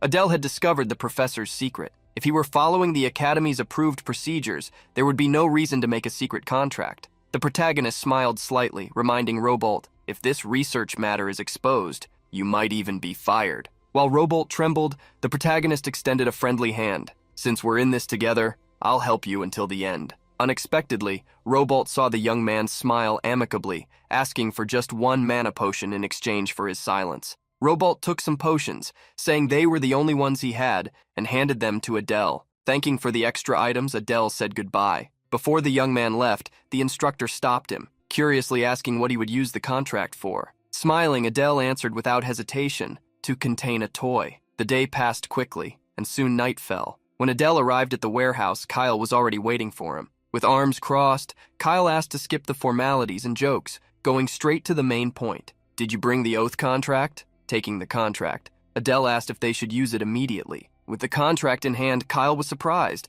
as he didn't think Adele would get it so quickly. This left the protagonist confused. "You were the one who suggested the contract. What are you talking about? There's no turning back now. If you try to break the promise, you better be prepared." Smiling, Adele asked Kyle to review the contract's content and sign it. Kyle nodded and began reading the contract. The content was simple. Adele shall not pose any threat to Kyle or his younger sister Ray. Furthermore, Adele shall prevent Ray's illness from recurring. Kyle must prioritize Adele's orders above all else. In return, Adele shall not assign Kyle any task that puts his life at risk. Satisfied with the content, Kyle agreed, and soon the contract transformed into a crimson energy that touched his heart. With the contract complete, Adele put his hand inside his jacket to retrieve something. Taking a small paper, he handed Kyle his first instruction. On that paper was the false information Kyle would send to the human world. The sphere opened, revealing dimensional energy. Kyle would only need to insert the paper through the opening, and the transmission would start immediately. Seeing how the machine worked, Adele was fascinated. In the end, the machine used astronomical mana and was capable of opening a portal large enough for 1 person. Kyle revealed that the machine recharged itself, so it could only be used again after a month. For Adele, this was something that might come in handy at some point. After sending the false information, Kyle stated that when they discovered he was being used and no longer useful, the machine would become useless. Adele corrected him. "You're not being used. This is a mutual agreement, isn't it?" Sighing, Kyle told him to think whatever he wanted. Remembering his other command, the protagonist asked Kyle to leave the academy by the end of the day. Go gather information about the Dark Realm, like hidden kingdoms, stories of dark clans, lost histories, relics, and such. Adele instructed Kyle to search for the location of a nearby hidden kingdom, inform the Seven Sins family, and send letters every 2 weeks with discoveries. Kyle immediately agreed to the command, perhaps because he was a spy used to following orders. Kyle then extended his hand to Adele. The protagonist was surprised to see Kyle offer a handshake and also extended his own. Then I look forward to working with you in the future. However, Kyle slapped Adele's hand and scolded him. Cut the working with me in the future stuff. Just hand over the money. I need funds if I'm going to travel looking for information. The protagonist felt embarrassed after making that mistake, but he didn't have that much money. Leaving Kyle irritated to the bone, Adele turned around intending to ask Crete for help. Adele made a small fold of paper to give to Kyle. If you give this to them and say I sent you, even the Bareth family will help you. Just don't open this under any circumstances, never. Folding the note, Kyle nodded, saying he would leave the academy as soon as he submitted his withdrawal form. The protagonist was surprised that Kyle was already prepared to leave. Leaving the warehouse first, Kyle snorted in response. There's nothing more disgusting than being surrounded by worms. In the following days, Adele encountered calm classes. Since the day he signed the contract with Kyle, the young man had disappeared from the academy. When news of his withdrawal spread, Adele's name was briefly mentioned because of what happened at the academy. Luna also suspected him, but Adele could not blame her since all the commotion had happened during lunch. The real problem worrying Adele were the instructors, especially Ares, the fencing instructor, who was convinced something was wrong. Still, he could not confront Adele. Only a few days remained until the midterm exam, so if Ares did something and replaced the class representative, chaos would be obvious. In one of his classes, the lively and somewhat crazy instructor idea had important news for everyone. Everyone. The midterm exam will start in 3 days. There will be 4 subjects tested: weapon techniques, human understanding, magic, and practical training. Smiling mischievously and eagerly, the teacher revealed the most important topic for the exam, the one that made many students worried. We will invade the human school, the Royal Academy.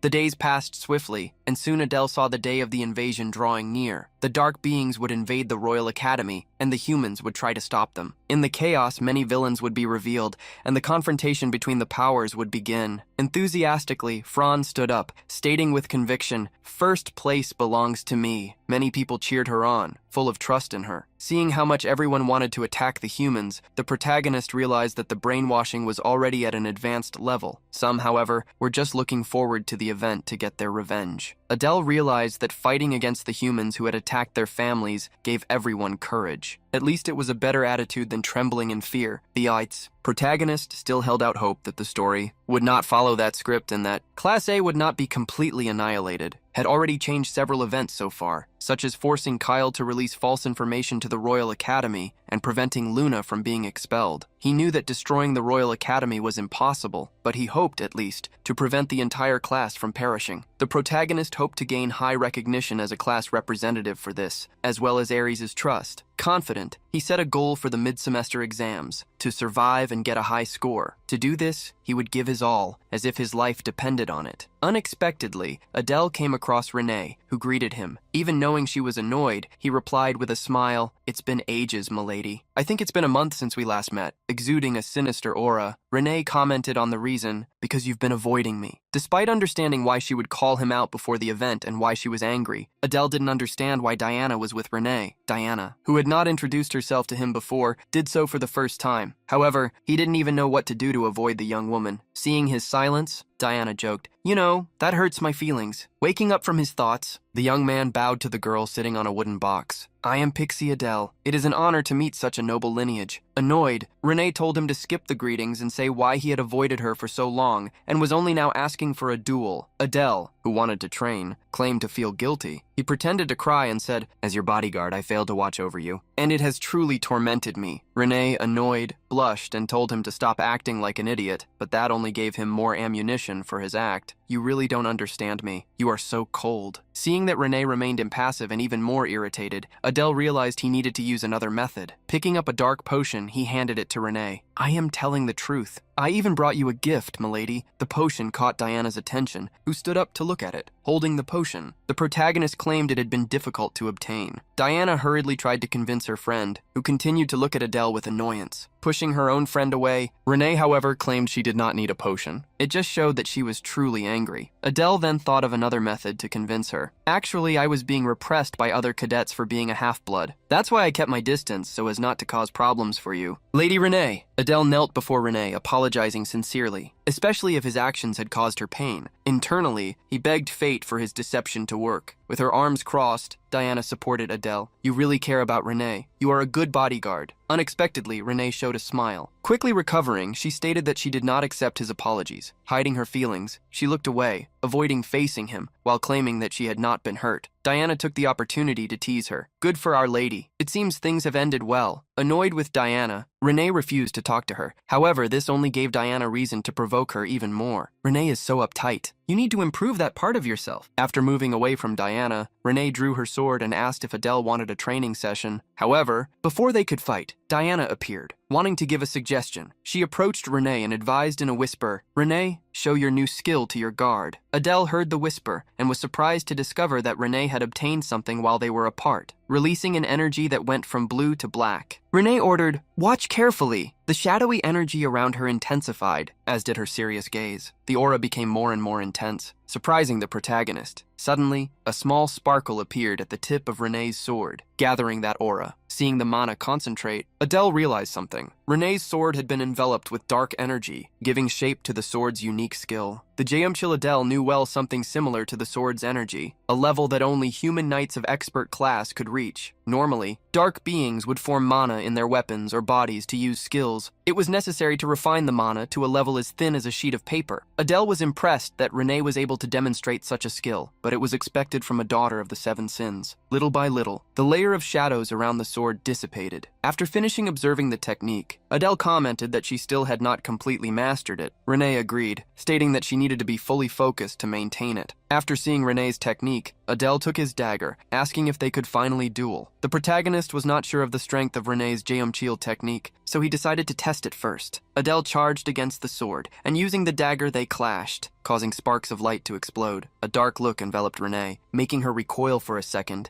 and the next moment she brandished her sword horizontally, forcing Adele to lean back to dodge. As soon as he avoided the blow, the protagonist backed away. Thanks to his enhanced vision, he could see Renee's movements, which made him confident enough to fight her. The next moment, Renee used the Jayumchil technique for the next clash. The blade Adele was carrying immediately broke into 1,000 pieces. Seeing the girl use the technique once again, Adele was surprised that she could activate such a sword in the blink of an eye. Putting away what was left of the dagger, he praised, "That's incredible. Does Jayumchil really possess that power?" Diana interrupted the two's conversation, laughing mockingly. "A noble lady stronger than her guard? You don't see that every day." Renee is really incredible, isn't she? Faced with the compliment, Renee remained silent. Diana, cheerful, tried to provoke her. "What's this, are you blushing? You're not like that, Renee." However, Renee just looked away, avoiding her. The mood suddenly changed when Diana's eyes were painted in a fiery magenta. As she commented, "The more I look at it, the stranger it seems." She was referring to Adele. Something common, but at the same time unusual. What could it be? I'm truly curious. Faced with the penetrating and ethereal gaze, Adele swallowed hard. Diana crossed her arms, staring at Adele. He knew she was using one of her powers, observation, which allowed her to see even the most minute hairs on someone's body. Adele wondered how he should respond to the interest that the future Queen of Darkness was showing in him. He felt it would be better to keep his distance so as not to make her an enemy. After observing him, Diana unexpectedly gave a malicious smile. This scared Adele, as people would normally be afraid or tense when faced with the malicious intent he exuded. Confused, Renee questioned her friend about the reason for her curiosity. Diana quickly found an excuse. "I just thought Renee's swordsmanship became even more intriguing." Showing interest, Adele asked Renee how she had manifested the Jayumchil. Thinking for a moment while holding the sword, Renee replied, "You need to get the hang of it. It's like you're filling the sword from the inside out." Despite nodding, Adele internally called her a genius. Thus, he recommended that they end the duel, as they needed to study. Before Renee left, Adele stopped her, asking if her preparations were going well. She answered with just one word, "Perfectly." Adele observed the confidence in Renee's eyes. The test time didn't coincide with the moment in which the protagonist's group in the original work acquires the Eye of Arrogance. This made Adele believe that Renee would be able to survive. The most worrying thing was whether the students of Class A would survive or not. Wishing the young woman good luck, Adele said goodbye, but not before Diana looked at him with a maliciously interested look, whispering, "See you later." Feeling a chill, Adele realized that he had become a target again. As time passed, the day of the invasion arrived. While feeding a bird and cursing Ares for not doing it himself, he asked the animal to eat quickly so he could leave. Adele looked completely exhausted. Even though he had studied all night for the human understanding test, he still couldn't grasp the subject. However, he couldn't even understand how he, a writer, couldn't understand humans. When he arrived in class to wait for the test time, Adele could remember even less of what he had studied. Seeing Adele's tired look, Luna asked, worried, if he wasn't overdoing it. He reassured her and asked if she was prepared. Despite being nervous, she stated that she would not fail the theoretical test. Adele asked the same question to Fran, who was close to them. Fran answered confidently, "Why worry about theoretical classes? As long as I do well in practical classes, it's fine." Adele told himself that he would need to teach Fran some discipline at some point so that she would increase her chances of survival. The teacher then interrupted everyone's conversation, telling them to put away their books. Upon handing out the tests, he announced, "Anyone caught cheating will be expelled." Perhaps because of his traits of interest and immersion, Adel found himself doing better than expected. However, there was one last question. What do you think about humans? It was a descriptive question that wasn't worth any points. The protagonist tried to think like the real Adele, whose family had been eliminated by humans. Therefore, the answer was obvious. The protagonist, a writer, found it difficult to write anything clearly, since he had created both species in the story. Despite feeling bad, he just wrote the answer that the Saitan wanted. After time was up, the teacher announced that they would proceed to the second test. Ares was already waiting to be the examiner of the sword technique. He announced that he would test them in a duel, so they needed to use their true abilities, whether magical or with swords. Luna was worried, as she could not avoid the test. Even though she was scared, Adele found it absurd to test in a real combat situation. Even Fran trembled, with fear upon seeing the first student participate in the test. He fell. Quickly after the confrontation against the instructor annoyed, Ares scoffed, "Pathetic! Is that really all you've got?" No one had lasted more than a few seconds. They were all flying like flies in the wind. Ares was only using his fists, and yet they couldn't even scratch him. Ares then called Samuel to take the test. Samuel gave it his all, releasing chaotic dark energy. Innumerable ghosts, like carnivorous plants, emerged from his energy, charging against the instructor. The teacher realized that he would need to use a little more force and drew his sword. With a smile, he stated, "I will respond appropriately to your attack." Adele was surprised, as the teacher was using Geomchill, just like Renee. However, the color of his ability was red due to the fire attribute. The instructor cut numerous times, destroying Samuel's attack. The young man gnashed his teeth, annoyed. But as expected from instructor Ares, even facing a strong attack, he held his ground and won easily. Samuel didn't give up, and shouting, he released all his energy. Ares praised how impressive the boy was for recovering so quickly and spared no effort. He completely destroyed Samuel's energy, charging against him in the blink of an eye. Putting his sword aside, he broke the young man's fighting spirit with a single punch. Emptying everything he had in his stomach, Samuel fell to his knees. Before him, Ares asked if he would continue. Unexpectedly, the young man gnashed his teeth, once again releasing his energy while trembling. A shadow appeared this time from behind Ares. Before the teacher realized it, he was bitten on the shoulder, destroying the shadow. Ares praised Samuel for launching a surprise attack. Upon hearing the praise, Samuel finally collapsed completely, and someone ran to rescue him at the instructor's command. This time, Ares did not hide his fury and called the next examinee. Adele. Ares waited for Adele to enter the arena and, while still showing his Geomchill, told him to begin. Adele observed the teacher's aura. Even if he didn't want to take his life, it seemed that Ares still intended to rip at least something from him. Pointing the sword at Adele, he ordered, "Come at me with everything you've got." However, Adele asked him to wait a moment. Confused, Ares asked if he needed to prepare more. In response, Adele stated he wanted to see something. Annoyed at the request, Ares asked what he wanted to see. Adele's request was unexpected. "I'd like to see you coat your blade with sword energy from the very beginning." Ares warned that sword energy wasn't something he could imitate just by watching. However, Adele corrected him. "If you show me just once, I think I can do it." Irritated by the arrogance, Ares accepted the request just to prove him wrong. Soon, a glow appeared on the sword as the whole world became dark and crimson like fire. The mana had been compressed and coated the sword. After the demonstration,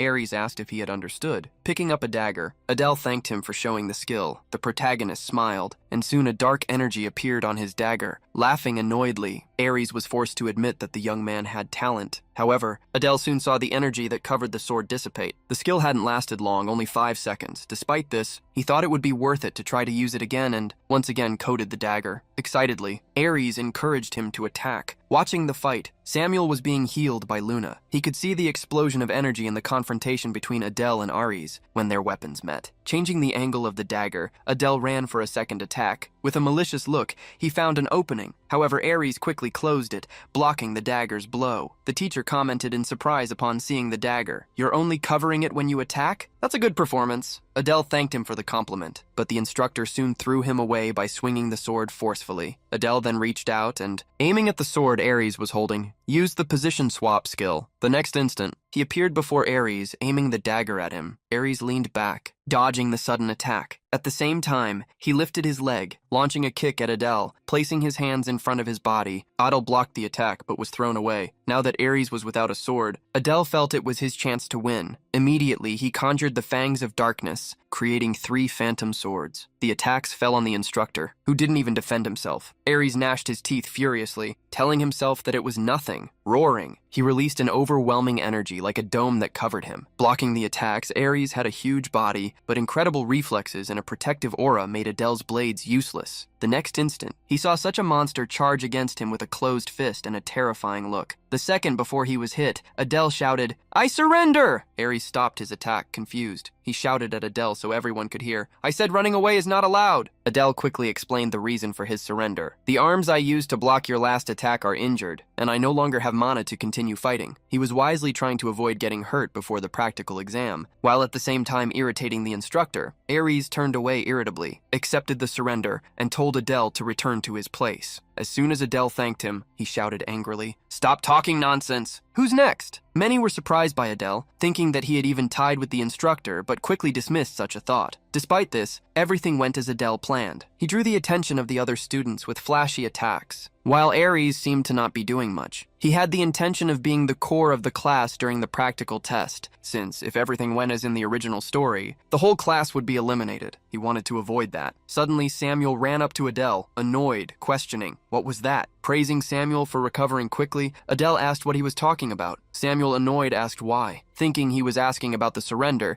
Adele gave the same answer he had given the instructor. However, Samuel, trembling with rage, changed the question. "I'm asking why you're so strong." Smiling, Adele stated that maybe he was just born that way. Samuel didn't like the answer, which made Adele ask what else he could say. This left Samuel even more confused about why someone like Adele was strong. Starting to get irritated, Adele decided to provoke him. "Aren't you also someone who came from a good family and uses a power like a glutton?" This time, Adele's words angered Samuel to the point of making him release his energy. Adele just stared at him, wondering if Samuel would attack or not. But in the end, Samuel just turned his back, cursing as he walked away. Seeing how Samuel had appeared out of nowhere and almost caused a fight, Adele became worried that he wouldn't follow his orders during the practical test. Next, it was Fran's turn to approach. Crossing her arms, she questioned why Adele was acting that way. Adele stated that Samuel had tried to pick a fight, but Fran corrected him. "That's not the problem. It's true that Samuel treats you badly, but I don't understand why you keep provoking his family." The protagonist replied, comparing the provocation to the way Samuel's family even looked down on him for being a half-blood. Seeing how Adele seemed not to know about Samuel's family, Fran sighed and revealed, "Samuel is the head of the House of Greed." Discovering that a freshman student had already become a patriarch left Adele confused. Fran continued the story. As one could imagine, the entire lineage before Samuel had been annihilated. Finally, Adele was able to understand why Samuel got so angry when his family was mentioned. Fran revealed that during the Great War, even Samuel's relatives had been eliminated, leaving him as the sole survivor and entrusting him with the position of patriarch. The protagonist knew that, originally, Adele also came from a family that had been eradicated, but thanks to his possession, he couldn't feel the hatred and resentment that Adele felt. Unlike him, Samuel had to see and endure the miserable tragedy with his own eyes. The protagonist always thought of such things only as a backdrop for stories, but here, the characters had a real life. In the end, he told Fran that he would be more careful. Smiling, she nodded and said goodbye. As they parted, Adele wished her luck on the exam, which made Fran laugh at seeing him worried. Confidently, she announced, "This is child's play for me.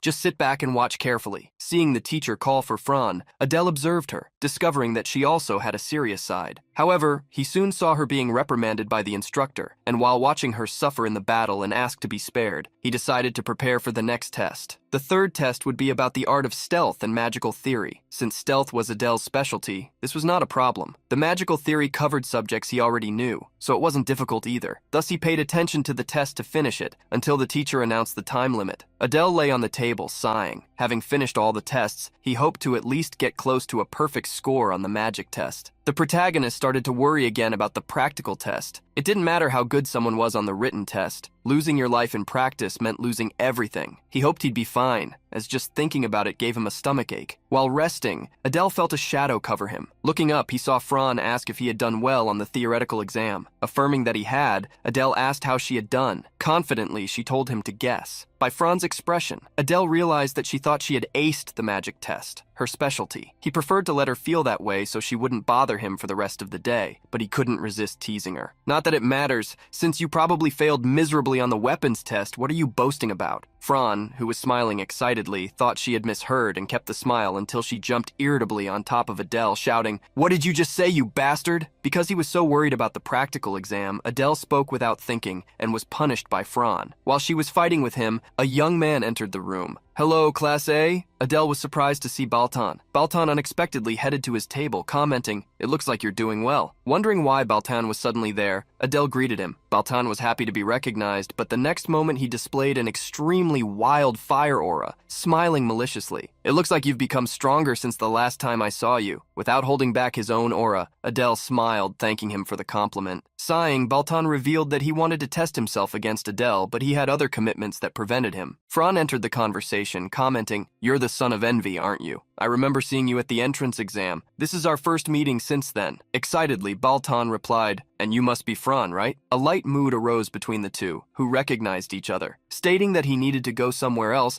Baltan asked if she would like to go with him. Fran was annoyed to hear someone trying to boss her around, but Baltan corrected himself, stating that there would be a meeting between the representatives of all classes, with even the director present, and that she also needed to be there. Fran, however, corrected him, revealing that she was not the class representative. Leaving Baltan confused, Fran arrogantly stated that the class representative was her subordinate, and pointed to Adele. Baltan was surprised by the news, but this only inflamed his fighting spirit. "You're the class representative? I really want to test myself against you." Stating that they couldn't be late, Adele got up and told him to lead the way. Annoyed that they weren't fighting, Baltan went ahead while Fran corrected him. "Since I'm the master of the class representative, he's the one who should follow me." Amused by the two, Baltan authorized Fran's presence, who happily told Adele to follow her. They walked through the academy corridors, and Adele asked the exact reason for the meeting. Baltan revealed that they would talk about regional assignments, asking if he had forgotten about the invasion of the human kingdom. Adele then understood the reason for the meeting, to decide where each one would attack. Upon seeing him understand, Baltan praised him for being the class representative. Thus, he opened the door to the room, entering to meet with the other representatives. In the room were the representative of Class C, Diana and Renee, who wondered why Adele was at the meeting. Also present were Guar, representative of Class D, and Aaron, representative of Class B. Baltan was the representative of Class E, and upon their arrival, he informed the director that everyone was already gathered. Director Lugian crossed her arms, calling Adele, representative of Class A, to join the table. Renee was surprised to hear the director, as was Aaron, who was lying on the table. Under everyone's gaze, Adele smiled, thanking him for the invitation. Diana commented to Renee, "It seems your guard is really impressive." Renee remained silent, annoyed. Adele noticed the irritation and remembered that he had never told her that he had been chosen as a representative, deciding to explain it later so as not to have problems, although he was already being avoided. As soon as everyone was gathered, the director asked them to sit down. However, someone seemed not to like Adele and walked up to him. How funny! A half-blood as a representative, and the idiot behind him, who lost her position despite carrying the name of the 7 deadly sins. Guar, the big student, stared at Adele with contempt. "To think I would have a meeting with pathetic people." Lying on the table, Aaron didn't disagree. "Well, you're not exactly wrong." While Fran was so angry that she was shaking, Adele wondered what that atmosphere was. That looked more like a trap than a meeting. With a furious look, Guar tried to order, "You better get out of my sight, you filthy half-blood." Feeling surrounded by enemies, Adele couldn't help but smile maliciously. Adele remained silent, facing the big guy. Having followed Baltan, he felt the situation was ridiculous. Even the director seemed to allow it. Adele wondered if everything had been planned on purpose to test if he was qualified. This made him believe that he would need to show a little of his strength. While he remained silent, Guar shouted, "Are you deaf?" Thinking that words wouldn't help, Guar grabbed Adele's head. At the same instant, the protagonist pushed his hand away, drew a dagger, and launched a charge. Guar immediately hardened his body, withstanding the attack. But several dark holes had already appeared, conjuring phantom blades. Guar shouted irritably, "You half-blood bastard!" Furiously, he swung his stone arms, blocking the phantom daggers. However, using a feint, Adele managed to get close to him. Guar didn't stop shouting, and with a closed fist, threw a punch at Adele. This was exactly what the protagonist was hoping for. Adele dodged the punch, hitting Guar's arm with his dagger. The big guy screamed miserably as he was hit. Renee, who was watching the fight, was left speechless upon seeing the sword coating that Adele had used. The next instant, Adele held Guar by the chin. Not letting him dodge, the protagonist launched another dagger attack. When the sharp tip was close to the target, a voice interrupted him. "That's enough. Stop and take your seat." Hearing the director's words, Adele released Guar, who fell to the ground trembling with fear. Putting away the dagger, he asked if she was satisfied. With a somewhat interested smile, she confirmed, "That's enough." Following the director's instruction, the protagonist left Guar behind and sat down next to Aaron. Impressed, Baltan praised Adele's strength, while Fran boasted, "As expected of my subordinate." While Renee frowned upon seeing Adele perform another technique she didn't recognize, Diana praised her for having such a guard. Putting the matter aside, the director started the meeting. She revealed the simple reason for convening it, to assign, by student, the regions of the human world that would be invaded. Upon hearing the summary, Adele stated he was curious to know where the starting point for the regional division would be. Stating that it would be easier to show than to explain with words, the director created a magic cube. From it, a map appeared before everyone. Renee, surprised, asked what that was. The director stated that it wasn't a common map, and Adele completed, "This is the continental map of the human world." Pointing to a place, the Imperial Academy, the director stated, "Actually, I expected Class A to attack this place, but it seems I underestimated their representative." Thus, she surprised Adele by stating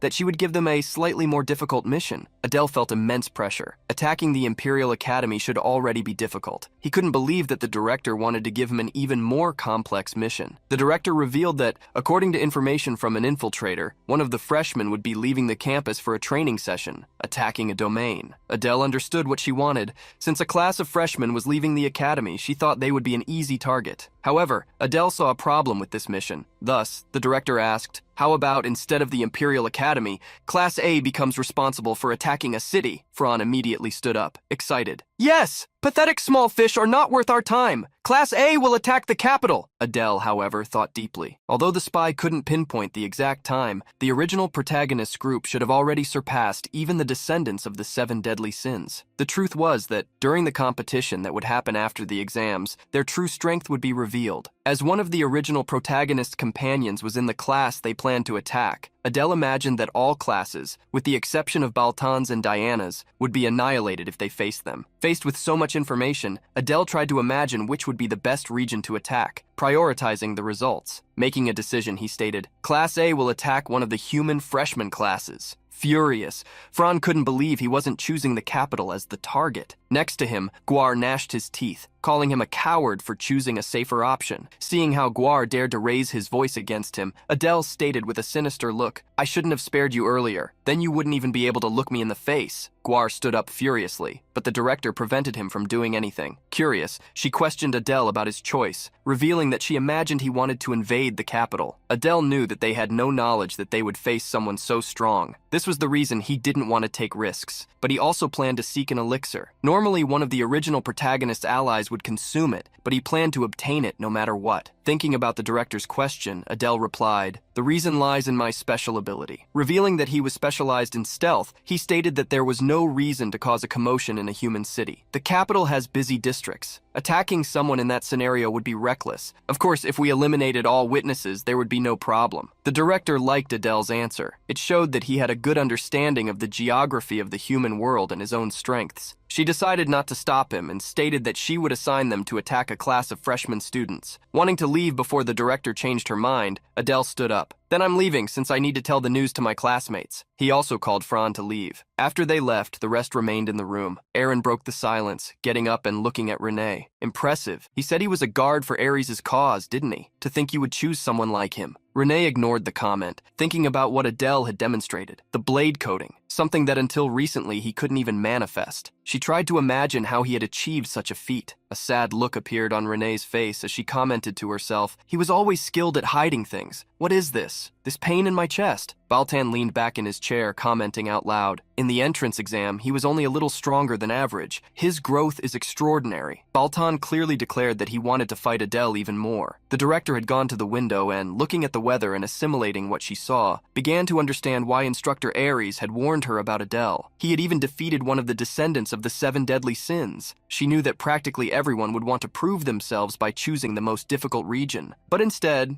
he acted with caution. Faced with a young man with strength and good judgment, the director couldn't help but smile at the extraordinary. He is a promising seedling too much to be discarded just based on Ares' warning. If raised correctly, he can become a hound as extraordinary as the one from the arson house. but if he cannot be domesticated, I will have no choice but to treat him the same way as the 6 human houses. While the director wove malicious thoughts, the protagonist worriedly tried to prepare as much as possible for the next day's practical class. The day of the invasion arrived, and the students gathered at the school. Dressed in battle uniforms, they waited anxiously. One young man commented to his friend that he heard they would be attacking human heroes, and the other replied, "I heard our target is my family's sworn enemy. I'm looking forward to it." Excited, they raised their fists confidently. "Let's show these humans the true power of Class A." Adele listened to everyone attentively. He had sent false information that they would attack the third-year dormitory, and thus, he expected the human instructors to be stationed near that dormitory. This would mean that only a single instructor would be with the freshmen. Hoping his expectations were correct, Adele imagined they would face a specific instructor, a fifth circle mage. Adele's goal was simple: to hunt down this man and eliminate him. Dealing with the original protagonist's allies would already be difficult, so eliminating this new threat was crucial for Adele to get the elixirs. Instructor Aries, in a loud voice, got everyone's attention. "The director has something to say. Quiet down." From a higher post, the director watched the students with a serious look. Everyone listened to the director's speech. "Cadets, the war begins now. You will face the humans who hunted your parents, family, and friends. Among the cadets in Saitan, none failed to carry such pain. You faced it with your own eyes, just like Samuel, who carried the family tragedy." Many cadets absorbed the director's words. She continued, "Lives of people precious to you were taken. You, who had no power to fight, embraced the bodies of your loved ones, sobbing, while those vile humans mocked you. Remembering such desolate things, the director shouted,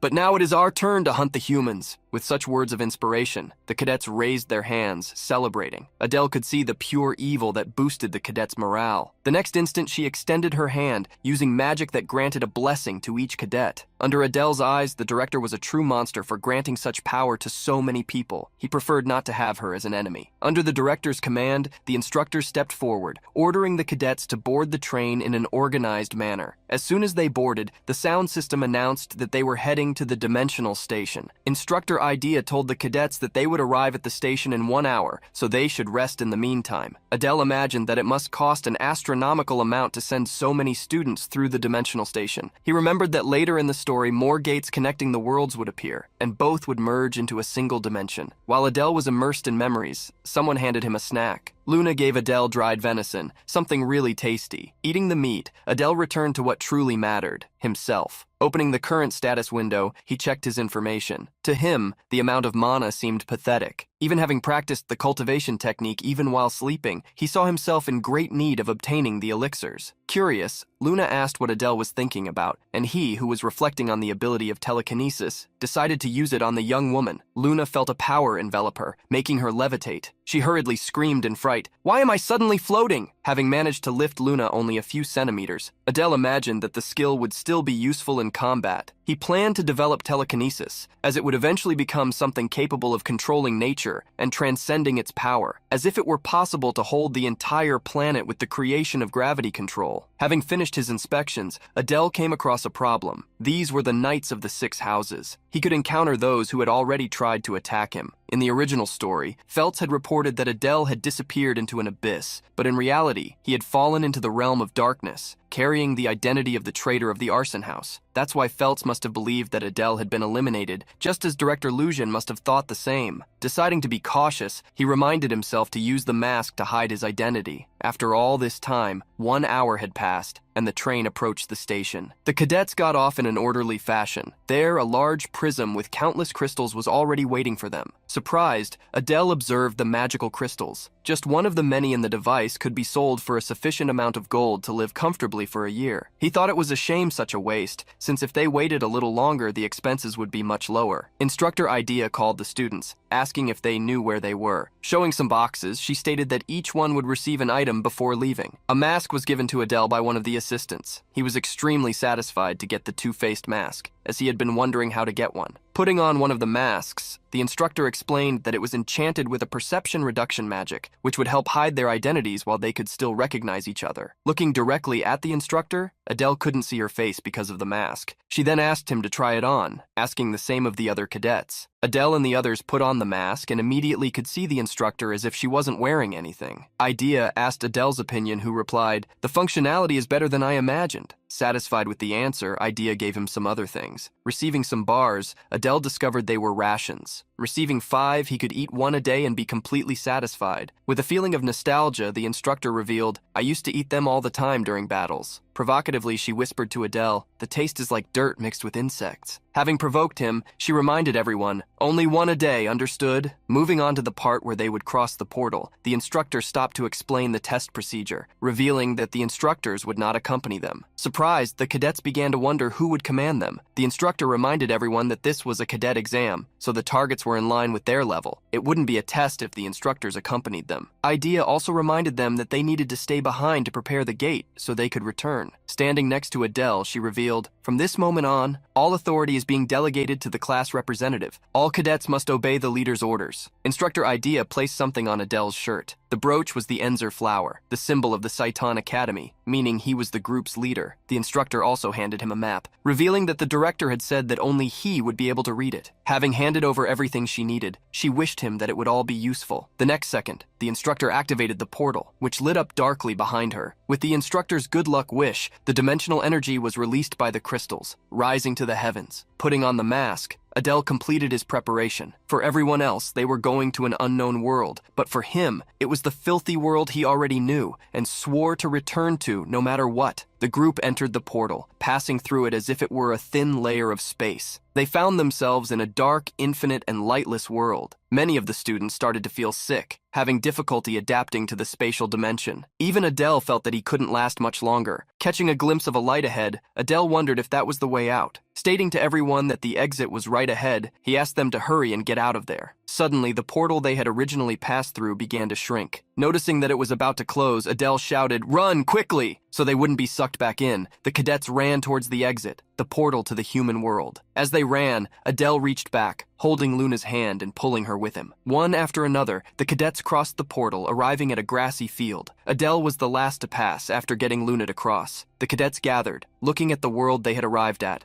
the blue sky and the distant mountains. In the middle of that sky, under a floating island, was the Sky Island, where the Imperial Academy was located. Seeing the academy in person for the first time, Adele felt that it was even more magnificent. He could understand why that place was called the pinnacle of human magic and technology. The cadets were surprised to see the floating school, feeling that Saitan Academy was like a sandcastle in comparison. Even Fran was confused and asked, "What is that?" Adele spoke up. "As you can see, it's a school. Unlike Saitan, this one exists to teach humans." Fran couldn't believe her own eyes, and worried, Luna asked if they could even get into the human school. Adele replied, "No, we can't. In fact, we won't. This place is covered by a powerful barrier, so strong that not even dragons can destroy it." Upon hearing Adele, Fran was even more shocked. Then he clapped his hands, asking everyone to gather. He then opened the map and revealed, "If we head in the opposite direction of the Imperial Academy, we will reach our destination. Let's leave immediately." After almost an hour of walking, they arrived at a forest. They entered it, attentive to their surroundings. From the moment they entered, however, Adele felt that someone was watching them. He wondered if it was an enemy, but discovered that it was just Samuel. He gnashed his teeth, wondering why Samuel had bothered to follow him. Even in such a situation, he could still annoy him. However, Samuel was important to Adele's plan. The amount of magic he possessed was undeniable. Putting the confrontation aside, Adele turned to him. Unexpectedly, the protagonist extended his hand. Samuel was surprised and agitated, questioned, "What are you doing?" With a smile, Adele didn't mince words. "I know very well that you hate me, and to be honest, I don't like you either." Making a face, Samuel asked why he was saying that.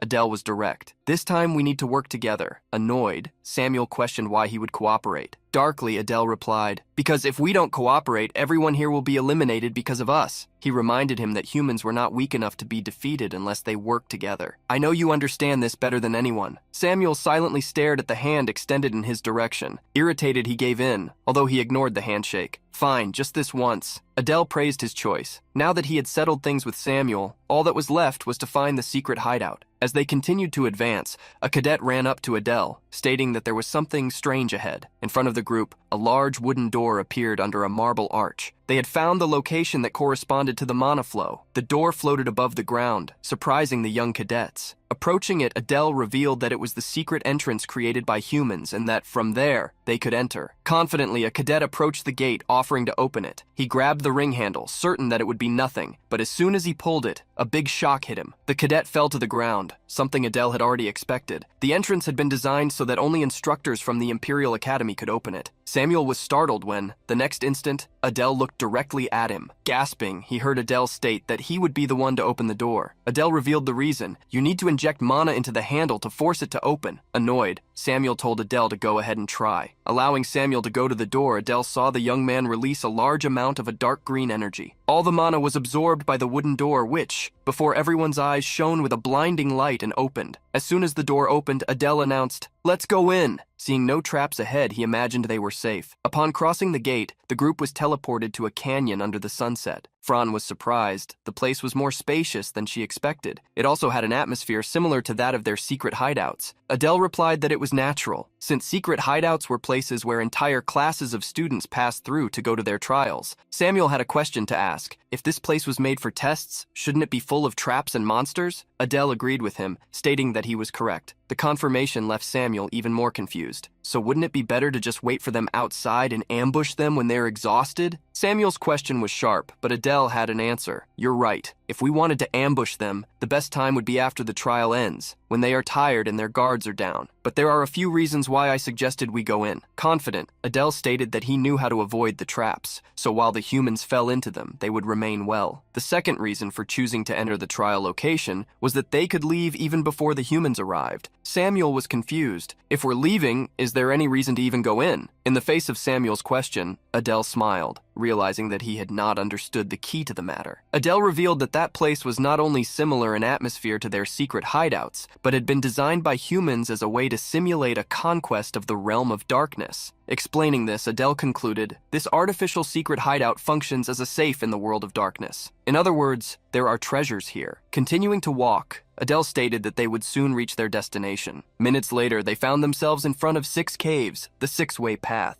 Faced with 6 paths that could lead to labyrinths, the frightened group asked which way they should take. Adele smiled confidently, and in front of the group, walked up to a wall. Fran was confused because there was no way to get through where he was going. However, it was in front of everyone that Adele touched the cliff wall, and a large button was pressed. The next moment, a door opened amidst the dry rock, leaving everyone in awe. He revealed, "This path will take us straight to the end. Follow me." Samuel hurriedly followed Adele, asking how he knew of this passage. The protagonist smiled internally. He was the one who had drawn that place. Of course he knew it. Above the mountains, the glow of a setting sun could be seen. The group did not take long to reach a wooden and gold chest. The protagonist was the first to approach the treasure. Curious, Fran asked what was inside the chest. Adele, however, stated that it was his first time there, so there was no way to know. Despite stuttering, Fran nodded as it made sense. Bending down, Adele opened the chest to look at the items inside. The items in the chest were surprising, a canteen and a sack. Seeing the items, Samuel was disappointed. What are we going to do with this useless junk? Adele picked up both items and, although he claimed that the sack seemed useless, revealed that the canteen was extremely useful. He poured water from the canteen to explain his words to the group. The water kept pouring from the canteen, minute after minute, as if it had no end. Adele demonstrated and explained the function of the canteen. It can store water for dozens of people. With just one of these, we won't have to take the risk of searching for water for several days. For Samuel, however, this didn't seem impressive at all. Now that they had collected the items, Adele called the whole group to leave quickly. A battle was going to begin soon, so they could observe as much as they could while they had the chance. It didn't take long for the group to leave the training dungeon, gathering near the portal. Adele began to explain everyone's roles, starting with Fran and Samuel. Adele assigned Samuel the task of scouting the area, which left him dissatisfied, as he believed he should be the one to do it. Adele's response was obvious, because you are the most suited for this job. Samuel tried to shift the responsibility to Adele, claiming that, as the class representative, it was his duty to do it. However, Adele surprised him. This is a role only you can fulfill. Your stealth and magical abilities are just as good as anyone else's. I trust them, so please scout the area. Trying to hide the fact that he felt flattered, Samuel cleared his throat, suppressed a smile, and accepted the task. Adele could not leave his post at the beginning, as he needed to monitor and guide the group, but with Samuel given a crucial task, he felt more secure. After the moment of self-satisfaction, Samuel teased, "Since you're asking for my help, I have no choice but to assist you." At the last second, Adele warned Samuel that he wouldn't be scouting alone. Samuel thought another cadet would join him, but Adele disappointed him. Looking at another being in Adele's hands, a small bird appeared. Fran was extremely excited to see the little creature, a hawk. and not just any hawk, but one known for gathering information. Although the bird looked exactly like a sparrow, Fran referring to the animal as a hawk left Adel confused. He learned that was what they called it in the Dark Kingdom. Adel released the bird and revealed its origin. This is Professor Aries' bird. I borrowed it for this mission. I grew up close to him, so even the name is from Shidu. The bird flew to Samuel, who asked, confused, Instructor Aries doesn't seem to want to do away with you. Why would he treat you well and lend you his bird?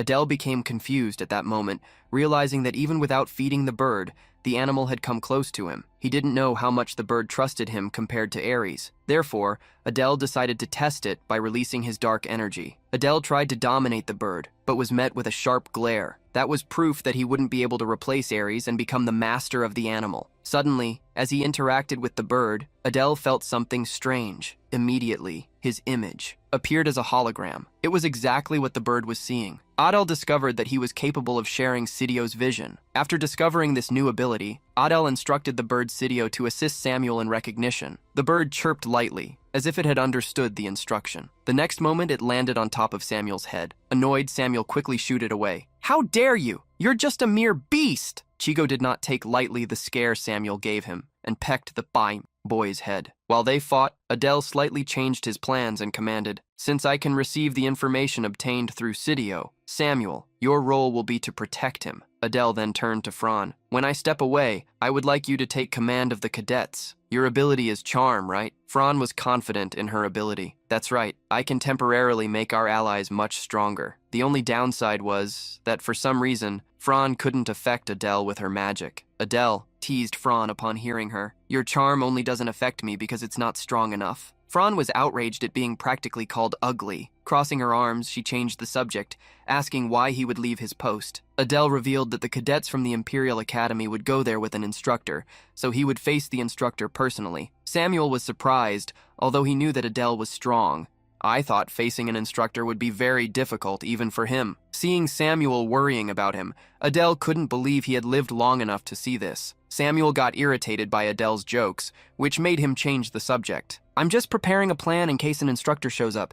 If he doesn't come, I'll regroup with you quickly. Adel, however, knew that the instructor was going to go there. He was hoping the instructor would come to expand his total mana capacity. He needed the instructor to come there. Adel then reiterated what each person was going to do. Samuel would scout, Fran would command, and he would face the human instructor. Since they would only fight when the humans appeared, Fran asked what they should do while they waited. Adel started to think, leaving the group uneasy. Adel then made a decision. Let's eat first. I'm hungry. Besides, we'll camp here tonight. Samuel was shocked that Adel was only thinking about eating, even in the face of so much attention. Adel left him no room for joking and ordered Samuel to leave immediately. Check if there are any classes from the Imperial Academy holding outdoor lessons along the way. Samuel was surprised by the order, as he also wanted to eat. However, Adel just blocked his path. I'll leave the mission to you. Good luck. Left behind with the Zigio bird, Samuel stood there agape, unable to believe he had been isolated. In the end, he left, entering the forest with the only companion he had left, a bird. Adel took one of the food bars that had been given to him and ate it. Fran did the same. The Trem felt extreme disgust. Both Fran and the other cadets nearly vomited due to the terrible taste. Continuing to eat, the protagonist internally mocked, typical spoiled young nobles. Despite the bad taste in that situation, they had no choice but to eat. For a battle, nutrition was essential. Nevertheless, they continued eating. Adel felt that this must be the taste of worms. Next to Adel was Luna, who remained silent the whole time. She did not seem to be suffering while eating the cereal bar. Feeling Adel staring at her, Luna asked if he wanted something. The protagonist quickly changed the subject, commenting that the food was bland. Luna asked Adel, "Would you like jerky?" Adel recoiled. The other cadets were also suffering from the bad taste, so he could not be the only one eating something better. Later, we might need it. Adel's words made Luna believe he might seem kinder than expected. The protagonist, however, asserted, "I'm always kind." The protagonist looked around in frustration. It was because of the shrewd look that his face naturally possessed that he continued to be misinterpreted. After eating, Adel wondered what Samuel was doing using the sharing vision function of the bird Zidio. He saw the floating school. The protagonist saw that Zidio was with Samuel, watching the Imperial Academy. However, Samuel was pointing to something on the island where the Imperial Academy was located. A shine began to emerge. That shine was coming from a carriage. A group was descending at that very moment. That was a noble carriage, pulled by horses of fire. Adele quickly recognized that carriage. Among the 6 paths that could lead to mazes, that carriage that could travel from the Imperial Academy to the surface had an overwhelming grandeur, like something out of a myth. Observing Samuel, Adele could see he was trying to say something, but since the communication was not happening properly, it was becoming maddening. Adele only hoped that Samuel knew he needed to retreat immediately. Before Zedio's eyes, the carriage landed in the forest. It had descended faster than Adele had expected. From the carriage emerged someone with a golden bird insignia. He seemed to be an instructor who, promptly upon descending, stopped beside the carriage. His sharp gaze became more evident due to the monocle. His posture, with his hands behind his back, made him imposing. Adele recognized the instructor Basara. His first target, Basara, was a powerful instructor of the wind element who had reached the 5th circle. However, like Robolts, he specialized in theory, not in combat. Therefore, it would be possible to defeat him. From the carriage, other people descended, carrying a large hammer. There was a man embracing 2 girls, the son of Count Leon Terrius. He was one of the companions of the original protagonist and a key figure in the main scenario, someone stronger than Instructor Basara. Adele knew that Leon Terrius would enter the dungeon 30 minutes late due to a cadet's bet. This was the perfect moment Adele wanted to attack. As if Leon Terrius and Basara were together in battle, no one from the group would survive. Adele managed to see through Sidio's vision that Samuel was retreating. Immediately, the protagonist warned everyone that they would begin to move. Fran hurriedly approached, asking if something had happened. The protagonist confirmed, stating that the targets were getting closer. Fran was eager for the mission to officially start. Adele quickly commanded her and the other cadets to erase all traces of their presence and grab their weapons, warning that she would wait outside the secret domain to confront the human instructor. Adele ordered everyone to enter first and deal with the human cadets when they were worn out. Concerned, Luna asked if the human instructor would really be present. The protagonist confirmed the information and revealed, "He is even stronger than Instructor Ares, and I don't know if I will be able to defeat him." Luna was extremely worried. Still, this was something Adele needed to do. If someone stronger than Basara was present, it would be even more terrible, preparing to face the instructor. Adele addressed Fran. "I trust that you will guide the cadets well," feeling the pressure of the request. Fran stammered, "Don't worry." At that moment, Adele heard a chirp. Samuel ran with Chidio flying beside him. "The humans are approaching." Adele saw Samuel arrive just in time and stated that he had already confirmed the information through Chicho. The protagonist then instructed Samuel, "You must enter the secret domain. Take Shu with you." Samuel nodded, but even he was worried. "Are you really going to face the instructor alone?" Ado nodded. "Yes, this is something I must do. There is no more time. Quickly open the gate to the secret domain." Heading towards the gate, Samuel asked for just one thing: stay alive, assuring that he would be fine. Ado warned, "Be careful of the golden-haired human with bronzed skin." Samuel nodded and went to the gate. Adele was concerned. The group needed to hold on until he could give them the signal with Barara. Still, Adele felt uncertain if he could defeat Terrias. The protagonist decided to move to his position. He moved to the top of a tree, where he could have a good view of the gate while completely hiding in the shadows. He finished making preparations. Now, all that was left was for the human group to arrive. Steps were heard, and as he led the group, Barara interrupted them. "Everyone stay still," showing the gate. Basara explained, "This is the site of our training exercise today." Adele saw the group arrive and a drop of sweat trickled down his face. Terry paid no attention to the teacher and approached a girl with gray hair named Sylvia, who crossed her arms, unwilling to come closer. She quickly brushed away the hand that Terrius placed on her shoulder. "This is the last time I see your pathetic face. Get ready to accept the cost of our bet." Terry laughed upon hearing her. He already thought he would be the winner of the bet and teased, "Does that mean you'll be mine, right?" That cut off the womanizer's chatter. Enough of this nonsense.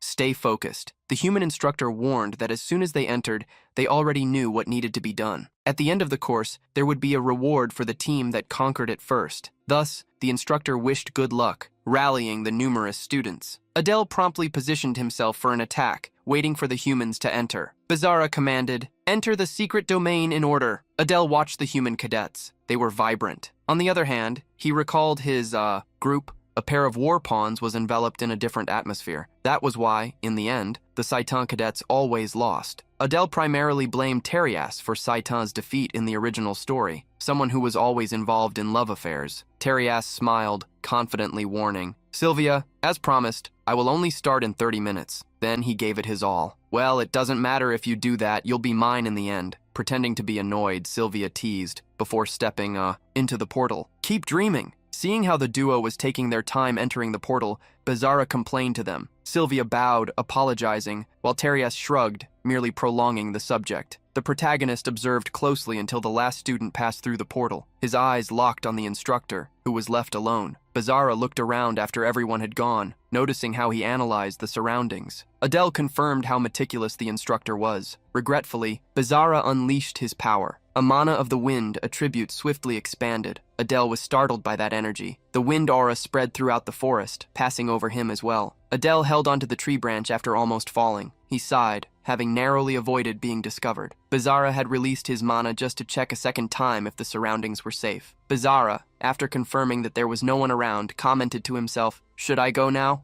Adele watched the teacher walk away towards a secret base. He hoped that the human instructor would distance himself enough for him to follow. The leaves of the trees swayed slowly in the wind. Adele continued to follow the instructor, who was unaware of anything. However, Bizarra suddenly stopped. "I swear there's someone here. Is it just my imagination?" The instructor fell silent, waiting for someone to appear after his provocation. Bizarra had stopped in front of a tree and complained, "Why did those damn beings of darkness launch an attack? I thought I would be forced to come here. I should have dealt with all of them back then." Confused, Adele wondered what Bizarra was doing in front of that tree. Bizarra touched the tree and released his energy while murmuring, "It doesn't matter. It's better this way for the sake of my great experiment." As soon as he touched the tree and transferred his energy to it, Bizarra stepped back a little. In the next moment, the tree, which was only about 2 meters tall, began to grow. It reached for the skies, becoming incredibly wide, several times thicker than a human. Adele learned that this was a protection mechanism. If he had carelessly touched the tree, he could have been torn to pieces. Seeing that there was no one around, Bizarra walked towards the tree where a wooden door appeared. He intended to conduct a routine inspection before passing through the tree. However, Bizarra stopped. He looked back and ended up seeing what appeared to be the shape of a dagger. The instructor was shocked to need to raise a windshield to block a shadow. The flying dagger, Adele,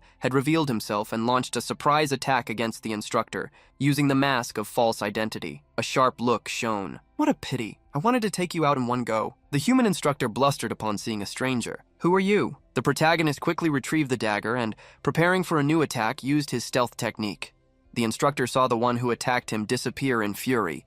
He gathered a great amount of wind energy while shouting, "How dare you use such tricks against me?" The instructor used a conjuration, raising his arms. The wind around me turned enemies into little slices. A whirlwind formed around Bizarra like a tornado. The wind surged toward Adele, even though he was invisible. The protagonist cursed the instructor for having a faster reaction speed than he had expected while launching the first attack. Bizarra continued to conjure the wind that sweeps through the forests. "Chase my enemies with Bizarra at the center." The wind energy spread quickly in all directions. The protagonist used his position transfer ability, retreating swiftly. Adele climbed an extremely tall tree, avoiding the reach of the magic cast by Bizarra. Adele knew that if he continued to be forced to retreat, the situation would worsen. He needed to approach somehow. The instructor began to conjure a new spell. Suddenly, Adele saw that as an opportunity to close in, aiming for a twig near Bizarra. Adele used the position exchange ability once more. The protagonist teleported close to the instructor and raised his dagger. Bera's eyes widened, shocked by the sudden appearance of the enemy. Using the magic of dark bondage,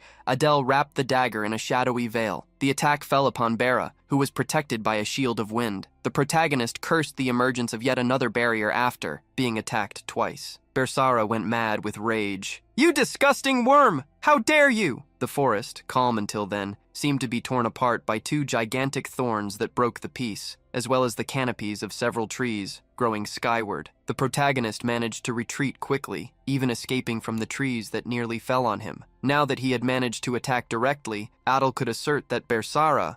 He had conjured a mana shield that possessed about 10 layers. This Bera continued to knock down trees with her magic, while screaming, "Stop hiding like a rat and show yourself." Adele was still relieved. His attack had been sharp enough to break 1 layer of the shield. If he hadn't been strong enough, or if his opponent hadn't been the weak Bera, he wouldn't have come out alive from the rebound that the shield would have retaliated with. Moreover, if Bera were a combat-focused mage, she could have conjured dozens of layers. Having broken 2 of them, Adele believed that 8 remained. However, Basara didn't want to give him a chance to attack. The instructor conjured 3 tornadoes that rose to the heavens, causing even more destruction. Adele was frightened by the instructor's actions. At the last second, he used telekinesis on himself to fly and escape from a flying tree. Trying to hold on as much as possible, Adele knew that if he were dragged by the magic, it would be his. And the instructor continued to use her wind magic, throwing everything in her surroundings away. Several tree barks had already begun to pile up due to the strong winds. Among these trees was Adele, who was hiding. As soon as the windstorm ended, the protagonist emerged from among the wood. Despite being injured to the point where his shirt was stained red, he had survived. However, before he realized it, Basara appeared on top of the logs, carrying one of them, ready to attack. The instructor was extremely furious. "You finally revealed yourself, insect." In the next instant, however, Adele teleported, swapping places with the piece of wood the instructor was carrying. Basara already seemed prepared as she swung her arm, sending a layer of wind energy against Adele and throwing him away before he had the chance to attack. The instructor yelled, recognizing what he was. "Damn wretched half-blood!" Several blades of wind flew towards Adele. The protagonist dodged the attacks, moving with confidence and facing the half-human. The instructor wondered why he was being attacked when the received information was that the third-year dorm would be the target. Basara thought of one possibility. The real target was the cadets of her class. This made the instructor laugh out loud. "You fool! You're digging your own grave this way!" With great fury, the instructor unleashed all his energy while shouting, "Did you think you would win by eliminating me? Let me show you my true power." Basara created a sphere of wind energy and raised it above her head. "This will be your end." It was then that the world seemed to stop. A drop appeared to fall, dripping into the sea of eternity. The instructor was motionless. No movement could be felt. The leaves in the sky were no longer carried by the wind. Despite everything being still, Basara had her awareness. What happened? I was clearly in the midst of a battle with the intruder. Things became strange for him, who fell into an abyss of confusion. Intruder? Wait! I was the one being attacked. But why and by whom? The mask with a smile appeared before Basara once again. When things returned to normal, the instructor's attack had dissipated. At the same time, several dark holes had emerged around him and, in each one, a dagger appeared. Adele commanded the shower of dark daggers to fall upon Basara, who hurriedly tried to conjure a magic strong enough to block the, multitude of attacks. Basara refused to accept not knowing what was happening. "Who are you?" Adele continued to count how many barriers he had already destroyed. 4, 5, 6. Soon, the 7th attack struck the barrier near Basara's chest. The instructor couldn't believe what was happening and shouted to the heavens. The energy of the instructor and Basara grew, becoming increasingly chaotic. The wind created by him turned aggressive, like a tornado. Swallowing everything around him, from leaves to trees, Adele dodged the attack by teleporting close to the instructor. Basara stuttered as he saw the enemy escape and approach once again. Who are you?" The protagonist, staring at Bara through the mask, simply replied, "A venomous insect." Bara, the protagonist, personally attacked, wielding the dagger through the shadows. The attack struck yet another layer of shield raised earlier by Basara, piercing through it. As the attack landed, Instructor Basara seemed to lose his mind. He stared at Adele while countless questions raced through his mind. Am I going to be defeated by a half-blood? I, who am a great mage. I, who created a masterpiece rivaling the heavens. Adele began to see every part of him being crushed beneath Adele's dagger. The instructor lost the crown of green hair above his shoulders. Adele didn't need to smile, for half of the mask was already smiling for him. The other half of the mask sighed, just as Adele did, tired. The protagonist sat on the ground, resting momentarily. This had been the strongest opponent he had faced since arriving in that world. Lifting the mask, he breathed a little easier. It's a miracle that I haven't lost my senses after activating absolute invisibility. Imagining my sight being taken gives me chills down my spine. Knowing he needed to recover his mana, Adele took one of the potions obtained from Professor Robo. He had already drunk one potion after using the invisibility skill, so he only had one high-tier potion left. However, there was no reason to save them, as he would have to fight Terias soon. Drinking the potion and not tasting anything, Adele realized he had lost his sense of taste. Looking at the door of the great tree, the protagonist imagined he could look for Chires. However, before entering the tree, he looked at Basara's body. There was a golden bird pendant on the instructor's chest. That was the proof he needed. Otherwise, no one would believe he had defeated the Basara. Taking a lantern, Adele stepped into the tree. By chance, he found a lantern that used mana at the entrance, quite convenient for descending the dark stairs. What confused him was the smell of decay, which grew stronger the further down he went. Adele soon reached the bottom of the stairs and found a laboratory. There were countless vials scattered across shelves, as well as bodies of dark beings in preservation capsules. On one wall, there was a skeleton chained up. Adele could see that this was a laboratory for experimenting on bodies. Looking around at the victims of the experiments, he never imagined he would see something so horrific in the story written by Namur. The dark beings were absolutely evil. Therefore, using them for experiments was justifiable. However, being in that world personally, a question arose. Were they really evil while humans were perfectly good? Still, there was a reason humans conducted those experiments. The discovery of the homunculus. That was one of the things Basara was trying to create. In one vial, there was something that looked like a larva, that was an artificial life form forged through countless sacrifices. With an homunculo, its owner could evade the loss of life through destiny. That's why Basara desperately tried to create such a being. However, in the story created by Namur, Basara ultimately failed. Although this was an unfinished experiment, Adele imagined that bringing it to robots would earn him points with the professor. As the protagonist remembered that he should look for potions, he felt his bag start to move. The protagonist was shocked when something jumped out of the bag. A tiny larva attacked the glass containing the homunculo created by Basara. Before Adele could do anything, the venomous worm swallowed the homunculo. The protagonist's necklace shone, illuminating his body. Just like the worm, the protagonist was surprised. Another stone had been ignited at the moment the poisonous worm devoured the homunculus. Half of the pendant began to glow. It wasn't reacting to the poisonous worm itself, so there had to be something linking the homunculus to the Dark Lord. However, there was also the possibility of a connection to a completely different existence. Adele would only find out if he had the grimoire with information on the creation of the homunculus. However, the Pagara had memorized it before burning it. The protagonist was quite irritated, as he hadn't gained anything from that. Amid his fury, Adele realized that the worm was looking at him, nodding its head. He felt that the worm seemed somewhat different. Previously, it had looked like a dragon, but now scales had emerged all around its body, and a tongue stretched out, giving it the appearance of a snake. Looking at the worm more closely, the protagonist was stunned by a thought. He immediately tried to use his position transfer skill with the worm, but failed. He grabbed the worm in his hand, shocked. Before, it had definitely been an inanimate object, but after consuming the homunculus, it had been reborn and gained life. A homunculus had successfully merged with the poisonous worm, something that wasn't even human. The protagonist paused momentarily, as he imagined that if such a change were discovered by Crit, it would be terrible. Quickly forgetting the matter, for the sake of, his sanity, the protagonist stored the worm inside his bag. Once again, it was time to grab the elixirs and leave. Adele ended up finding a wild ginseng root. He ate the ginseng to absorb it while circulating his mana. The moment he consumed the ginseng, a violent fire erupted within Adele's body. The feeling was that his veins were expanding to the point of exploding. The mana in Adele's body glowed until he exhaled a dirty breath. The protagonist then checked his stat window. He discovered that his mana points had risen from 1,381 to 2,072. Surpassing the 2,000 mana points left him satisfied. Now the blade's covering had established a solid trait, and his wild, dark intent had grown another level. Also, Adele clenched his fist, allowing the energy of darkness to flow and accumulate in his arm. Adele's fist became increasingly shadowy. The mana he was releasing could now be entirely converted into darkness. This was perfect, meaning that in dark places he could completely erase his presence. Having obtained all he needed, Adele thought about going back to meet the others. He should have about 10 minutes as he waited for the group to do well. Adele activated the vision-sharing ability of the bird Shidu. He found that Samuel and the others were in the midst of a battle. He recognized the girl named Sylvia. At least Terius hadn't appeared yet. As expected, Samuel was gaining the upper ground and pressuring his opponent to the ground. Without hesitation, at that moment, the necklace worn by Adele shone once more. The protagonist was confused to see the necklace react again and ended up closing the bird's vision transmission. Before Adele,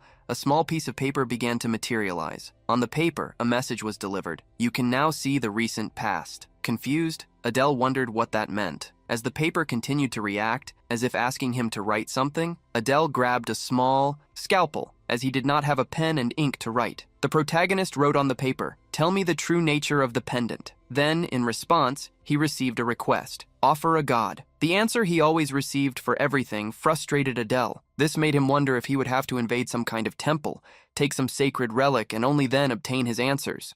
At that moment, he opened the vision sharing again after connecting and paying attention. Adele was shocked to look at Samuel. The pendant began to glow intensely. Adele's head started to hurt with all the energy leaking from the pearl pendant. It was saying only one thing to him: use the pendant. Adele decided to do as the voice in his mind instructed, and his surroundings turned dark, engulfing him in shadows. Adele felt a strong headache while still wondering what was happening. He opened his eyes upon hearing cries for help. "Please, spare me." Outside a house, he saw countless humans setting a city on fire while attacking the beings of darkness. The humans were having fun as they destroyed that place where peace once reigned. Adele's eyes widened, not understanding the situation. It was then that he looked into the mirror and saw himself in a familiar appearance. That was Samuel's face. The protagonist was living Samuel's life when he was only 10 years old. Despite the shock, he quickly remembered that this was when the war occurred. This meant that this must be Samuel's past, and the chaos outside was indeed the annihilation of the Varys family by the humans. As he sorted his thoughts, the protagonist saw the door open. He couldn't control the body. He could only see the scene unfold. Samuel ran to hug his mother with a serious look. Samuel's mother placed him in the wardrobe and said, "Listen carefully to what I'm going to say. No matter what happens, don't leave this place." She touched her son's face, pleading,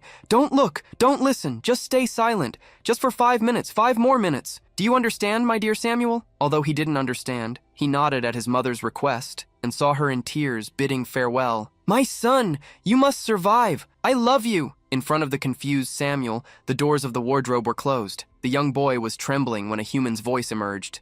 "So this is where you were hiding." Samuel managed to see through the gap in the doors what was happening outside. A human attacked his mother with a sword, leaving her no chances. As tears welled up, Samuel covered his mouth, trying not to make a sound, just as his mother, who sacrificed herself to save him, had asked. Even seeing how the humans mocked, he remained silent. The humans celebrated as if they had defeated the lady of the family, just like the Lord under the Count Lion's command. Suddenly, a half-blood appeared. The human asked her if there were more people, but she, distressed, claimed there were no more survivors. She was a traitor of the Varos family, who thought she would be spared. However, the human did not give her what she expected. Instead, he swung the sword, eliminating her just like the others. The sharp-eyed human laughed, sneering, "We said we would let you go, not that we would let you live. Don't take it personally if you were fooled." The humans were about to leave when the group leader stopped, contemplating doing something. It took no more than a minute for a great explosion to occur. Samuel was caught by the shockwave that also destroyed the wardrobe where he had been hiding. In the sky, even through the mountains, the smoke from the great fire was visible. Among all the rubble, a boy crawled. After several days had passed, he was thankfully able to move his body. Before Samuel still lay his mother's body. In tears, trembling, he approached his mother's body, sensing an energy overflowing from Samuel's body. The protagonist wondered what he was trying to do at that moment. The tentacles began to emerge through Samuel's power. Even though he didn't want to, that was the only thing he could do to survive at that moment. Use his mother's body as nutrients. Red tears streamed from Samuel's eyes in complete despair as he screamed in hatred to the skies. As soon as that vision ended, Adele woke up. He couldn't hold back his churning stomach from the disgust he felt at such a terrible sight. After wiping his mouth, the protagonist gathered his thoughts. Now he understood why Samuel hated so much. A servant of dubious origin had betrayed the family, and the humans who drove him to madness had ultimately forced him into terror. The question that remained was, who was the true evil and who was the righteous? Touching the necklace, Adele realized it. No longer shone, which meant it was what he wanted to show, that the clear distinction he had written between good and evil might not be the truth. Taking a deep breath, the protagonist tried to calm himself. He remembered he needed to be focused to repel Leontarius. Discovering any secret or weakness from his past would also be useful. Putting on the mask once again, Adele finished his preparations. He quickly left the secret hideout in the tree, moving through the forest while focusing on his top priority, becoming stronger with the necklace. Making Del waste precious time, he knew Tarius must have started to move. Seeing through the eyes of the bird Chigo, the protagonist discovered that Samuel was still struggling against Sylvia. Adele felt as if days had passed within the memory, but in reality, only a few minutes had gone by. Suddenly, the image Adele could see vanished. The connection between him and the bird was severed. The emergence of a massive amount of mana made things unstable. This showed Adele that he needed to hurry even more. Terius and the others were about to clash within the secret domain. The swords crossed, and the cadets of Saitan continued to fight against the humans. In a more isolated side, Samuel was using all his power, shouting to expel his energy. Like shadows, what seemed to be sharks attacked two humans, hitting them with sharp teeth. A human managed to approach Samuel from behind and cursed his disgusting worm. However, before Samuel could be attacked from behind, Fran appeared brandishing his sword to defend him. Fran hurriedly shouted, "Guys, form a defensive circle around Samuel." On one side, Fran and the others stepped in front of Samuel, creating a barrier so that no one could attack him while he was caught off guard, still releasing his shadow energy. Samuel praised, "Not bad." Huffing, Fran boasted and told Samuel to use his strongest spells right away. Samuel raised his hands and created a large sphere of energy as he declared with authority, "I was just about to finish them all off." A tornado of shadows was created, sweeping across the area where the humans stood, tearing through their numbers. Sylvia clenched her teeth as she protected herself from the attack. "This monster, I can't hold on much longer." Sylvia hurriedly shouted, "Guys, tear your return scrolls and run away." The human cadets quickly began to grab a mysterious sheet of paper and tear it. Sparks of light emerged around the cadets who ripped the paper, causing them to disappear. Samuel was astonished to see that. Before Sylvia could use the scroll, he struck at her directly. "You won't escape from me!" The monster created by Samuel bit into Sylvia's waist, trapping her. Numerous hungry mouths lunged at her to destroy her all at once. However, before the worms could devour their target, a wave of ice surged forth, freezing them. Samuel was shocked. Instructor Adele had failed at that moment. Amidst the icy wind, a shadow appeared, and from it a voice was heard. "Oh, I smelled blood, so I came early." Terius carried his hammer, and with a sharp and furious look, ominously asked, "Who are you?" Samuel and Fran were taken aback by the new person who appeared to confront them. When they were already facing Terius, he looked more like a giant wardrobe with a hammer above his shoulder and below his feet. The energy of his body froze the ground with each step. From Terius, the ice spread. Samuel hurriedly shouted, "Guys, stay on guard!" Before he finished speaking, Terius swung the frozen hammer. The hammer struck Samuel's frozen worms, turning them into a fine breeze of ice. At the same time, one of the ice shards flew towards one of the cadets from Saitan, exploding. Samuel simply looked to the side, seeing his teammate fall. Fear spread to the other cadets, who took a step back. Shocked, Fran asked who that person was. Terias ignored them and walked towards Sylvia. He extended his hand to her, asking if she could get up. Sylvia averted her gaze, hesitating to accept the help. She then stood up by herself, showing that she didn't need him. However, Sylvia stumbled, and Terius caught her by the arm. Terius didn't ask for much. He simply asked Sylvia what was happening. Sylvia revealed that they had lost 8 comrades. The rest were injured, while the survivors had returned to the Imperial Academy. As she spoke, the young woman gritted her teeth, trembling. Rias placed a hand on Sylvia's head, trying to soothe her. Gently gripping the girl's chin, he lifted it so they could look at each other. "You did very well. I'll take care of the rest, so return first." Sylvia, irritated, stepped back. "I'm staying here with you. Even if I end up being a nuisance, I will fight by your side." And Rias laughed at Sylvia's determination. All right, that's the woman I fell in love with." At that moment, while they were talking, several cadets from Saitan rushed in to attack them unaware. Samuel,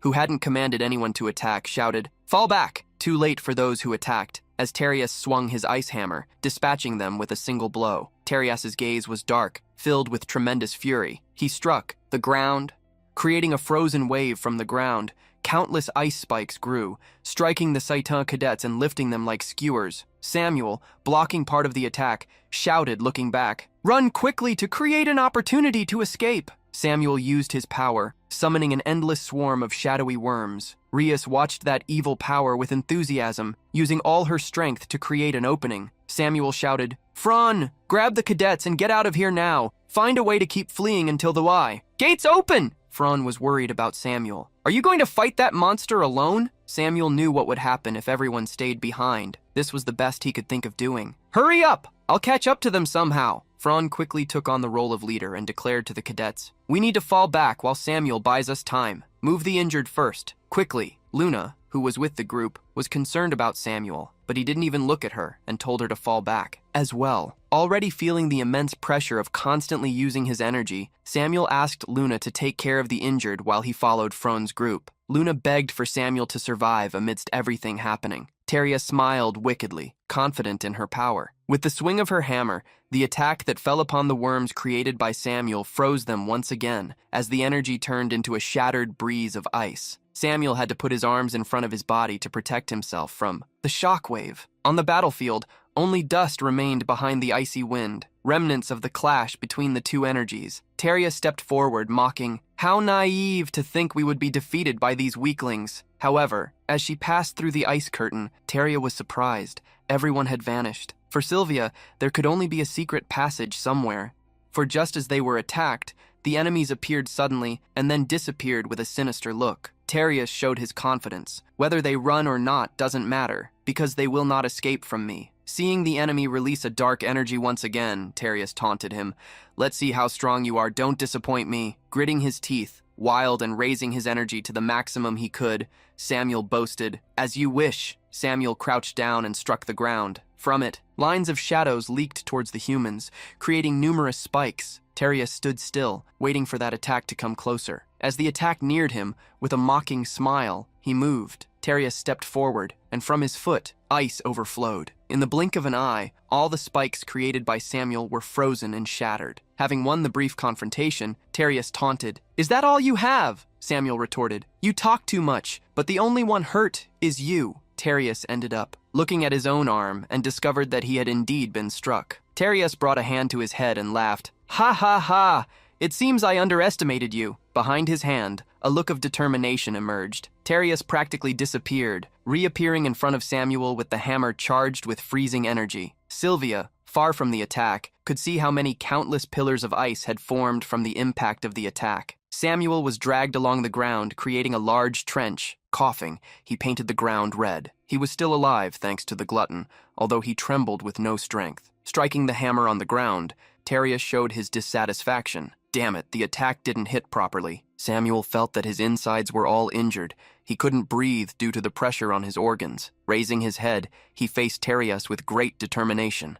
He stood up and swore that he would never again let someone perish before him. With determination, he declared, "You shall not pass." However, before Samuel could realize it, his leg flew away. When he noticed what had happened, a shrill scream echoed. Even Sylvia was startled by what occurred. Mockingly, Terry approached Samuel, who had just fallen. "He's being persistent like a cockroach, isn't he, Sylvia?" Sylvia apparently asked for them to finish this quickly so they could pursue the rest, who shouldn't have escaped. Still acknowledging that Sylvia was right, Terry swung the hammer once more, this time hitting Samuel's arm. Terry didn't want to leave yet. "How dare they lay hands on my woman? I can't allow them to have a quick end." He raised the hammer, bellowing, "I will make the rest suffer the same, so they better be ready." Samuel no longer had any strength. Lying on the ground, powerless, he saw the hammer approaching. It seemed to be his end, before he almost lost consciousness. He could only imagine where a certain person was at that moment. Goodbye. Samuel wondered where Adele was, and the image of Adele appeared in his mind. Just as he felt Adele in his thoughts, Samuel sensed Adele grasping him and saving him from the impending blow. The protagonist lifted Samuel into his arms, evading the attack, and as they moved away from Terry, he was able to see that Samuel was still alive. Placing Samuel on the ground, the protagonist allowed him to rest. Finally, seeing Adele, the young man cursed, "Damn bastard, only showing up now." Apologizing for being late, Adele asked Samuel not to complain either, stating that it was his turn now. Adele recommended that Samuel rest quietly while he watched. The protagonist's gaze shifted to Terry. Terry was in the midst of great confusion. He couldn't understand what had happened or where the new guy had come from. Lying on the ground, Samuel asked Adele to be careful. Confirming that there was no need to worry, Adele informed that he would be back soon. Preparing for battle, Terias ordered Sylvia to retreat. Adele, who had spoken confidently with Samuel, had just used absolute invisibility to rescue him, thus losing all senses of his surroundings. The odds were slim, but he still needed to overcome that challenge. Terias began to unleash his ice energy, still confident. "Ha ha! Now there are 2 bugs!" As he spoke arrogantly, Adele drew a dagger, enveloped it in shadows, and warned, "This time I will finish you off personally, so you better get ready." Terias compared Adele to Samuel and knew that he was different from the rest. He charged, swinging the hammer before Adele could react. "Let's see if you are better than the last one." Placing the dagger in front of his body, Adele blocked the attack. Seeing the block, Terry smiled excitedly. He laughed as he used his ice energy to confront Adele's shadows. Even using Superbia's eye, Adele couldn't predict the trajectory of the hammer. Still, he could read the subtle movements of Terias's muscles, which could make the battle winnable. Terias pulled back the hammer and threw a punch at Adele. Despite the block, the energy caused damage to the protagonist. The protagonist saw his hand stained red due to the continuous pressure around the dagger's grip. Terias began to mock. "What's wrong? Are you starting to freeze?" Despite the injuries, Adele felt no pain and became perfect for him, aiming at the hammer that Terias was beginning to wield. Adele used the skill position transfer. The hammer disappeared, and the protagonist appeared, already thrusting the dagger against his enemy. At the last second, Terry managed to put his arm in front of his body, blocking the attack. Although he was pierced, that was precisely what Adele expected. Having hit Terry, he used the black blade.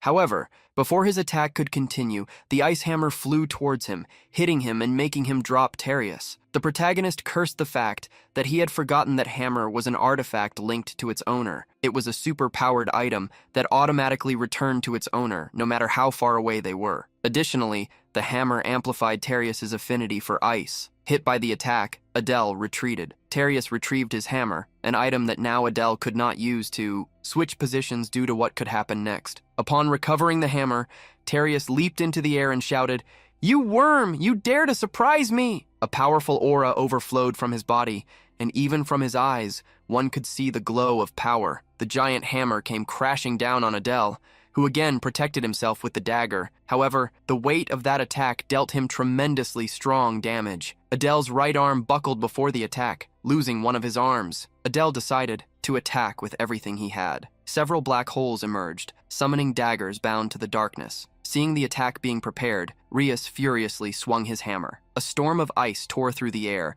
heading towards the daggers and breaking the attack. However, Adele was not finished yet. He raised his fist, preparing his attack once more. Before he could conjure it, though, Terias was faster, striking him with a persistent bastard energy blow. Hit at his center of mass, Adele was sent, flying, bouncing several times on the ground before finally stopping. Terias walked with heavy steps, his fury evident on his face. "This time I will finish you, insect!" Adele, fallen on the ground, could not move. He felt like every part of his body had been shattered. He screamed at his body, telling himself to rise. However, little by little, Terias's frozen steps approached. Terias raised the hammer. Preparing a strike that would end Adele, the protagonist cursed that world, wondering if this would truly be his end. It was then that a golden light overwhelmed Adele's mind. The protagonist reappeared in a world with floors as white as marble. He woke up confused, coughing. He quickly got up. "Where am I? Is this heaven?" Looking around, Adele found himself in front of a mirror. Confused, he looked at himself. He was still in his battle outfit, but the mask he wore had disappeared, as had all his wounds. It was at that moment, startling Adele, that his reflection moved. "Have you been well, creator? This is the second time I've had the privilege of having an audience with you, Nemurium." In Adele's body, he looked at the reflection and asked if he was the real Adele. The reflection apologized for scaring him and, recalling that the situation seemed urgent, stated it had transported him to that space. The protagonist was irritated and unhappy to see Arsem, Adele, who was probably watching him all the time and laughing. Arsene revealed he understood how he felt. Being straightforward, Nemurium asked the true Adel to answer 3 things. The protagonist first asked the mirror where they were, but the reflection said it could not answer without charging a price. The protagonist became furious at not receiving an answer. "Don't tell me you're going to charge, even in light of my current situation, you bastard." The reflection quickly sought to calm Nemurium, confirming that there were things it could say and others it could not, and that even it had to pay a price when offering certain knowledge. Responding to Nemurium's question, the reflection revealed they were in a space born of chaos, a place where everything and nothing could exist. Seeing how Adele responded using riddles, Nemurium was direct. The second question, what exactly is chaos? With a smile, Adele revealed that Nemurium would eventually learn about his power, but alone, although he could pay the price too. No more? Anxious, the protagonist asked what the price would be. Adele's response was, "Dear, if you bring me all the sacred relics, both from the human realm and the realm of darkness, I will answer you." Seeing how steep the response was, the protagonist clasped his hands to his head, cursing the real Adele. Recovering, Nam Woo Hyun asked an important question. "Am I still alive?" The reflection opened an image showing that his body was still alive, but with the hammer approaching. Without intervention, he wouldn't live for more than a few seconds. Mouth agape, the protagonist stared at that scene. Him still being alive was good news. He would do anything to stay that way. So he begged the reflection, "Adele, lend me your strength." The reflection smiled, with a red smile. "I brought you here with that intention from the very beginning, but you need to pay the price." Nam Woo-hyun was worried, but the reflection reassured him, "I'm not going to ask for gold, artifacts, or mana. However, to worry you," Adele required with a cannibalistic smile, "I want a part of what is most precious to you, creator. Do you accept?" The protagonist, faced with Adele's demand,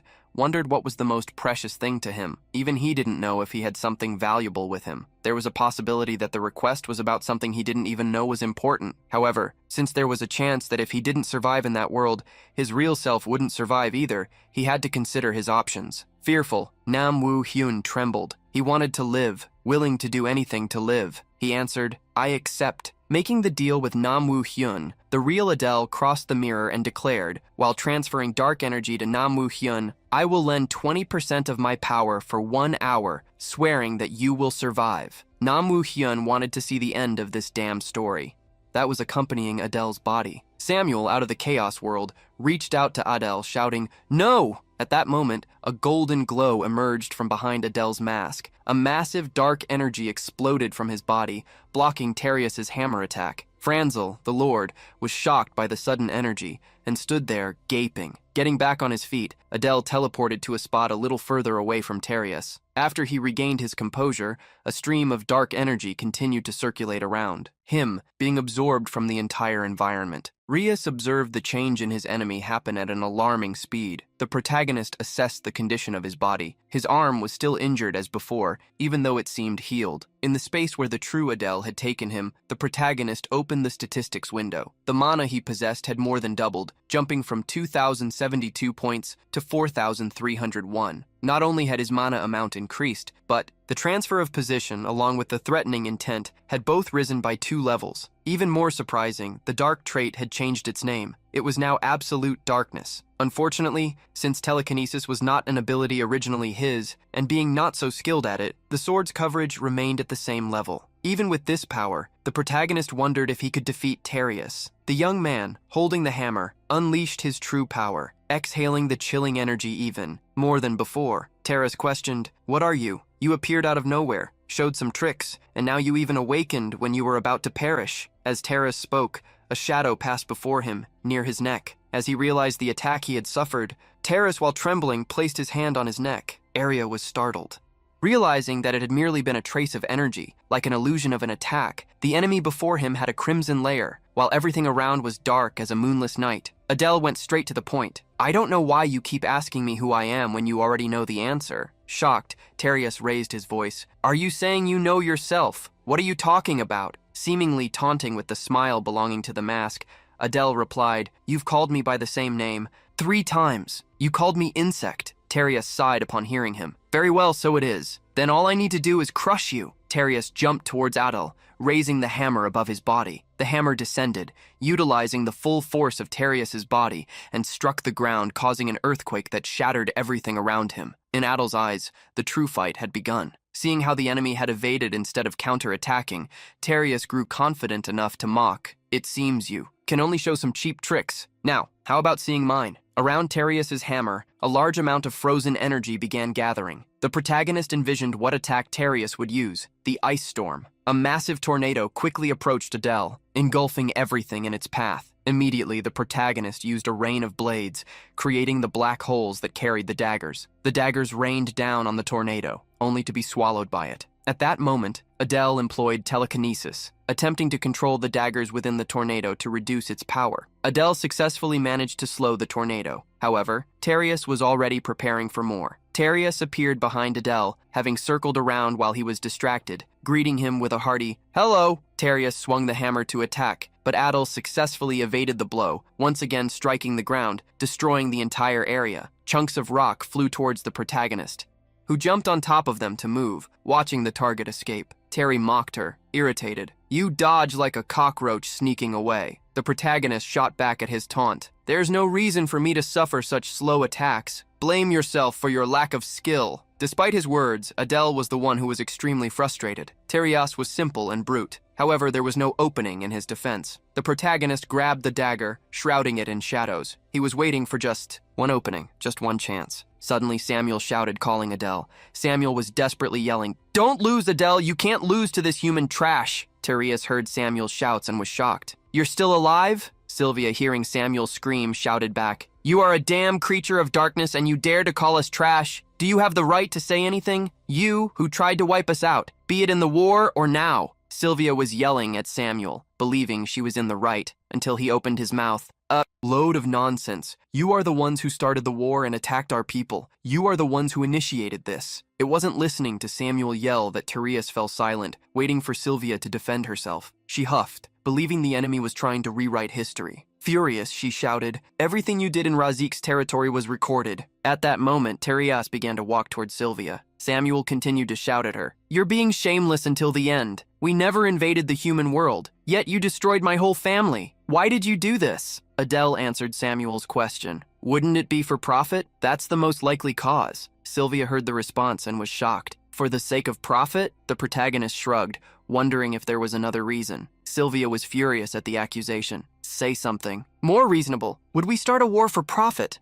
How many of us have suffered because of this?" However, for humans, the Dark Realm was a treasure chest overflowing with gold and elixir. Moreover, they were extremely superior in powers, so there was no reason not to hunt in the Dark World, especially those belonging to the 6 great houses. Adele looked at another person while speaking. "Should I ask him directly?" Leon, irritated, told Sylvia to stop speaking useless words. The young woman was surprised by his request and tried to argue. At that moment, Adele commented, "It seems we are forgetting something important here." Irritated, Sylvia shouted, "Tereus, stop talking! Deal with these bastards quickly!" It was at that moment that Tereus swung his hammer, attacking Sylvia and making everything above her shoulders disappear with the impact. Adele and Samuel were shocked by the betrayal and the sudden attack. Sylvia's body fell to the ground. From Tereus, an even more oppressive bluish energy began to overflow. He glared at Adele and Samuel with rage and swore, "I will tear them apart until I feel better." Immediately, Tereus wielded his hammer, sending an ice tornado flying towards Adele. Watching the battle, Samuel was impressed. He never imagined Adele would fight a monster like that on equal terms. He wished he were in a better state to help. As he prepared a counterattack with flying shadow daggers, Adele taunted, "You killed your beloved with your own hands, and now you're trying to blame me." The daggers flew towards Tereus, who, with a swing of his hammer, unleashed layers of energy to destroy them in midair. After blocking the attacks, he disappeared, lunging at Adele while carrying the heavy axe. The protagonist, however, managed to use position transfer to appear behind Tereus. Tereus, however, was already anticipating something like this and used a kick to strike Adele. The protagonist was shocked to see Tereus reacting to the position transfer. He started to feel that the longer he dragged out the fight, the worse it would get for him. Little by little, Adele's mana was being drained. He couldn't even use the rain of daggers again. Furthermore, all his potions had run out. He needed to find a way to deal with Tereus, even if it meant sacrificing himself in the process. At that moment, Samuel shouted to him, "Adele, I'm still okay." The protagonist was surprised. Samuel couldn't even get up and claim to be fine. Confused, he wondered if Samuel was actually trying to become bait. After thinking for a while, Adele came up with a method to win. Moving quickly to Samuel's side, the protagonist stated that he needed his help. Seeing the two of them talking, Tereus attacked the ground with his hammer, causing the ice to spread out to attack them and prevent them from making any plans. Adele picked up Samuel in his arms, carrying him as he ran. Adele whispered, "Samuel, I'm counting on you." Samuel nodded, even without knowing what they were going to do. Aiming at the hammer that Tereus held, the protagonist used position transfer. Adele left Samuel behind and attacked Tereus directly with a dagger. Tereus, seeing the movement, smiled confidently. "That trick again!" He then tried to pull his hammer back, but the weapon did not return to him. Looking away, Tereus discovered that the hammer was trapped by the magic created by the other enemy. The hammer was being held fast by vines of worms that wouldn't let it move. Samuel, using all his remaining power, shouted, "I can't hold on for much longer." At that moment, Adele took advantage of Tereus's distraction to launch a thrust. The pouch that Adele carried at his waist moved, and a worm, as fast as light, jumped onto Tereus. The little snake bit Tereus before he could dodge. Tereus screamed in pain after being hit by the two strikes, the dagger and the venomous snake.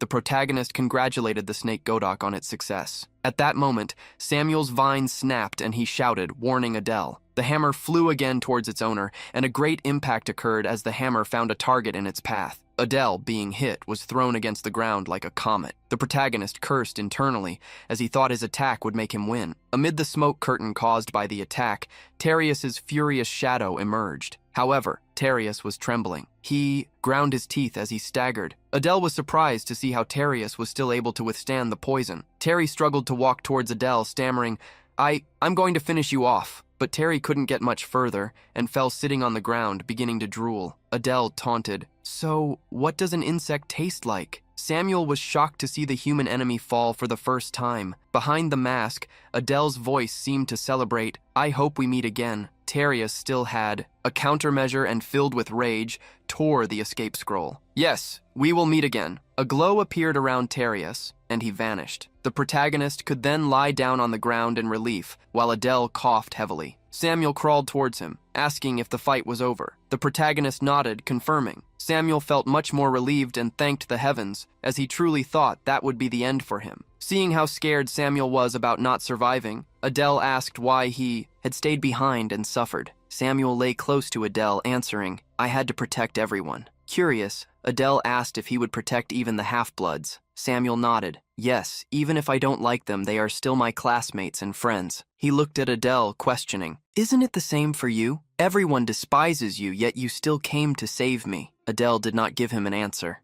If you wanted to understand what Adele meant, the protagonist treated such mystery as his charm, while one cursed the other. Adele laughed.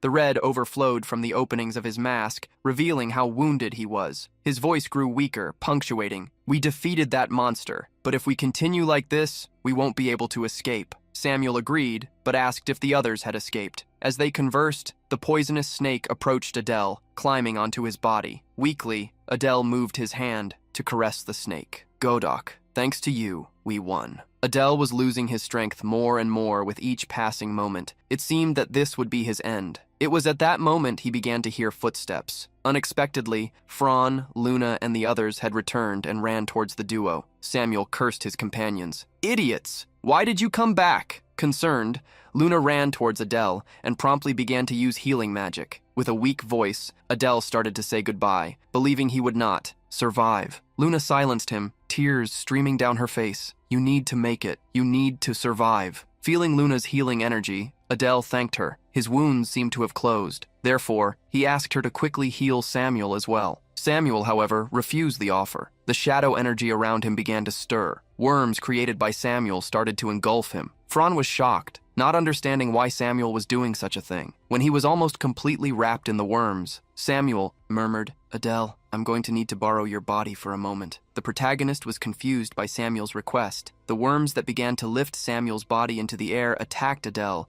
who was still on the ground, defenseless. The green and dark energy of Samuel fell over Adele, wrapping around his arm like a viscous slime. Fran and the others, witnessing the scene, screamed in terror. The protagonist felt that this would be his end. The gluttony that had consumed Samuel would now devour him too. However, upon feeling no pain whatsoever, he realized he was mistaken. The power of gluttony adapted to his arm, infiltrating throughout his body, while leaving just a few thorns on the outside. Above Adele's hand, a small piece of paper appeared out of nowhere and slowly fell onto him. On the paper, there was a brief text. It seemed the price demanded had been exceeded by a small margin, about 20%. Part of his power would be inherited by the creator. Adele quickly opened the status window, trying to remember how his attributes were before. The statistics had changed slightly. The protagonist's mana increased a little, while the skills, position transfer, malignant intent, and darkness had each risen a tier. This was good news. Still, he wondered what exactly the real Adele had taken from him, since he mentioned it would be a precious part. As the paper could not be seen by the others, Luna asked why he was holding his hand up, as if grasping the air. Remembering that the paper was visible only to him, Adele lowered his hand and gave some excuse. "It's nothing. I was just checking if I had any injuries." When he turned his eyes back to the status window, he noticed something strange. Samuel's name now appeared among his statistics. Suddenly, a voice echoed, "I'm still alive!" Everyone was startled to hear it. Fran and another team member, surprised, asked where Samuel was speaking from. The voice replied from one of the thorns, "I'm here on Adele's arm." Looking at his own wrist, Adele asked if that was really Samuel. The young man confirmed, "Yes, I'll be on your right arm for a while." The thorn even had a small mouth that opened while it spoke. I burned a lot of power before this level. Even with treatment, I won't survive. Somehow, everyone managed to understand what he meant. The thorn continued explaining that in that form, it would consume less energy, and that after a few months, it could return to its original body. Confused, Adele questioned why Samuel had latched onto his arm specifically. The thorn fell silent for a moment, and then revealed, "To rebuild my body, I need to consume mana every day, there's no choice. And you have a lot of mana," Adele countered, reminding him that both Fran and Luna had more mana than he did. The thorn, which was Samuel, even blushed when responding. "I may not have eyes, but I share vision with my host and we share a room." The rest of the group stared at the thorn, understanding the embarrassment at imagining him as a host in a girl's body. Fran was the first to curse him. "You're disgusting." Others agreed, "Yes, the worst." Adel laughed along with the group. "He's absolutely perverted." With everyone against him, Samuel had no way to defend himself. Changing the subject, Adele informed that they needed to return immediately. "We need to go to the Imperial Academy. They'll send reinforcements soon." Fran agreed, but asked where they would go since the return gate would only open the following day. Adele revealed he had discovered the secret hideout of a human instructor he had fought against. There, at least, they could rest. Fran agreed and asked everyone to prepare to leave. However, Samuel, still in thorn form, requested them to wait. The thorn began to grow, transforming into a vine. "If I devour the bodies of the humans, my recovery will be faster." Wait a moment. Luna, worried, asked what they would do with the cadet bodies. "Shouldn't we bury them?" Adele reminded that there was neither time nor place appropriate for this. Luna then asked if they could at least carry them. "We can't just leave them behind." The carnivorous plant that the thorn had transformed into stated that it could devour them, but not carry them. Luna trembled, her eyes wet with sadness. Everyone shared the same feeling, bowing their heads in melancholy. Fran asked Adele, who was still lying on the ground, if he could walk. Luke, one of the team members, approached and offered to carry him. "I can take him, I'm not that injured." Fran left the task to Luke, who took Adele in his arms. "It's all right, it's me." He reminded him that he was present during the incident between him and Luna. Adele rested his arm on Luke's shoulder and thanked him. "You must have felt a lot of pain during the incident in the cafeteria." However, Luke was thinking more about thanking him and Luna. To him, both were victims, and he couldn't see the situation only from his own perspective. Still, the comment served to lift Adele's spirits and give him some comfort. Over Adele's wrist, Samuel overheard the whole conversation. Suddenly, a bird appeared in the sky, chirping loudly. Adele raised his arm and received the bird back. Relieved to see it, the little bird happily landed, pecking Adele's shoulder as a greeting. As everyone was gathered, Adele informed Fran that they could leave. The young woman then led the team. "Let's get out of here now. Everyone hurry up." In a school that resembled a floating castle, clouds gathered, making the atmosphere even darker. The footsteps of a woman echoed as she approached the crowd. Everyone was confused to see Count Terrius return in such terrible condition. Madeleine, the instructor from the Imperial Academy, parted the attendees and approached the young man who was being treated, hands on her hips. "Explain what happened." "Farius, Leon Rane, bared his teeth during an attack on the dungeon. We were ambushed by dark beings. Many cadets, including Sylvia, they perished, and Instructor Basara also seems to have fallen." Madeleine's eyes widened in complete surprise.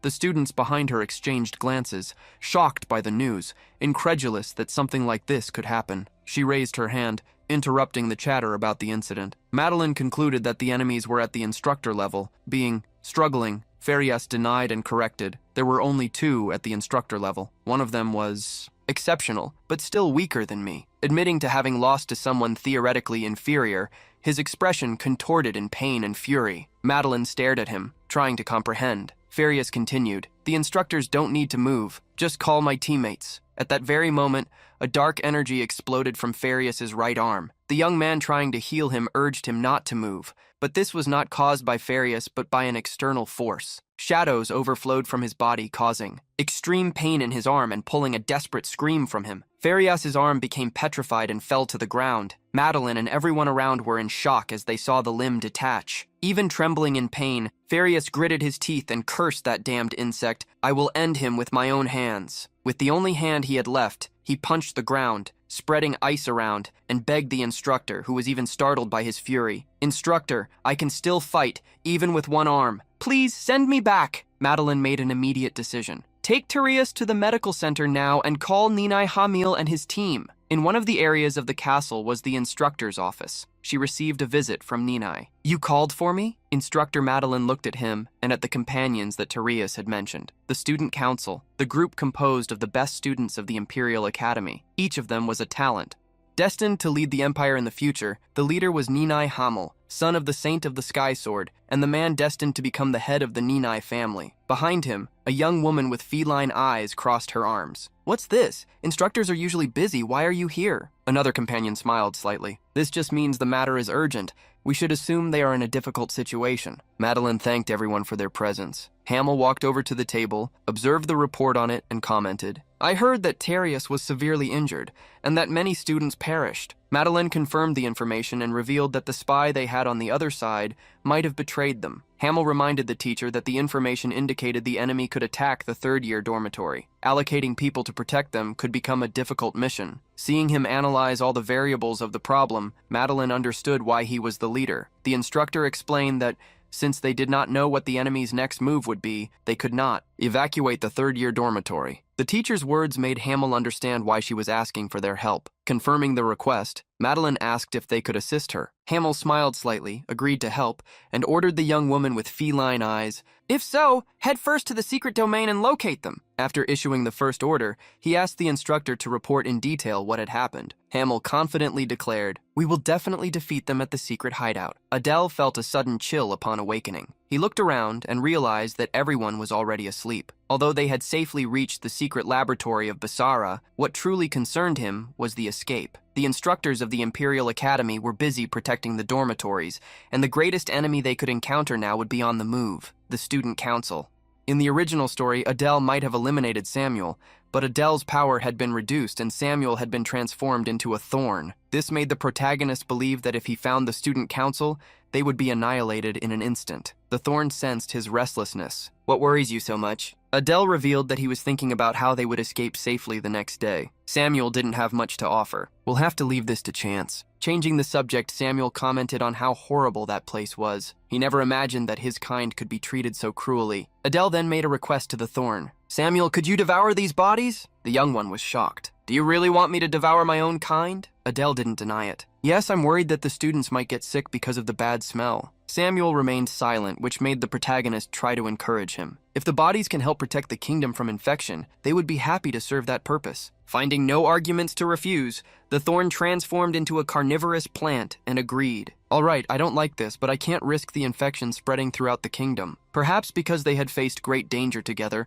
Adele felt that he was finally managing to communicate better with Samuel. Before long, he finished what he needed to do. Adele praised his work. After the snack, Samuel seemed tired. "I'm going to sleep. If you need me, wake me up. Send some mana to the thorn." With part of his worries resolved, Adele decided to rest. However, even after several minutes, he couldn't fall asleep. As he pretended to lie on the ground, someone soon woke up and approached. Luna knelt beside him and asked if he was okay. Feeling that she was too close, Adele just nodded quickly. Still, her concern didn't diminish. Wiping the cold sweat from Adele's face, Luna asked him to speak up if he was having difficulties.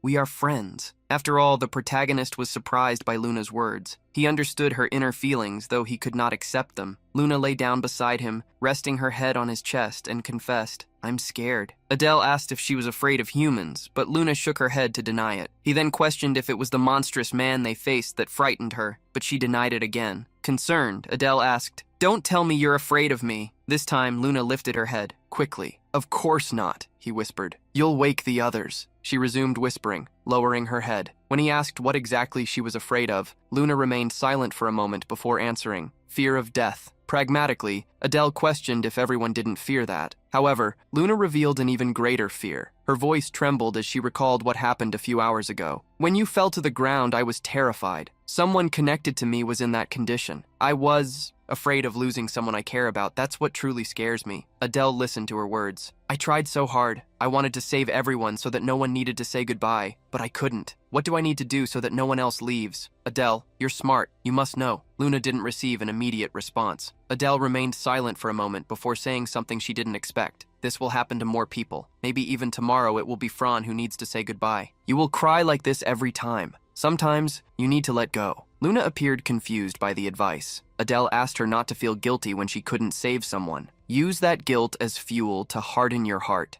If you want to save everyone, develop your healing ability even more and keep training your magic. The change in tone made Luna hold back the tears that were about to fall.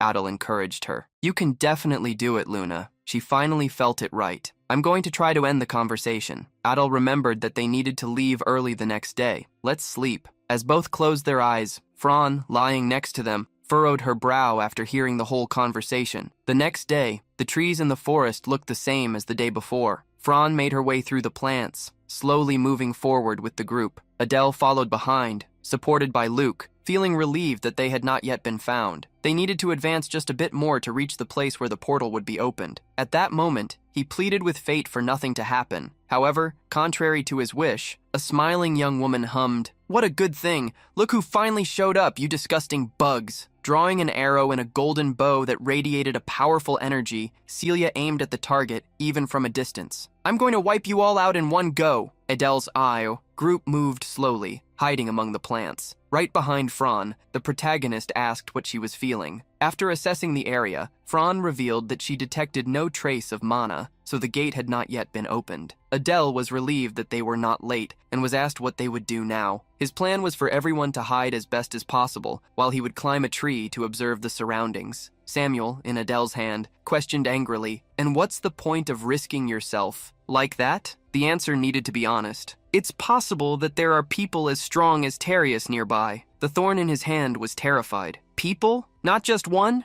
Adele ordered silence, but Samuel was too frustrated. "You chose this place knowing all this, you crazy man." Even Adel himself couldn't answer for sure due to the elixir's effect, while Samuel continued to panic. Adele decided to climb a tree. The thorn would be brought along. He used the ability Position Transfer, Level 3, designating a point above the treetops to move to. However, as soon as he appeared high up in the tree, a large explosion occurred behind him. Adele was engulfed by the flash and disappeared before the sunlight that exploded among the trees. On a distant mountain, Sisela held the bow and cursed. "Why did I miss when I aimed right at the mana signature? How annoying!" A curtain of dust rose. Coughs could be heard all around. Luna rushed to the crater formed by the impact. "Adele! Adele! Where are you?" From the top of the tree, he responded, "Is everyone all right?" Luna confirmed that no one had been injured. The spot where the arrow had struck was exactly where Adele had been before teleporting. This meant the enemy was a shooter of the highest precision. He immediately commanded, "Get down! As soon as the gate opens, don't look back and run!" The protagonist had been monitoring the flow of mana the whole time. Where was that arrow shot from? It definitely came from very far away. He then had an idea and asked Samuel if he could locate who had fired it. "I can't find them with my mana sense. The enemy seems to be farther away than I thought." Samuel had to accept the order and released his own mana sense, trying to track the target from within. Adele pleaded that it wouldn't be certain people, because if it was, it would be the end for everyone. Finally, Samuel found the enemies. The problem was the distance. They were in a small ravine 5 kilometers away. He was shocked to realize that someone could shoot an arrow from so far. Adele gritted his teeth. This confirmed who they were up against. Sisela of House Wendy, a member of the student council who would, in the future, be known as the Divine Archer at that distance. Neither the position transfer nor the black blade could reach her. Furthermore, she could infuse willpower into her arrows, one stage beyond the aura and sword coating. If they left the cover of the forest, they would instantly become easy targets. Faced with so many problems, Adele wondered if Class A was truly destined to meet its end there. A faint breeze of energy began to stir in the open area ahead of them. The gate was starting to form. Samuel asked if there was any way to protect themselves from the arrows, but Adele shook his head and revealed the only possibility. "If we sacrifice ourselves, we can save the cadets." Samuel was irritated by the proposal, but asked what he intended to do. Adele smiled faintly, mocking, "I'm just kidding." Around him, a dark energy began to spread. It concentrated in one of his eyes. Adele activated the Eye of Sovereignty. He didn't mind fighting against Sitsela, the student council. "Who cares? I will save everyone." The energy overflowed from his body, startling even Samuel. "Hey, what is that red dripping from your eye?" He knew that forcing the eye could cost him his vision. Still, it was better than losing everything. Adele fixed his gaze on the gorge between the trees, following the highest part of the mountain until he found Sisela. Samuel shouted, alarmed, "Why is everything slowing down? Even the leaves!" Adele's glance caught intense energy at the top of the gorge. Sisela was raising the bow and the flaming arrow, accumulating, terrifying power, her face stained with crimson red. Adele murmured, shocked, "Mercy!" She charged the arrow with the earth attribute, and with will to fight. She intended to wipe this entire area from existence. Knowing he needed to draw the shot to himself, Adele jumped above the treetops. Cicella spotted him immediately and adjusted the trajectory slightly. This time I won't miss. The arrow was shot, slicing through the air. At that very moment, the gate opened like a magical portal. The ready shouted, "The gate has opened! Everyone run!" Adele also moved. "Samuel, we need to block the arrow. Use Monastorm!" A great dark hurricane, reminiscent of the sin of gluttony, appeared before him. Then, Adele made a decision that shocked everyone. "We're going into that storm!" He jumped into the tornado, leaving Samuel desperate at his apparent madness. Drawing a dagger, Adele plunged it into the whirlwind, activating the darkness. The tornado absorbed the attribute and transformed into a vortex of shadows. Samuel shouted, stunned to see his own ability change in such a way. The arrow, which had already crossed 5 kilometers, was approaching rapidly. Adele warned, "It's coming!" The strengthened projectile struck the tornado, attempting to force its way through. Samuel, keeping the vortex active, felt the devastating impact. Several cadets had already passed through the portal. Fran was about to go too when he noticed that Luna had stopped. "Come on, Luna, hurry!" The arrow continued advancing without losing momentum. Samuel shouted in despair, "It's going to go through the tornado!" And Adele replied, "Just hold on a little longer!" Knowing he couldn't just watch, Adele raised his hand and used telekinesis. The magic slowed the arrow's advance. With great effort, Adele managed to divert it. The combination of telekinesis with the tornado repelled the shot. Cicella clenched her teeth, surprised at the failure. As the arrow was deflected, Adele ran. "Let's go to the portal!" Luna and Fran were waiting for him in front of the passage. Fran urged him, "Hurry, it's closing!" Cicella wouldn't accept losing her targets. Fury took over her, and she concentrated all her energy on another arrow. This time, the shot flew even faster, closing in the blink of an eye. With his back to the attack, Adele felt the danger approaching like the roar of thunder. Fran and Luna waited by the portal, shouting for Samuel and Adele. Samuel tried to alert his host. "There's an arrow coming your way." Adele knew very well he was in danger, and without hesitation used the magic Position Transfer, Level 3, designating a point near the portal as his destination. Cicilla's third arrow exploded with an even greater force than the previous ones. Fortunately, Adele had already crossed the portal. Luna, Fran, and the others ran to him, just like Samuel. In his hand, everyone was worried. Adele struggled to get up. "I'm fine," he said. Everyone made it in. Even injured, his first concern was for the others. Luna, by his side, confirmed this, reassuring him. He kept his eyes closed for a moment, gasping for breath amidst the relief. Then he remembered something important. "Since the gate has closed, the dimension will start to collapse. We need to get to the entrance fast." Fran realized he was right, and began to hurry everyone along. Luna firmly placed Adele's arm over her shoulder, helping him to walk. In the dark world, the teleport crystals shone. They were greeted by Instructor Idea. "You're a bit late, aren't you?" Upon seeing the student's condition, she acknowledged, "You worked hard, class. More than any praise." Adele was relieved that everyone had survived and returned alive. After the brief contact with the instructor, everyone headed back to the academy, formally presenting themselves. Adele delivered the report. A total of 21 students were sent on the mission. 4 perished in combat, 17 returned. Idea understood the difficulty of the mission. Adele added that although they hadn't recovered the bodies of the cadets, he still remembered their names. Idea placed her hand on Adele's shoulder. "You did a good job, class representative. We, the instructors, will not forget the cadets who were left behind." Then, she removed the flower-shaped emblem pinned to his chest. "Since we need to conduct the assessment, I will be collecting the flower while you observe." Guar mocked her. "That's pathetic to watch beside him," Iron added. As expected from a class led by a half-blood, so many perished. Adele gritted her teeth, cursing them internally. If other rooms had gone in their place, perhaps everyone would have been eliminated. Diana and Renee approached. The former greeted him. "Bodyguard, you're alive." Renee also called him, and Ade greeted. "Young lady, you returned safely." Renee nodded and looked at him with concern. "You're very hurt, even with half of the upper part of your clothes evaporated." Ade claimed he wasn't hurt enough to worry them. Still, his state said otherwise. Renee decided, "Let's go to the infirmary." Luna, beside Adele, stared at the back of his neck intently, feeling the gaze. Adele turned around. Luna greeted Renee, making it clear she was there. Noticing another woman, close to Adele, Renee's dark energy overflowed. She glared at Luna as if she could take her down with just a look. Luna flinched and hid behind Adele. "Why are you acting so scary?" Renee coldly replied, "He is mine." Step away. If Luna didn't back down, she firmly held the protagonist's arm and confronted her gaze. What do you mean by that? At that point, Renee lost control and drew the sword she was carrying on her back. Adele, startled, had to intervene. Why are you drawing your sword, young lady? It's a misunderstanding. This friend just wants to help me. Please, calm down. Seeing the scene, Diana couldn't hold back her laughter. Renee ended up putting the sword away, huffing as she tried to contain her irritation. Before stepping away, she warned, "Get proper treatment, I'll see you later." After she left, Luna sighed in relief.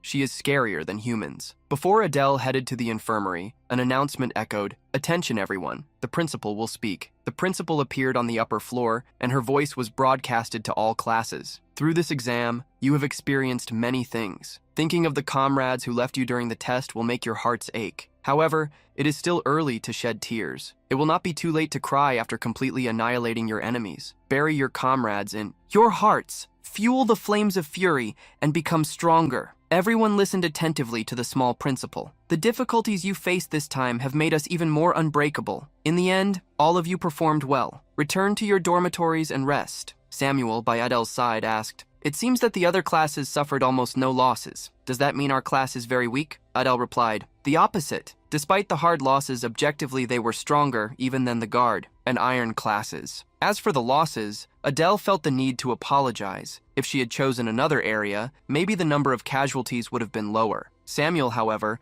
recognized that what was done could not be changed. He also blamed himself for not being strong enough to protect the fallen cadets. While they were talking, another person approached. This time, it was Baltan. "It's been a week, hasn't it? Just by looking at you, it's clear that you took quite a beating." Adele did not let Tio herself be discouraged. "Our target was strong, so I had some difficulties, but you seem perfectly fine." Baltan calmly explained that the opponent was also powerful, but already old. After crossing swords a few times, he simply collapsed from exhaustion. Adele was surprised. He remembered that Baltan's target in the war was the famous king of mercenaries. It was impressive for someone to recount the status of a fall like that. Changing the subject, Baltan commented that the opponent who had caused problems for Adele must be remarkable. He showed curiosity in facing him. The representative of Class A confirmed, "It was a tough adversary. Luckily, fortune was on my side." Baltan smiled. "You are modest, but luck is also part of strength." He said goodbye, advising Adele to seek treatment and rest before leaving. He left a warning, "Next time, you will have a duel against me." After his departure, Espino, in Adele's hand, asked why the young man with orange hair wanted to fight him so badly. Adele wondered as well, but revealed that despite his carefree appearance, Baltan was extremely strong. "He is more than capable of playing with an ice monster that we fought against." Samuel was impressed. This meant that Baltan could be even stronger than Adele in his amplified state. Adele himself confirmed this possibility. He imagined that in the current situation, only Baltan and Diana could face the human student council. With a few years of training, Renee and Samuel himself might also reach that level. Fran approached Adele and Luna, frowning because they still hadn't gone to the infirmary. The duo was surprised to notice that she had fallen behind. The young woman wasted no time acting proudly. With her hand over her chest, she laughed, "Ho, ho, ho. A true leader must observe the cadets until the end." They fell silent, but Samuel replied, "Here you go again. Can't you sit still? I get tired every time you start talking." Franak didn't let it slide. She grabbed Espino's body, attempting to tear it from Adele's hand. "What did you say, you little brat?" She became so furious that she landed a punch on Adele, who silently wondered why he was getting involved. Fran threw him to the ground and applied a leg lock while still holding Samuel. Luna was alarmed. "Adele needs treatment. What are you doing?" Samuel was screaming in desperation, almost being ripped away until, thanks to Luna's intervention, finally Fran let go. The protagonist managed to get rid of the confusion. Luna walked alongside him, helping him all the way to the infirmary. Adele felt the need to thank her, and even blamed himself for her not being able to rest while taking care of him. Luna refused the thanks. She felt guilty for not being good enough with healing magic. She believed the mission would have been smoother if she were stronger. "I should be the one apologizing." Adele praised her mindset, but reminded her that, instead of blaming herself, she should keep pushing forward. She nodded. "Next time I will make sure I can heal your wounds perfectly." After some time walking, they reached the entrance of the infirmary. Looking at the doors, Adele wondered if they weren't too big. They knocked and requested permission to enter. A woman was inside the room and stared at them curiously. Her wavy horns and sharp teeth contrasted with the black markings on her face. With that striking appearance, she approached and asked, "What is this? Are there two half-bloods here?" The nurse noticed the terrible state Adele was in. Unexpectedly, she gazed at him with curious eyes, but simply instructed him to lie down on the bed. Asking why she was staring at him, Adele obeyed. The nurse placed her hand on his abdomen and, after a brief examination, gave her diagnosis. "We will need to operate on you. It's surprising that you can still move." Luna was the one who was startled to hear that. "Will the major surgery have no side effects?" Luna's concern made the doctor ask, "Is he your boyfriend?" The girl shyly denied the misunderstanding. The doctor told her not to worry, as the operation would be finished in 3 hours. Adele also reassured Luna. Luna could do nothing but say goodbye. The doctor then put on her gloves and fetched the anesthesia. Adele internally begged for everything to go well. At the same time, the instructors gathered to evaluate the missions of the first-year cadets. The director was anxious and ordered the recordings to be made. Aries was confident that his class would come in first, having an idea that the one sitting next to him was sighing, having to admit that it was expected. Idia remembered that Class C had the king's daughter, who also drew attention in class. Still, Aries was confident that Balthan was the best. "It's not an exaggeration to say that his fencing has already surpassed mine." Robot agreed. "Yes, his understanding of magic isn't that good. But if you judge him solely on his physique, he will become someone whose skills will be remembered." On the other hand, Instructor Idea sighed, revealing her dislike for Balthan. Since he had a decent personality, she was questioned about Aries' reasons. Balthan had good looks, excellent skills, potential, and good grades. Even with all of that, he didn't stand out. Idea blamed Aries for being a person who only thinks about muscles and didn't pursue the topic further. "I just don't like him. He always has his eyes tightly shut, smiling as if he has no soul." Aries compared Balthan's smile to a creepy smile from class representative Idea. As the two debated, the class flower was selected with the preparations complete. The instructor showed the director that they could already begin. She crossed her arms, wanting to see the young man's skills. It starts with the image that was reproduced. Balthan held a sword in one hand and a spear in the other. They wondered why they weren't, seeing from Balthan's perspective, and understood that he had handed the flower to another cadet. Robot suggested that the young man must have wanted to see his own abilities, even though they had been told not to hand the flower to someone else. The pressure exerted by the mercenary king was incredible. It was a shame for everyone that the recording had no audio to make everything more immersive. Balthan and the mercenary king began to fight, and the energy of their blows spread throughout the surroundings. The Idea was left speechless upon seeing the cadet fighting on equal terms with the king of mercenaries. The human began to channel his will into his sword, preparing a final strike. One of the instructors analyzed Balthan and believed he still did not know how to infuse his fighting will. However, the combat instructor disagreed. He had already learned the will to fight before the mid-seed trials. We just did not know how far he had progressed. Robot was astonished by Balthan's power. A mere first-year cadet possesses that level. Balthan's attack fell upon the king of mercenaries, ending the fight. Aries smiled confidently, giving him a perfect score. Robot still could not believe that Balthan was just a cadet. Aries knew the young man's strength. "Unless you are a combat instructor like me, you couldn't defeat him." Idea nearly rolled her eyes as Aries was showing off, despite not being Balthan's teacher. The next class analyzed was Class D, represented by Iron. Idea knew this would be an easier mission. They would face a group of freshly graduated knights. Iron's command skills were below average, but the battle was something the cadets could win. The only flaw they noticed was that the young man slept a lot, but since he was the son of laziness, there was nothing to be done. Confident,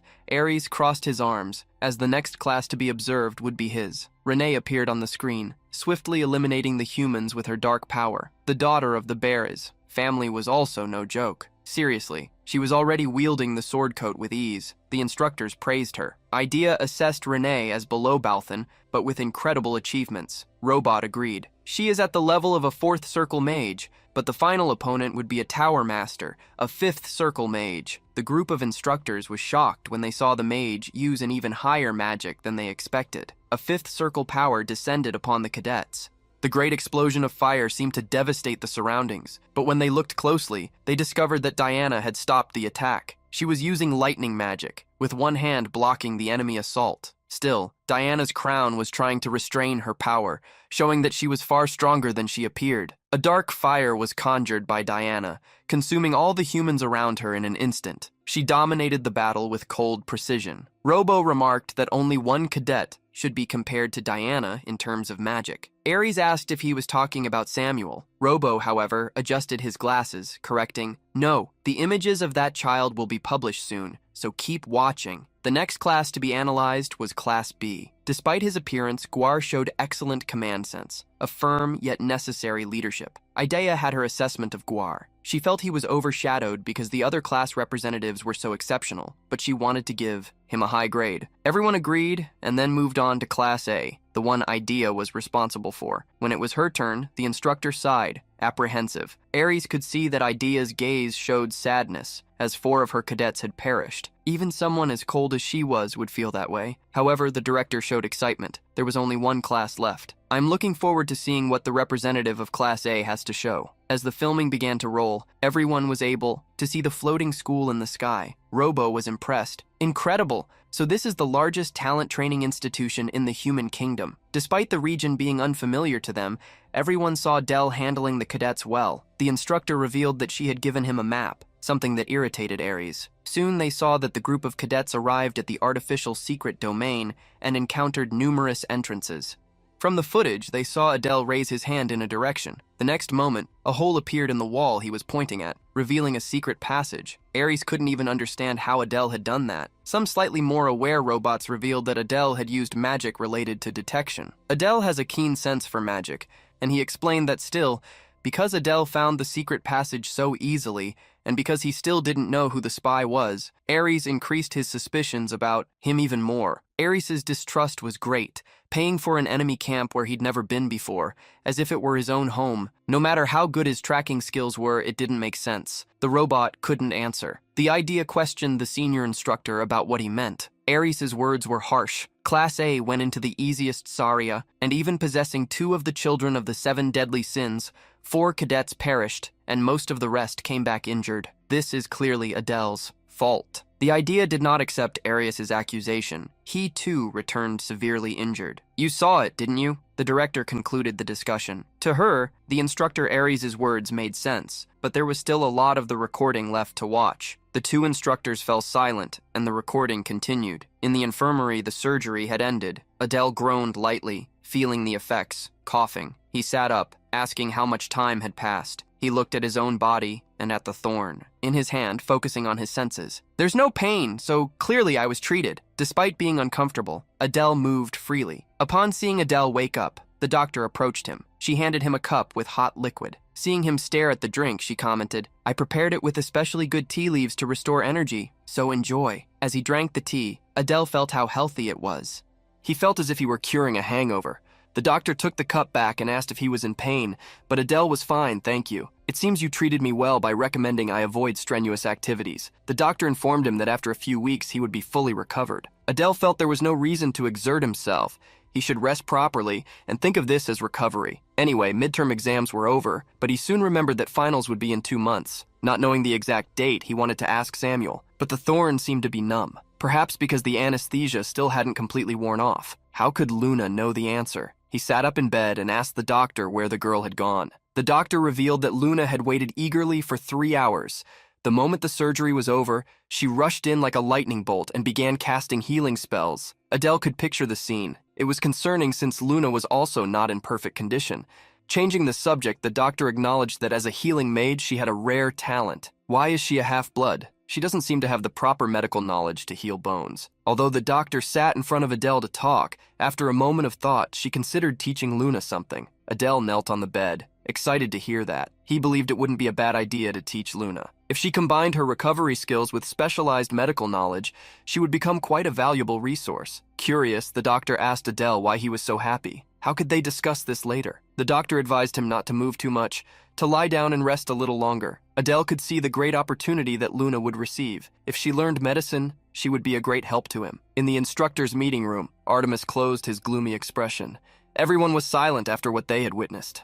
The instructor in charge of the footage ended the playback, notifying the animated director. The Idea hit the table, rising. "Did you all see it as expected? My class representative is not a spy. I told you there was a reason why House Bares was supporting him." Robot adjusted his glasses, showing himself impressed at the thought that he would defeat a 5th Circle mage and an Imperial instructor, no less. "I didn't expect Cadet Adele to be that strong." Aries didn't want to accept it. He just got lucky. The idea used the old phrase to rebut him. Luck is also part of a person's skills. She then focused on Instructor Robot, recommending, it's better to keep your guard up. If you focus only on theory, that could happen to you too. The professor laughed awkwardly. Returning to the topic of the video, Aries commented on the skills they saw, the sudden amplification of power, and the fact that he had deliberately concealed the Enzer flower. It doesn't make sense. Still, sacrificing oneself to save the cadets is something we have to acknowledge, especially later when he fought that guy swinging an ice hammer. That gave me chills. The idea recognized the strength of the Imperial school student. He was a monster. To think that the Imperial Academy had someone like that, Hobold was worried about how Farius seemed to be toying with Adele. Ares remembered the woman who shot the arrow at the end of the battle,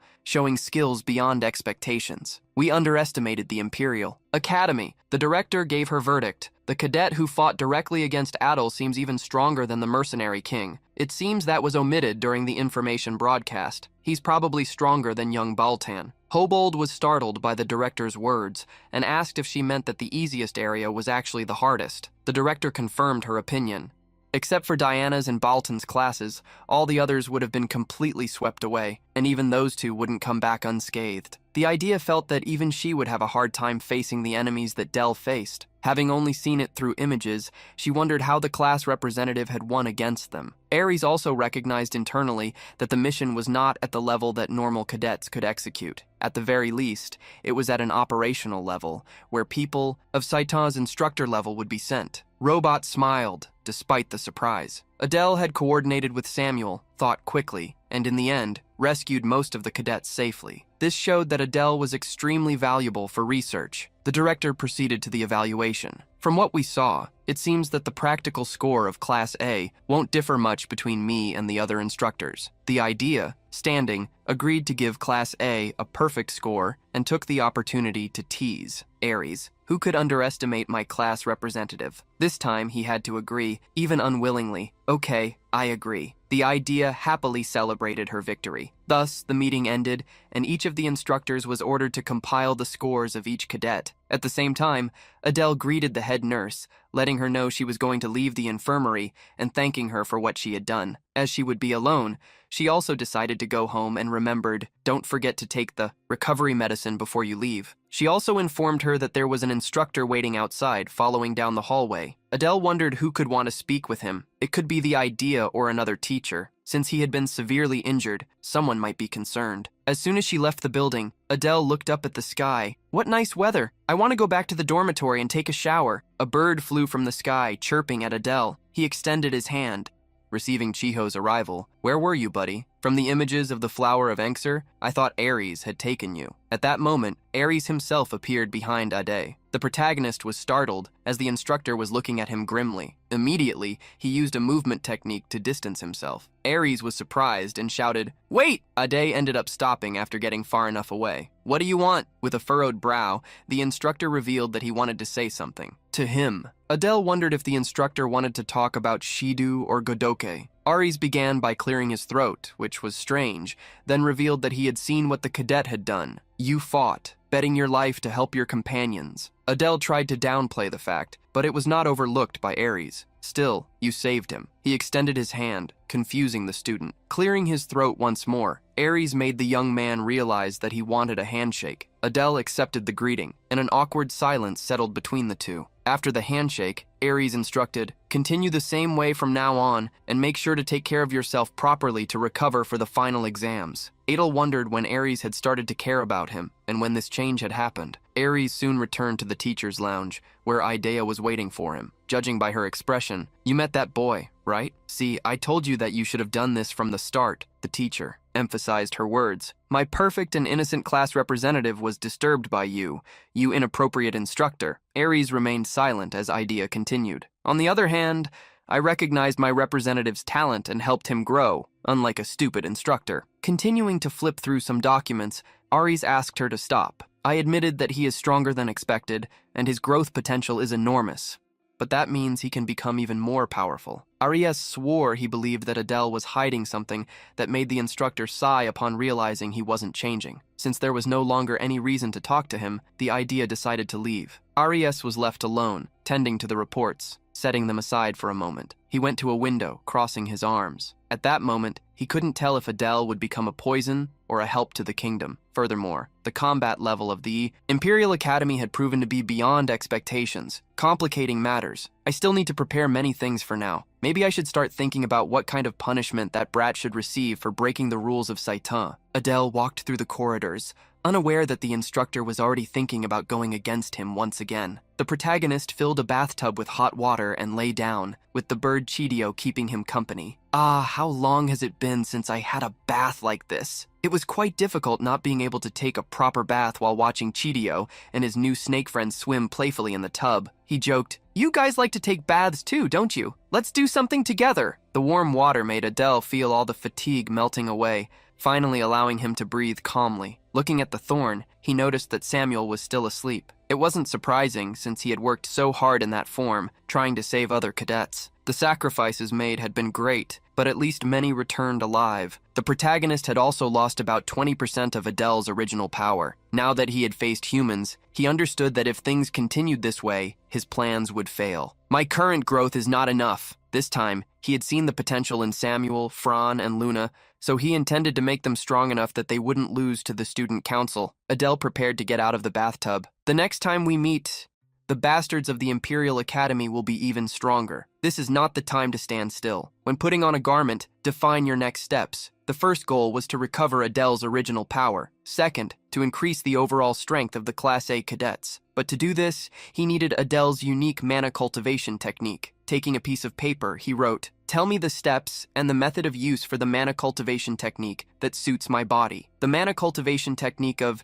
the Bare's house was excellent, but since Otto was not from that house, he could not avoid his growth being slower. In response to the request, the paper revealed, "This is information that has a cost. Pay with a legendary grade artifact or higher, or at least 10,000 gold coins." The price shocked the protagonist. He expected it to be expensive, but it was even more than he imagined. However, he soon thought that there was no reason to rush. There was still the result of the midterm test, where he could enter the Academy's Hall of Weapons. This time, he could stock up on several mythical grade treasures or even higher. But there was a problem: whether Ares would really give him a high score. Since Ares had asked for a handshake, Adele decided to wait and see. While he thought, Cidio began to peck at his head. Thus, time passed. In the next class, the idea announced to the room that the exam score results would be published. He instructed everyone to check their own results. Discovering that the results were out, Adele wondered what position he would have gotten. Ron approached him, laughing confidently. He asked what she wanted and heard, "Are you asking because you really don't know?" She crossed her arms and made a proposal. "Make a bet with me." Adele was confused by the sudden proposal. Luna had a hunch about what Fran wanted to bet on, since the test score would come out that afternoon. The young girl with horns on her forehead burst out laughing.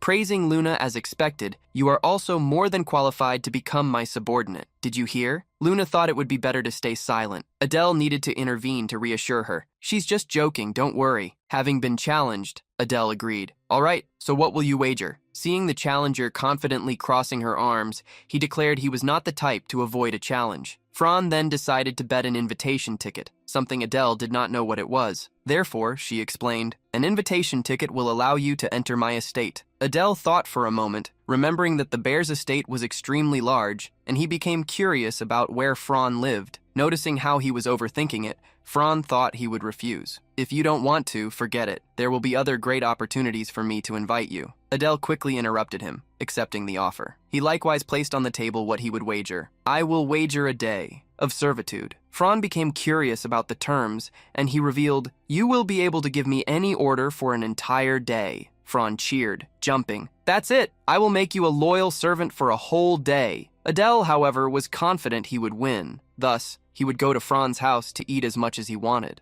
After Adele said goodbye, Luna mocked the wager Fran made. It seems that Adele is going to stuff herself with food at Fran's house. This left the young girl furious, as Luna did not trust that she would win. Adele made a suggestion, wishing that Luna would also be invited. At that point, the instructor approached, interrupting the fun conversation. The idea prompted the class representative to talk to them. The two left the school building, heading to a forest area. Adele wondered why they needed to go so far to talk. The instructor suddenly stopped and requested, "Adele, be honest about what you are hiding." The request caught the protagonist by surprise.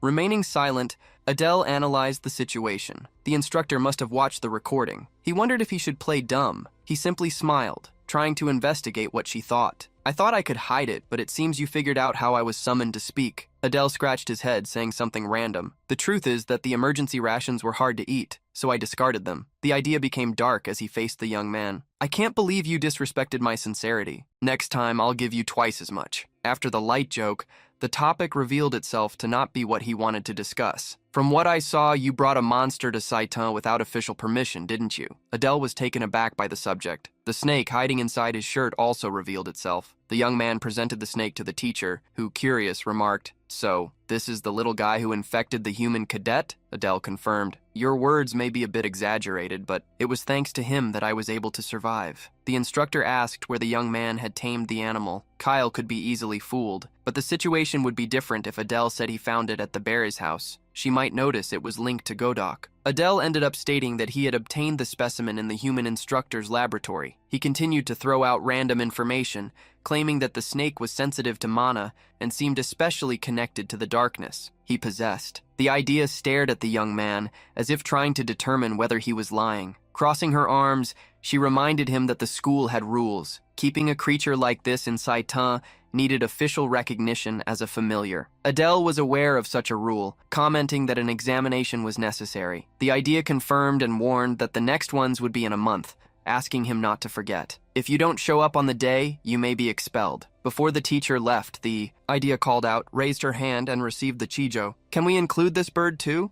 The bird landed on his hand, which surprised the teacher. She finally agreed. "I think it might be possible. He must be special. This will help with your activities." Thus, she said goodbye. "I'll see you in the auditorium this afternoon." Adele wondered if the instructor knew who the original owner of the bird was, but was pretending not to know. In any case, it was a relief. Now I won't have to raise him while keeping alert. All the students began to head to the auditorium in the afternoon. Everyone was frantic, waiting to see their results, and even Adele wanted to see his. In a corner of the auditorium, he saw Luna, who had a worried look. Adele approached her, sensing the feeling she was conveying. Since the exam scores were linked to scholarships, Luna was anxious about her daily expenses. Adele tried to cheer her up. "You did well. Even if you can't, we will find a way." But Luna refused Adele's help. She didn't want to take his money if it was like that. Still, he wanted to thank her. "I heard you worked hard to heal me in the infirmary." Luna looked away, blushing slightly. Internally, the protagonist didn't worry much about Luna's score. She had done her part in the mission. The most important thing at that moment was the fact that Fran was extremely confident. He approached the young man,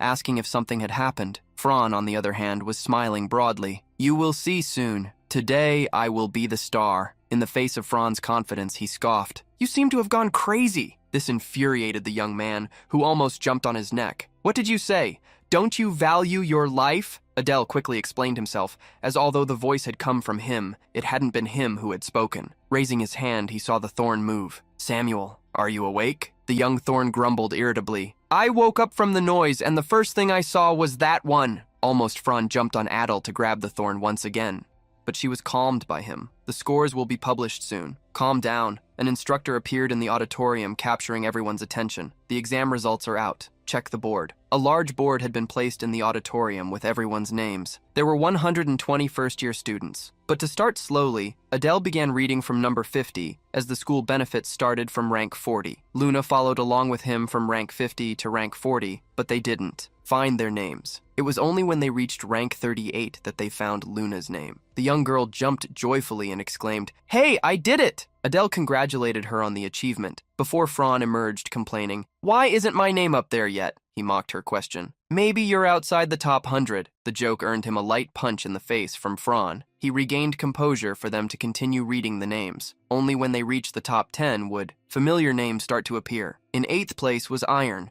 grinding his sharp teeth and irritated with a rank lower than he expected. In 7th place was Samuel, who believed he had received an acceptable rank. In 6th was Guar, who also accepted his qualification. In 5th was Renee, who showed no reaction. Adele frowned, waiting to see who was above Renee. In 4th place, Adele saw his own name and was surprised to have even beaten Renee in the scores. It was something he hadn't expected. Now, the only 3 remaining were Balthan, Diana, and Fran. In 3rd, Adele saw Diana's name. Balthan, however, was not pleased to be in 2nd place. Adele wondered if there could be someone stronger than the two. It was then he saw that Fran's name was in 1st place, surprising everyone. Fran mocked Adele upon receiving 1st place. "Oh, ho, ho, did you see that? You're my subordinate now. Get ready," Samuel boasted, not accepting the outcome because Fran is in 1st place. "I cannot accept this." Fran took the stage mocking everyone. "Kneel, losers. From now on, address me as Fran, the 1st place winner." When he paused to think about the mission, Samuel realized it was truly plausible. Adele questioned how something like that was possible. Samuel didn't know the details,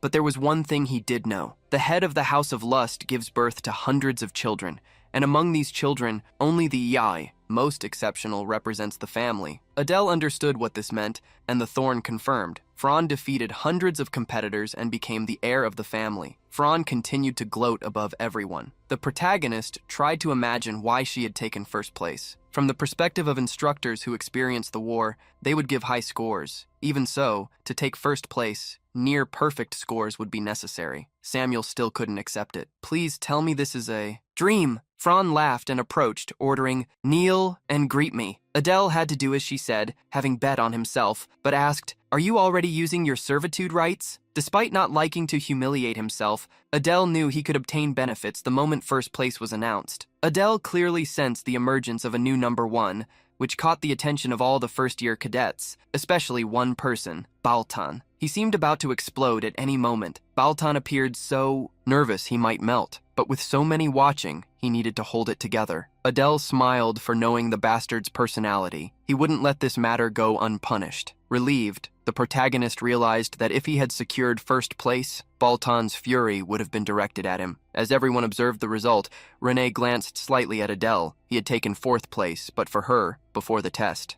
He wasn't skilled enough to achieve that. Deeper reflection made him realize that, since the first time they met, he had always kept secrets. This made her realize that she didn't really know who Adele was. Looking at the ring on her own finger, she tried to remember what he had sworn to her. As Rennie pondered, someone poked her cheek. Diana approached, commenting on her friend finishing in 5th place. Renee, irritated, turned her gaze away. "Oh, Diana, it's 3rd, what a shame!" Seeing how downcast her friend was, Diana pinched her cheeks. "If you're going to try to cheer me up, do it right." As the two were joking, Baltan nearby began to move. Diana had never seen him so angered before, his fighting spirit overflowing. He swore, "This is interesting, Fran. I will have to face her properly." Night fell quickly and the door to a room opened. Ron crept in slowly, trying not to wake the one sleeping, almost failing. She rushed quickly and upon reaching the bathroom, threw several bandages on the floor. Turning on the hot water faucet, she created a mist on the mirror. With a serious look, she wiped her hand across the mirror, clearing it. The expression she wore was not one of happiness, despite what had happened that day. Therefore, Fran pushed the corners of her mouth upwards, trying to force a smile. Sighing, she released energy at the tip of her finger, pressed it against the mirror, and left a trail of that energy, drawing a smile. Fran stared at herself through the energy-drawn smile of malice, but soon lowered her head, unable to maintain that expression. At the same time, a dagger floated. The Dea grabbed it, completing her training. He sighed, having attested something to himself. Even after receiving 20% of Samuel's power, he still couldn't use the will to fight. He wondered if it was due to the lack of combat experience. He didn't know the answer, but he considered the possibility of asking the information desk, convincing himself it would be a waste of money. He lay down on the bed, feeling that he needed some kind of illumination. Thinking about illumination, he raised the dagger, observing it with a smile. It showed satisfaction for everything he had done that day. His body still needed to recover, and, having plenty of time, he could proceed slowly. Samuel, in his sleep, was speaking. "Fran, that's impossible." Adele realized that even dreaming, Samuel wouldn't accept Fran in the first place. In a few days, Saitan's secret vault would be opened, something he was looking forward to. The days passed quickly, and soon Adele Civil was in front of the school on the day the secret vault would be opened. Aries had suddenly called the other top students, so Adele believed he was right. He planned to take 2 items, even if he would have to give one of them to Samuel later. Although the thorn couldn't use anything at the moment, he asked the thorn how it felt. Samuel was eager to leave. He seemed irritated. "Why aren't we going to the main hall? You told us we would go as soon as classes ended." Adele wanted them to go together, as 3 of those going to the vault were from Class A. Waiting, Samuel urged Adele to hurry. "What are you waiting for? I don't even want to see that girl. Let's just go." Adele also noticed that Fran was late, even though she had been to class. Since she had already taken too long, Adele asked if they should go first. Near a classroom, he observed the duo through the window. Soon the protagonist arrived at the building where the secret vault was located. Aries was waiting for the students and complained because the Class A cadets were late. Iron gritted his teeth, warning, "Instructor, I'm starting to get tired. When is Class A going to arrive?" Guar agreed. "That's right, unbelievable. They are really late." Agreeing on the arrival time, he took the opportunity to mock. "Feathered birds fly together. There's no way to help them. They are half-bloods from an exterminated house." After all, Renee, who was listening, was already overflowing with hatred. Behind Guar, someone appeared with the same irritation. "Guar, you talk too much, as always." Upon hearing someone go against him, Guar turned around irritated, but found himself facing Balthan, a young man with orange hair. He questioned him. "Do you have a problem, perhaps? Do you want to confront me?" Guar stepped back, not knowing how to respond, just apologizing, not wanting to face Balthan, who gave him a pat on the shoulder. All right, now let's move on." Ares observed the situation. Balthan had definitely become stronger than before. It was a good thing Saitan's average strength was increasing. Adele suddenly arrived, practically teleporting, apologizing for being late. Renee and Diana noticed his arrival only when he spoke. Balthan frowned, as he hadn't even felt Adele's mana before he arrived. The protagonist noticed the gloomy look of Balthan and the others aiming at his back. It seemed that everyone was irritated by the delay. Guar gritted his teeth, approaching like an elephant. "You appeared like a rat. Half-bloods have no manners." Several portals with dark daggers appeared behind him. Adele also held a dagger, releasing energy from the darkness, taking a battle stance and surrounding Guar from all angles. He taunted, "You really don't learn. Can you teach me that way of speaking you have?" Guar did not back down. Neither did Adele. Advancing by moving behind Guar, Adele placed the dagger close to the giant's neck, advising, "It's better not to move, because I will definitely blind you this time." The blade of the dagger lightly touched Guar's neck, leaving a red streak to trickle down. Ares allowed Adele's actions only up to that point. "Stop. Sheathe your sword." The protagonist sheathed the dagger, even irritated for being reprimanded again. The heir was called upon by the teacher, who warned him, "If you fight with another cadet again for no reason, I will punish you severely." Guara lowered his head and apologized. The protagonist wondered what was happening, as he thought he would be the only one reprimanded. Ari felt Adele's gaze and questioned what he wanted. The protagonist asked curiously, "Do you feel unwell in any way?" Telling them to stop talking nonsense, Ares ordered them to fall in line, not just to wait. Ares warned everyone, "Humans are our enemies, not companions you can trust with your back. I have no intention of giving precious items to those who do not even understand this." Everyone felt the pressure in the instructor's words. Changing the subject, Ares commented that someone from Class A was missing and asked Adele why Fran was late. Adele revealed that he had waited for her, and because of that, he was late too. But he was unsure where she was. Ares sighed. "The cadets in Class A have a talent for annoying the instructors." Baltan agreed with him. "Yes, she is a real headache," but he was reprimanded by the instructor. "You have no right to say that." Adeus mocked the cadet who always bothered him internally. At that moment, a girl's voice emerged. "I don't think I'm that late." The instructor heard Fran's voice, who placed her hand on her hip, smiling confidently. "I'm sorry, but I had a big task waiting for me." She walked proudly as she spoke. "However, you have no choice but to understand. There was a reason for my delay." She turned to the instructor asking, "The protagonist always arrives late, am I right?" Ares paid no mind and ordered her to get in line. As she walked, Fran encountered Baltan in her path. Adele smiled, seeing that, as soon as Fran arrived, Baltan had approached her. Given his personality, he had held back long enough. Fran confronted him, crossing her arms. "Why are you blocking my way?" Baltan greeted her. "Long time no see." "We've met before, right?" She raised her eyebrows. "I don't know who you are." This surprised him, as he had seen her with Adele before the mid-season exam. Fran smirked slightly, mocking Balthan. "I have an incurable disease that prevents me from remembering the faces of people ranked below me. When you speak to me, declare your identity in more detail." The heir ground its teeth irritably, also affected by the provocation. Even Adel became concerned about Fran. Balthan flared up with fury. struggling to hold himself back. Samuel woke up once again after the nap. What's that noise? The protagonist revealed what was happening between Fran and Balthan. The young man was completely provoked by Fran. If it's an incurable disease, maybe I should help you get cured. Let's fight. She, however, refused. I see no reason to do that. There's no need for me to listen to someone ranked below me. The fire increasingly engulfed Balthan, who did everything to provoke a fight with Fran. First place is a position you must protect. If you're the best, don't you think you should accept a challenge from someone below you and prove your worth? Adele stepped back, signaling Samuel to get ready as well. However, having just woken up, he didn't even understand what was happening. Adele wondered why the instructor was just watching when he had said that the cadets shouldn't fight, and Fran was obviously provoking a fight. If Fran didn't fall for Balthan's provocation, listening to what you say makes things even harder to manage. If you're the type that only challenges the strong, why don't you challenge an instructor or the director? Balthan was surprised by the suggestion. Fran continued, Am I wrong? Everyone knows that the strongest in the academy is the director, yet you're always plotting to attack my subordinates at every opportunity. Is it because you think you can't defeat the director? Is that why you want to choose an easier opponent? Adele prepared to take action. See? Fran managed to make Balthan hesitate. Fran continued to attack his actions as if reprimanding him. I find it truly ridiculous that you, who only challenge cadets weaker than you. This time Balthan remained silent. He had no response. Adele walked towards the duo. If the instructor wasn't going to intervene, someone needed to step in. Otherwise, someone could get seriously hurt. Rennie was also preparing to intervene, which concerned Adele even more. The moment Adele stepped in front of the ECE2, Ares intervened.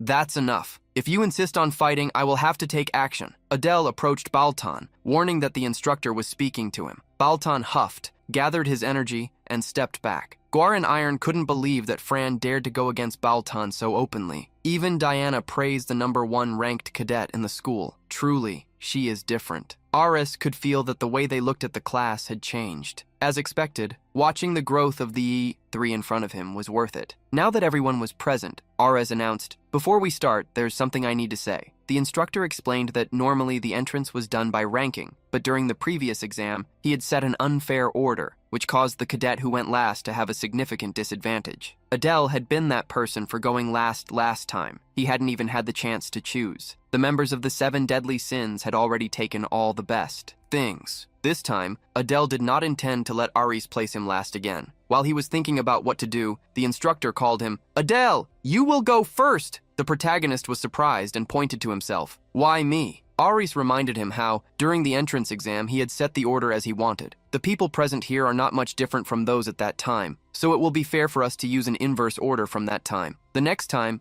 however, we will use the input from the rankings. Adele was so surprised that he remained with his mouth open. The instructor then extended his hand, channeling energy into the magic circle to open the vault. Everyone stepped back. A large door of energy formed in one of the walls. At the same time, a glow illuminated internally within Adele's body. He then thought, if luck is on my side, I might obtain the mana cultivation technique. This time, I might even get a legendary grade artifact. Samuel, in his hand, questioned, Why is your heart beating so fast? Are you eager to acquire a treasure? The protagonist returned the question. Isn't it the same for you? However, Samuel didn't even want to possess a body. He wasn't very excited about obtaining an artifact, remembering that the thorn would soon have a body again. Adel approached the gate. Let's go in. He could see, finally, his second chance approaching. I am really looking forward to what comes next.